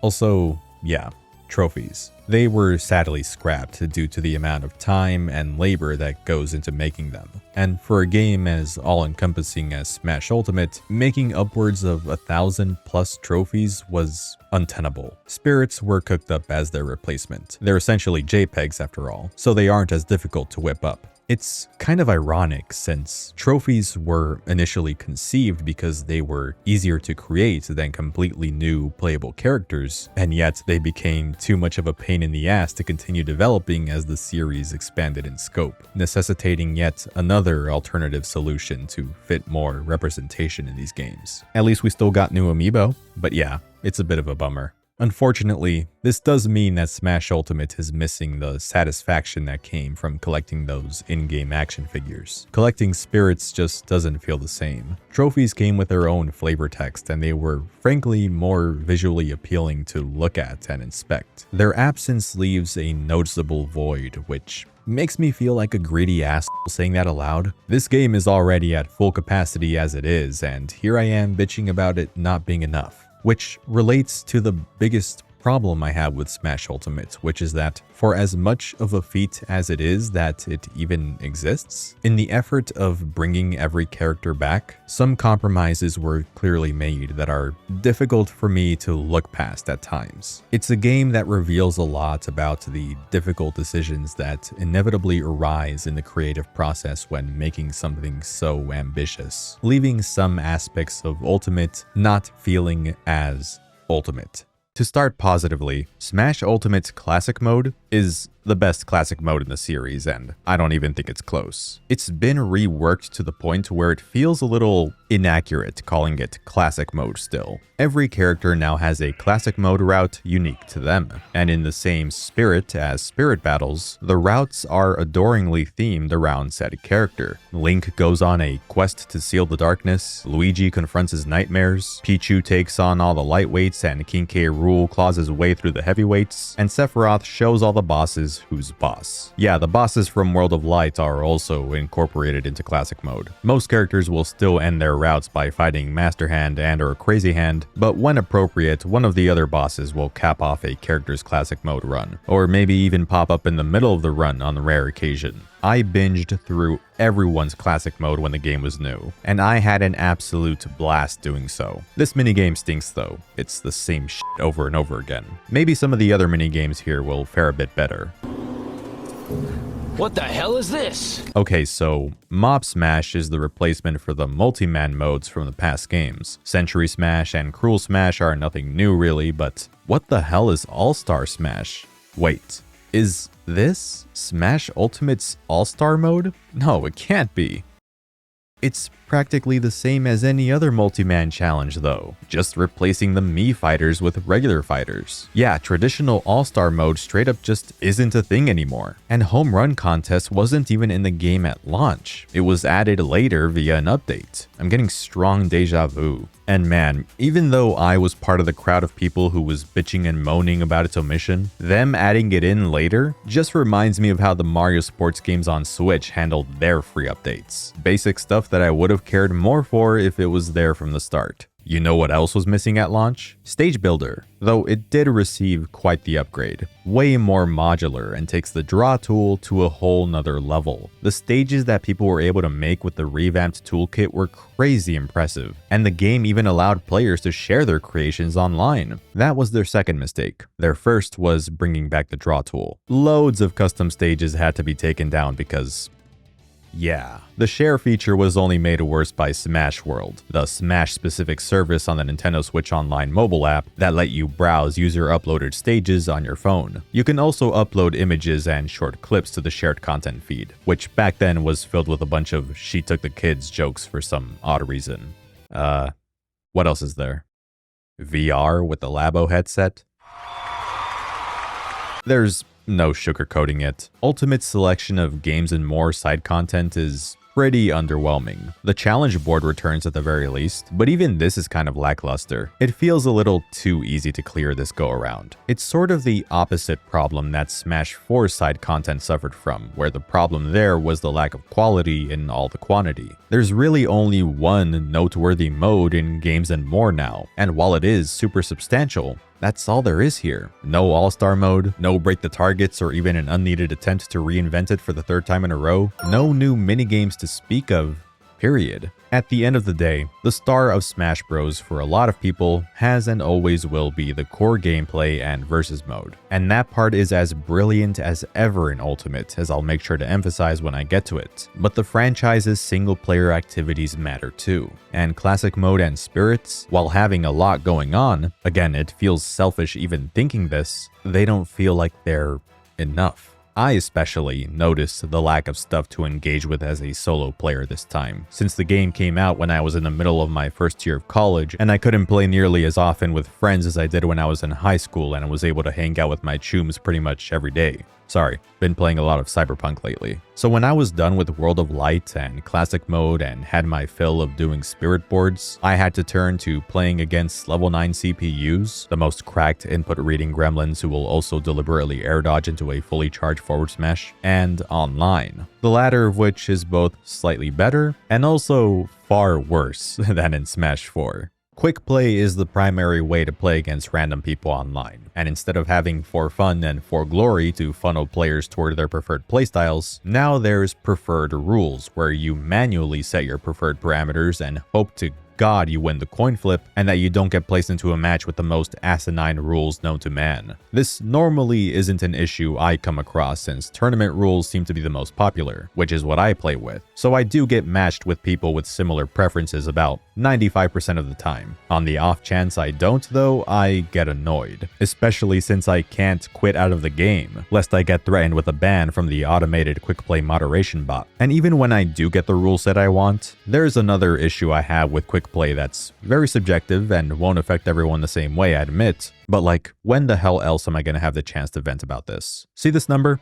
This is your global Smash power, Smash Ultimate's version of ELO. There's no way to escape GSP, since there are no dedicated unranked or ranked options. After passing a certain GSP threshold with a character, you'll be able to take that character into Elite Smash, an exclusive form of quick play that only the most elite, top-level players can enter, and the people who just spam Ness's PK Fire until their B button falls off. There are many genuinely great players in Elite Smash, of course there are, and that's never been truer than today, where this game is now over 7 years old and most of the folks still playing it are more than likely those who have hundreds of hours of practice under their belts. But GSP, both then and now, should not be taken as an accurate measurement of skill, since it is really easy for losers who nobody likes to manipulate. Alright, obviously I hold no ill will towards complete strangers in a children's party game, but I'm sorry, some of y'all really do play in the lamest ways possible. And for what? Just so you can stop using your character online once you've gotten them into Elite Smash out of fear of getting kicked out of the club? GSP, from the outset,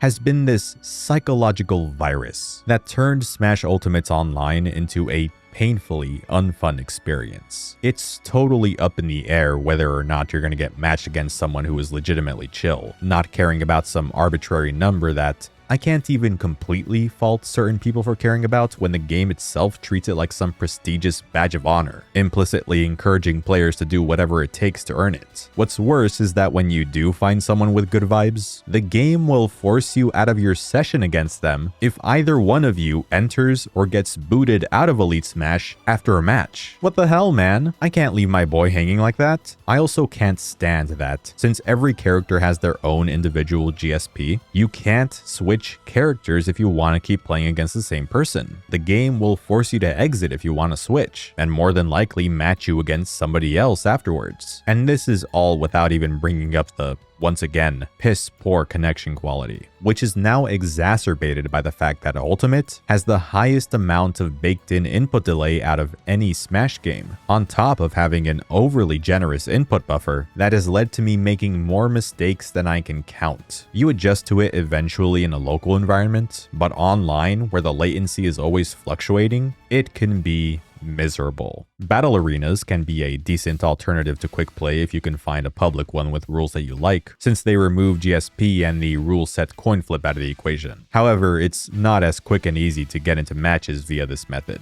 And do you really want to be that guy who butts into a lobby that someone forgot to set to private being all like, "Hey fellas, you want to play some Super Smash Brothers?" It could be a case of rose-tinted glasses, but I had a substantially better experience back in the 4 Glory days, where there was less of a reason for players to suck the fun out of the game due to placing too much worth into a meaningless ranking system. I swear, I run into more lame sweats on average on Smash Ultimate Quick Play mind you, not Elite Smash, than on Slippy. And yet, I've wasted over 300 hours of my life playing this game, a good chunk of that coming from online play. Because Smash Ultimate, for all of its warts, both online and offline, is most definitely my favorite in the series when it comes to the core smashing. When looking at what regular multiplayer offers casually, Ultimate is second to none. Free-for-alls have reached their apex with this game, and the customizability is off the charts. You can actually toggle stage hazards on and off now, which is really considerate, but the most exciting addition for me are the final smash meters, functioning very much like traditional fighting game super meters. Meter final smashes aren't as powerful, and you lose a chunk of your meter if you get KO'd. But when you have the meter and normal smash balls turned on, people are gonna be popping their supers left and right, and it only gets more ludicrous interest the more players there are participating. The meter can, admittedly, be a bit of a pace breaker considering how many characters' Final Smashes have been revamped to be flashy, cinematic supers that put the rest of the action on pause, and subject everyone to these distractingly low bitrate video files. Even characters who used to transform into more powerful versions of themselves that you were able to control have gotten the cutscene Final Smash treatment, which is kind of a bummer. For this reason, I do feel it's better to have only one or the other, Final Smash meter or Smash Balls. Occasionally though, I like keeping both on. I love chaos. I'm not immune to thinking that some of these updated Final Smashes are sick as hell. The Yoshi Stampede from the Melee opening movie, the Star Fox or Star Wolf crew assembling to shoot the crap out of anyone caught in the reticle, King Dedede trapping his victims in a caged ring before shooting rockets at them and ending with a mighty hammer strike to the gut, yet Mario still has this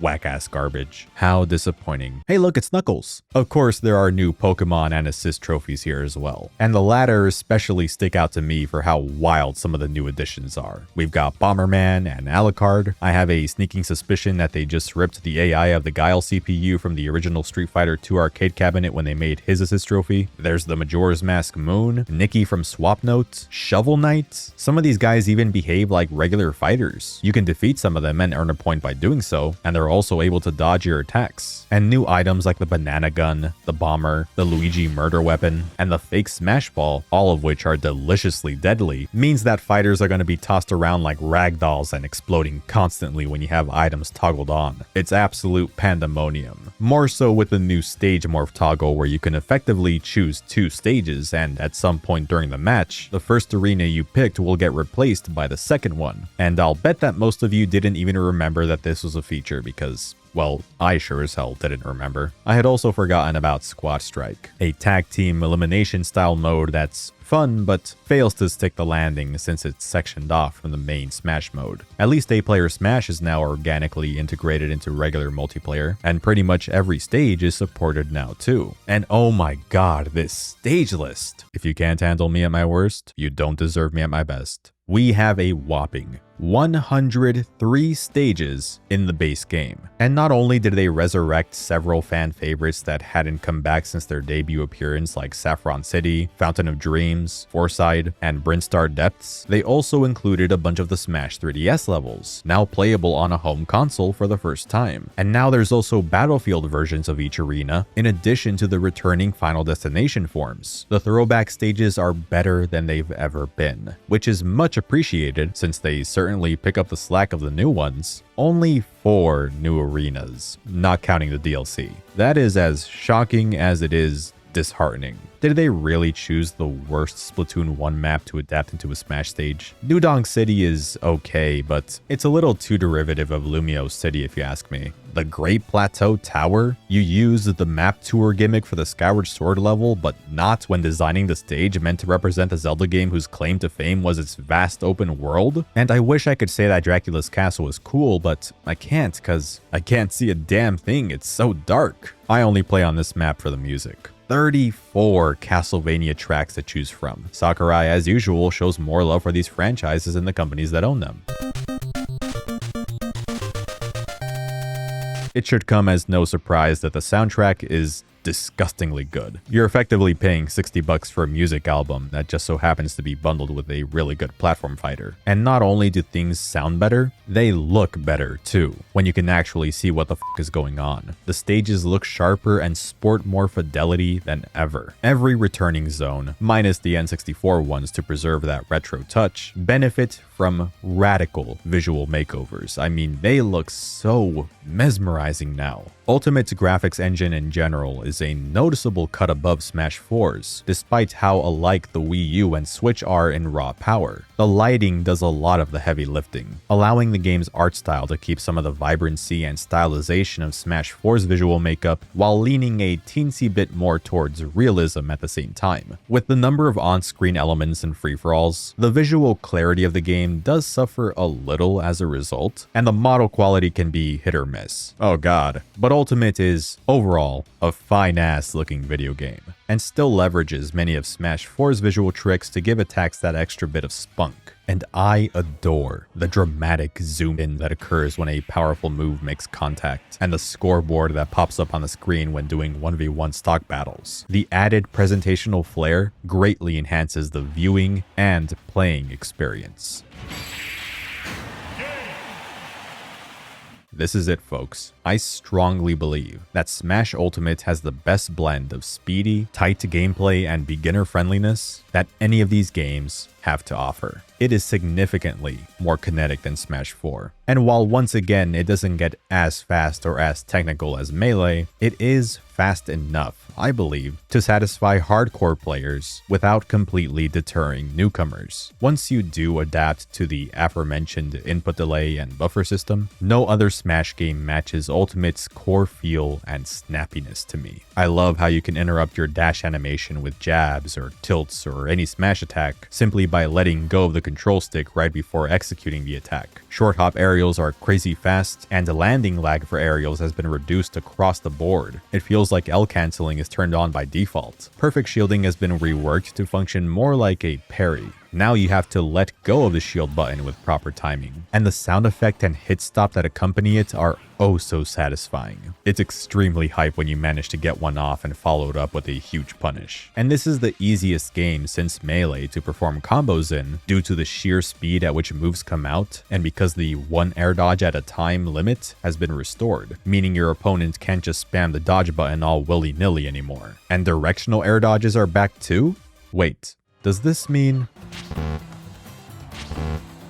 They ask you how you are, and you just have to say that you're fine when you're not really fine. Despite my praises, as always, there do exist those who aren't exactly fans of how the new game plays. Some have argued that Ultimate is comparatively shallow as a competitive game because it doesn't offer as much complex tech skill as previous entries. The advanced tech that is here is either niche and character specific or not as evidently beneficial as, say, wave dashing or Dacus in past installments. Even some techniques that were staples in most of the games up to this point, like shield dropping, have been nuked in Ultimate. While it was fairly common to see competitors employ aggressive and active playstyles at the beginning of Ultimate's life that honestly made the game look pretty similar to Melee in terms of speed, the ensuing balance patches and DLC fighters, who I'll go into more detail later, have left the meta in a state that doesn't sit right with some. Many of the top tiers have touches of death, or at the very least can rack up a huge amount of percent on their opponents by landing one or two low-risk attacks, which naturally makes it scary to approach them, making defensive playstyles more commonplace these days. I watched some top-tier character sets from the current year and compared them to sets from 2019 and have definitely noticed this shift that many players and viewers lament. I get it. I've already seen enough Steves anvil and minecart their way to victory after spending half of the match digging at the ground behind dirt walls to at least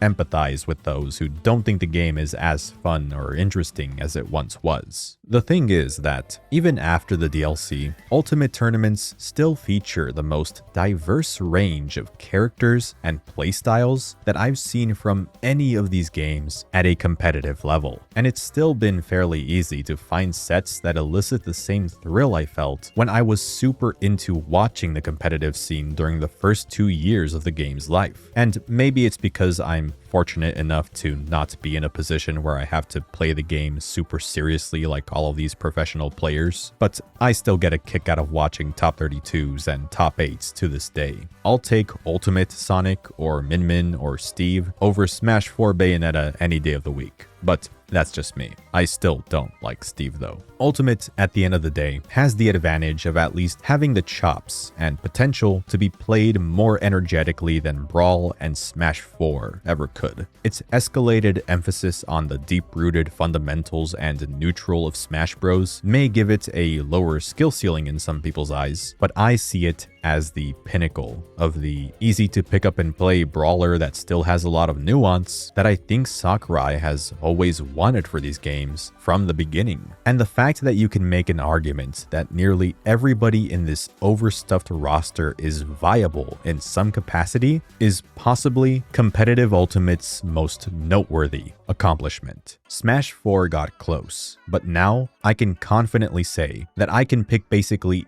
anybody in this lineup without worrying about feeling like a sitting duck. Young Link, Ike, Pokemon Trainer, Villager, Palutena, and several others I not only tolerate now, I actually really enjoy using them from time to time. Pichu, the original joke fighter, used to be my main in Ultimate before they nerfed his ass into the ground and I found my true love in DLC Sheik, but I still enjoy playing as him. Peach and Daisy are nutty as hell with their float cancels, like what the hell is this? Shulk's instant Monado switching makes him way more versatile. Bayonetta retains what makes her character so unique without being busted as hell anymore. Roy is a ton of fun. I can just turn my brain off and press buttons and I'll still win. They gave Luigi a 0 to death. Who keeps doing this? And Little Mac isn't total garbage anymore. He's only a little garbage. But despite that, even low tiers such as Mac aren't as separated from the characters in the upper echelons as low tiers have commonly been in this series. With the sole exception being Smash 64 maybe, but like, is that a fair comparison when there are only 12 characters in that one? The balanced distribution is more even than ever. If there's a character you gel with, you won't be at too much of a disadvantage if they're considered a lower tier fighter compared to if you were using a low tier in one of the previous games. I mean, look at Ganondorf.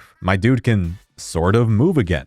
And with that, it's time to dive into the main attraction, the newcomers. These just keep getting better and better with every entry, and Smash Ultimate's new guests are perhaps the most surprising and intricate ones thus far. Starting things off, the Inklings. Of course they were gonna be in Smash. Splatoon was a runaway success and was one of the best things about owning a Wii U. The Inklings come equipped with various weapon classes from the Splatoon series, from the standard splatter shot to the slosher and that godforsaken roller. Lots of these attacks drain their ink tanks though, so you need to be mindful of your reserves and fill them back up whenever you get the chance. Ridley's inclusion was a long time coming, being one of the most highly requested fighters in Smash history, and I think because of that, Sakurai decided to do a little bit of trolling and made him the lightest heavyweight of the pack. He's lighter than Samus for crying out loud. Playing as him is pretty fun though. His flame breath shuts down a lot of characters' recoveries, and his down special, Skewer, does critical damage if it's able to connect with its sweet spot. Good luck doing that in the heat of a match though, it's really tough.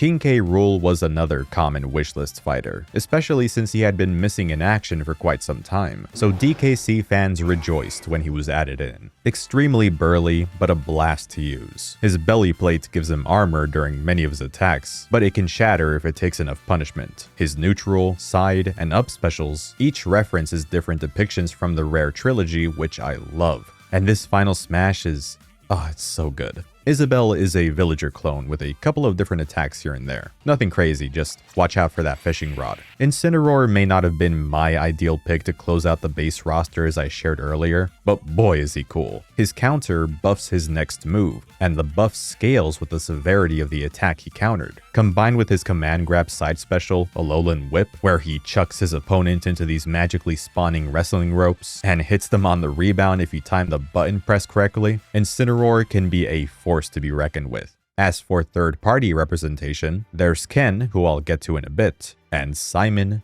Belmont, who, in the same vein as Mega Man, feels as if he was ripped straight from his home turf. His animations and moveset are directly copied from the Castlevania games. Even the whip dangly thingy from Super Castlevania 4 looks like we've come full circle. He thrives when fighting at a distance due to the reach of his vampire killer and throwable weapons. But he's not alone, since Richter Belmont joins the battle too. Functionally, he's a clone of Simon, a much cooler one too if you ask me. But he's a special type of clone. Richter, along with Lucina, Dark Pit, and the ultimate newcomers Daisy, Dark Samus, Chrom, and Ken, are classified as Echo Fighters. Echo Fighters are neat at best and confusingly inconsistent and woefully underutilized as a concept at worst. Peach and Daisy, Samus and Dark Samus, and Simon and Richter are essentially glorified palette swaps. Any gameplay differences they may have either don't exist, making them quite literally just a palette swap, or are so extraordinarily minute that it's not even worth pointing them out. Which begs the question, why not just make them palette swaps like they did with Olimar and Alf, or Bowser Jr. and the Koopalings? You're trying to tell me that Dark Samus has more rights than Ludwig von Koopa? Meanwhile, Lucina still has the distinction of her sword being different from Marth's, Dark Pit's specials still behave differently from Pit's, but then Ken is faster than Ryu, in addition to sporting more than a few unique motion input attacks. And Chrom is this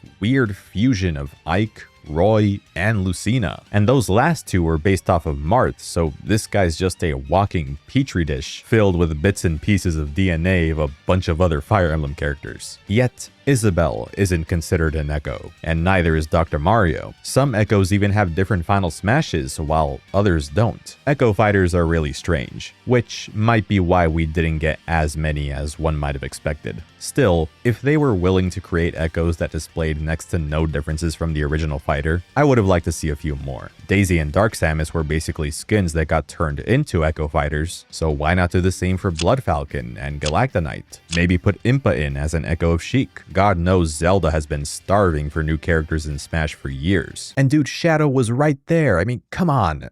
Sorry, I really like Shadow. Okay, but now it's time to move on to the Fighter's Pass. Alright, what a fucking goofball. I love this plant. To the people who have said that Piranha Plant undermines the significance of what it means to be invited to Smash, you can kiss my ass. These are the same people who want the Waddle Dee with the spear and bandana in the game. Don't start preaching about who does and doesn't deserve to get in. Piranha Plant is dope, and his final smash is Petey Piranha from Subspace. This is the best character in the game, you can't convince me otherwise. Okay, for real this time. There's a lot to cover when it comes to the DLC this time around. So who was the first one we got? Persona!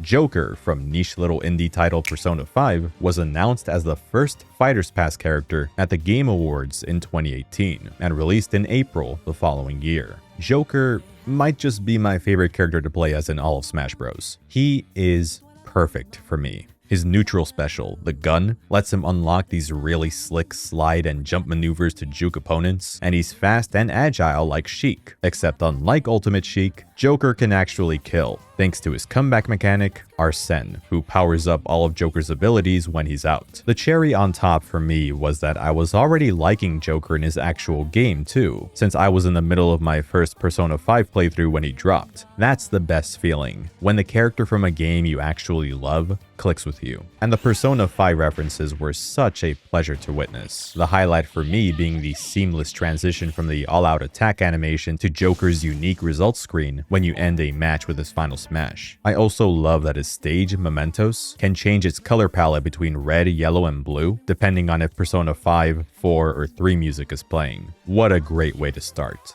Now, who's next?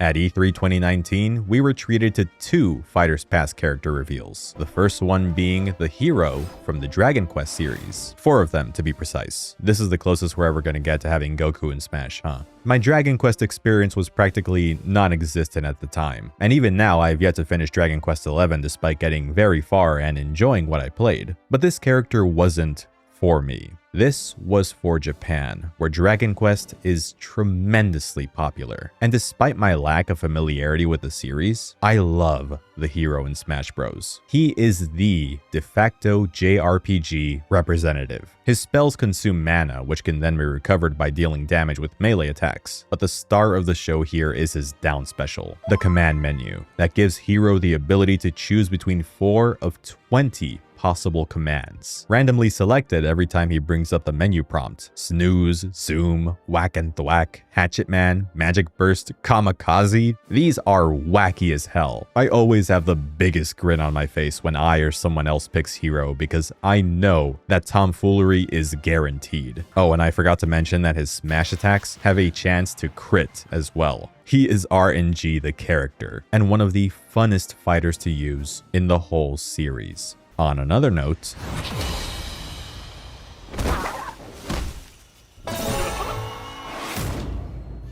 Banjo and Kazooie always belonged in Smash, but after Microsoft's acquisition of Rare in the early 2000s, the chances of them getting invited became very slim. But it finally happened. Hero was the pick for Japan, while Banjo and Kazooie were picked for Western audiences more than anyone. They were beloved in the golden age of 3D collectathons, so finally having them playable in Smash Bros was a dream come true for all the 40-year-olds out there. Unfortunately, I don't like playing as them. I really wanted these two to make it in, but they don't really grab me gameplay-wise. They're a bit too basic and all-around unexciting, although Wonder Wing feels really good to land. It's nice to have them here regardless, even if they aren't for me. Thing is, my eyes were fixated on a much bigger character who released right alongside of them.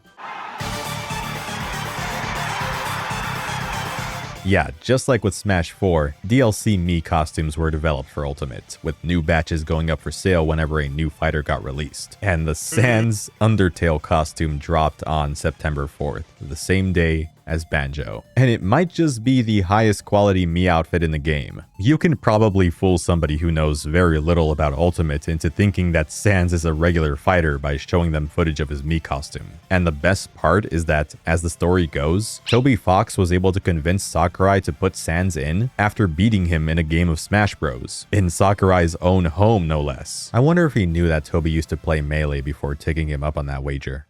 So, we have a character to appease the folks in Japan, and another to please the Western crowd. But what about Latin America?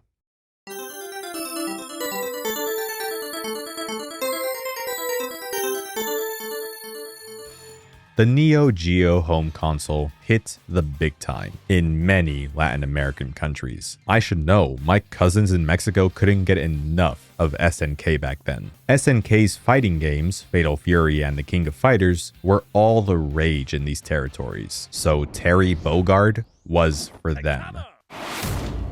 And for Sakurai. Look at this nerd. I've only recently gotten the hang somewhat of Ryu and Ken, but when he released, Terry felt like slipping into a cozy pair of shoes, despite my inexperience with traditional fighters at the time. Something about the way he was designed made him much easier to pick up and play than the other fighting game reps to me. I like how he and the Street Fighter duo always face their opponents in 1v1s in Ultimate. It helps me execute the motion commands with better consistency. The main reason I like Terry is because his comeback mechanic, Go, gives him access to Power Geyser and Buster Wolf if you can input their respective commands correctly. And they're nuts. Are you okay?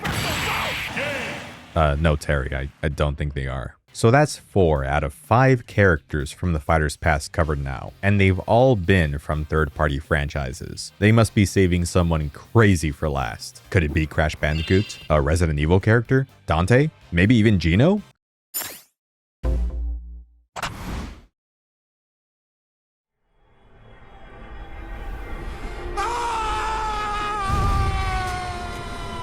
Okay, I like Three Houses, but A, this is the 8th Fire Emblem character at this point. B, this trailer is whack as hell, there's little to no fanfare and you immediately know that it's Byleth who's getting in. And C, what made Nintendo think it was a good call to end the DLC with someone from one of their own series after an uninterrupted streak of third-party characters? And I'm singling out Nintendo since Sakurai has made it very clear that Nintendo has the final say on who gets added to Smash Bros. This sucked. But I actually like playing as Byleth. They might be yet another Fire Emblem rep, but they follow the tradition established by Robin of making the newer Fire Emblem Pro tags that get added in subvert the swordsman trope. It's not executed to the same effect as Robin, but check out this up special. That is cool as shit. But holy JPEG, this final Smash looks awful. What the hell is even that? So that's it, huh? This is how we're ending Smash Ultimate? Of course not. What, you think they're allergic to money? Fighters Pass Volume 2 was announced the same morning as the Byleth reveal, promising 6 new characters. The rollout of content for this season went a lot slower though, because the team had to shift to working remotely when the COVID-19 pandemic struck. In the March 2020 Nintendo Direct Mini, we were given a hint of who the first character in Volume 2 would be, a fighter from ARMS. Springman was already in the game as an assist trophy, and traditionally, whenever a series has gotten its first playable character, it has always been that series' main character. Were they gonna break the unspoken rule of barring characters from becoming playable within the same Smash game where they're also featured as an assist trophy? Or were they gonna break the main character rule? They broke the second one, so we got the ramen girl.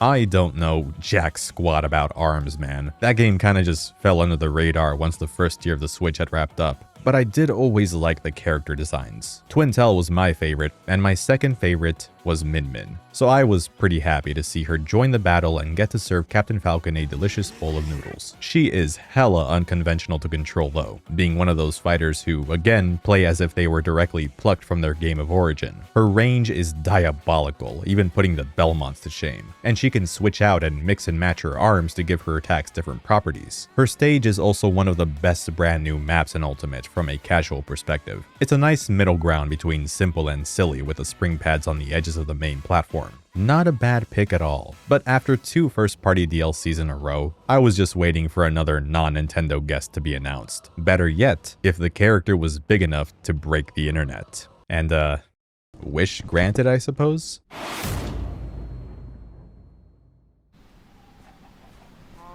I am Steve. I mean, if it wasn't gonna be Jonesy from Fortnite, it was gonna be Steve from Minecraft, and Alex, and Zombie, and Enderman. Minecraft had simply become too massive for Nintendo to not consider putting some form of representation of it in Smash Bros. And once they handed Steve off to Sakurai and his team so they could develop the character, a monkey's paw somewhere curled its finger. Steve breaks the laws of Smash, plain and simple. He can just build shit whenever he wants, shutting himself off from his opponents to limit their approach options, while he nonchalantly mines away for tougher materials to upgrade the strength of his tools at the crafting table. He can place blocks to extend his combos, gimp recoveries, or help himself recover. He's also a little Game & Watch-esque, where his simple animations can make it difficult to guess or react to his next move. He can hop out of his minecart to send anybody at traps on a highway to hell, and that anvil that comes out during his down air falls faster than Melee Fox and hits as hard as, well, an anvil, I guess. I don't think he's as egregious as Meta Knight or Bayo were, but his ability to take away other players' agency with blocks makes him frustrating to go up against in his own special way, no doubt. Can't say he isn't faithful to his game, though. But okay, Min Min was cool, Jack Black was certainly a surprise, but neither of them were characters I personally wanted. Thankfully,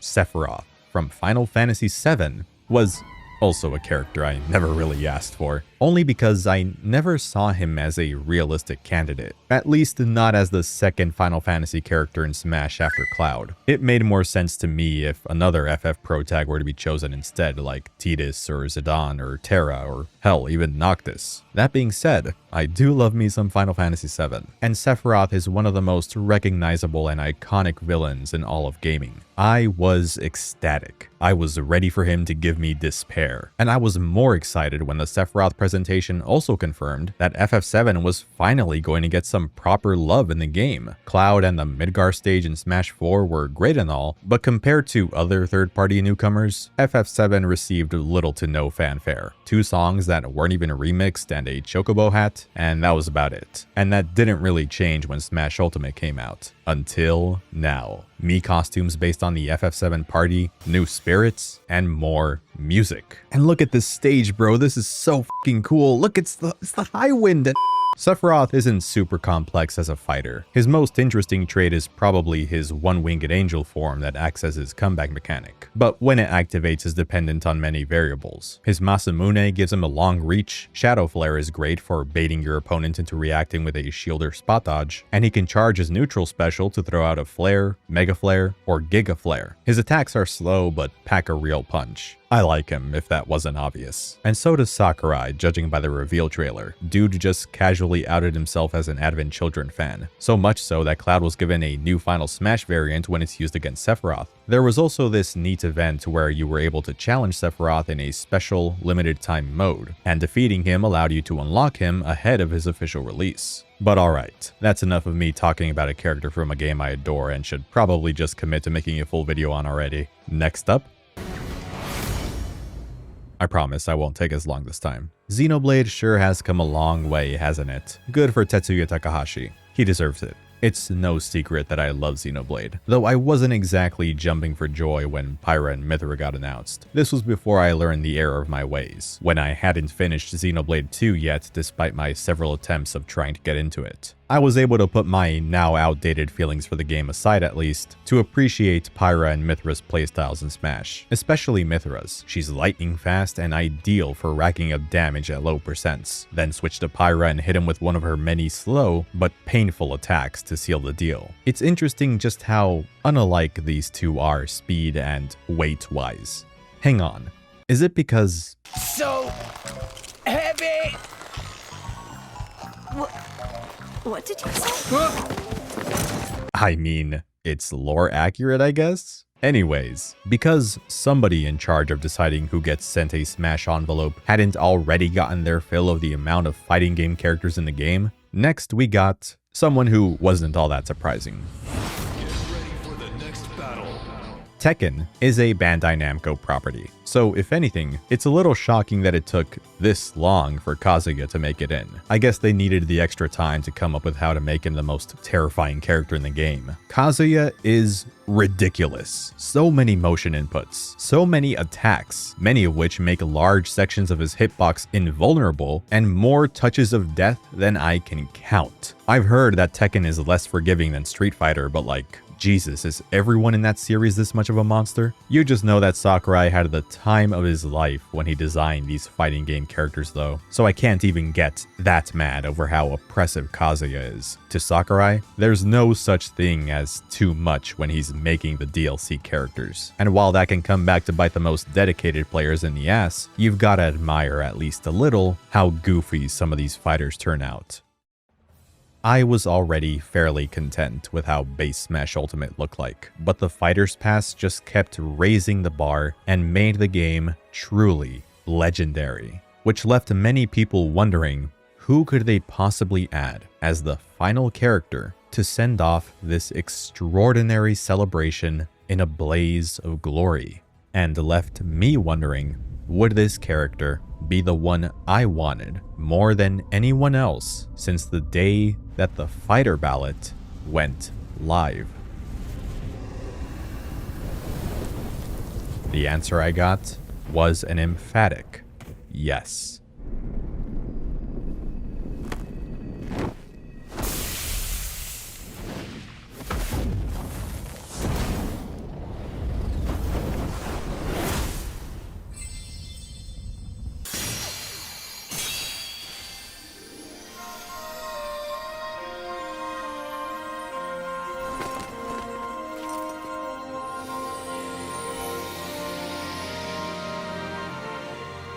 I can't think of another character who could have been more worthy of ending such a monumental journey than Sora from Kingdom Hearts. And not just because he was my most requested character and, as it turned out, was the most requested character in general according to the ballot results. Kingdom Hearts was originally conceived as a crossover, one between Disney and Final Fantasy, designed to elicit the same joy that Nintendo's Super Mario 64 did when that game came out. Many people already see Nintendo as the Disney of gaming, for better or for worse, and since its beginning, the central themes of Kingdom Hearts have focused intently on the power of friendship, the power of the heart, and the power of the soul. Super Smash Bros. Is the ultimate crossover now, one that has historically cultivated and nurtured new relationships and bonds between its players, one that has something that so many of these misguided attempts at replicating its success have failed to capture: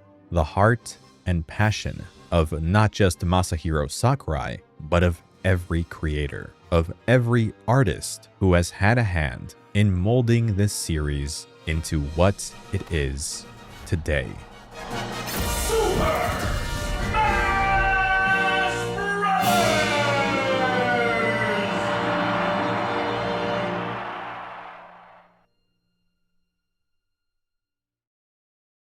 There's one last thing I want to talk about regarding World of Light and the culmination of what these games have been communicating about the childlike joy and volatility that comes from creating something. Possibly more than any other story in the franchise, the World of Light narrative is the most open for interpretation one we've seen yet. Like with Smash 4, I was never quite able to settle on a conclusion about what the story was trying to say about balance that fully resonated with me, and I feared I still wouldn't have my answer by the time I finished writing the script. However, in the lengthy process of making this retrospective and reflecting on what this series means to me and to so many others, after coming to the conclusions I did regarding the other games and having them in the back of my mind when it came time to wrap this whole thing up, that's when it all started to fall into place in a way I was satisfied with.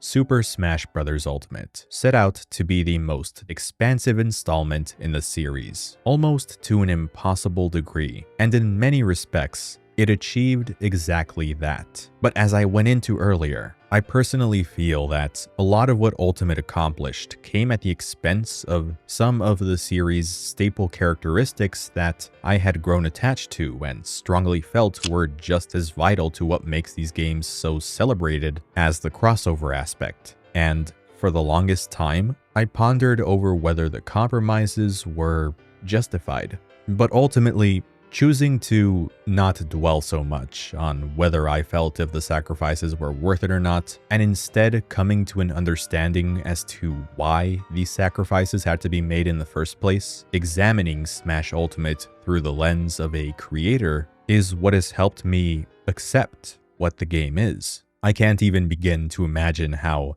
daunting of a project it must have been to make, or what it must have felt like to make every Smash Bros. Sequel for that matter. A series of video games that has always been cursed with the ever-increasing, unreasonable expectations of its fans, that the scale and glamour has to be raised every single time. But there comes a point, after so many times that a creator tries to one-up themselves, that something has to give. As much as we may strive for creative perfectionism, the very idea of that is lofty at best. Naive at best. Naive at best. Naive at best. Naive at best. It's unsustainable. And as much as we may hate to do it, sometimes we need to accept the unavoidable truth that if we want to keep creating, we may need to carve out a few things. The key is finding a balance that works for us and doing what we can to prevent either extreme, creation or destruction, Master Hand or Crazy Hand, Galeem or Darkon, from taking over too much. Otherwise, nothing we work on will ever get finished.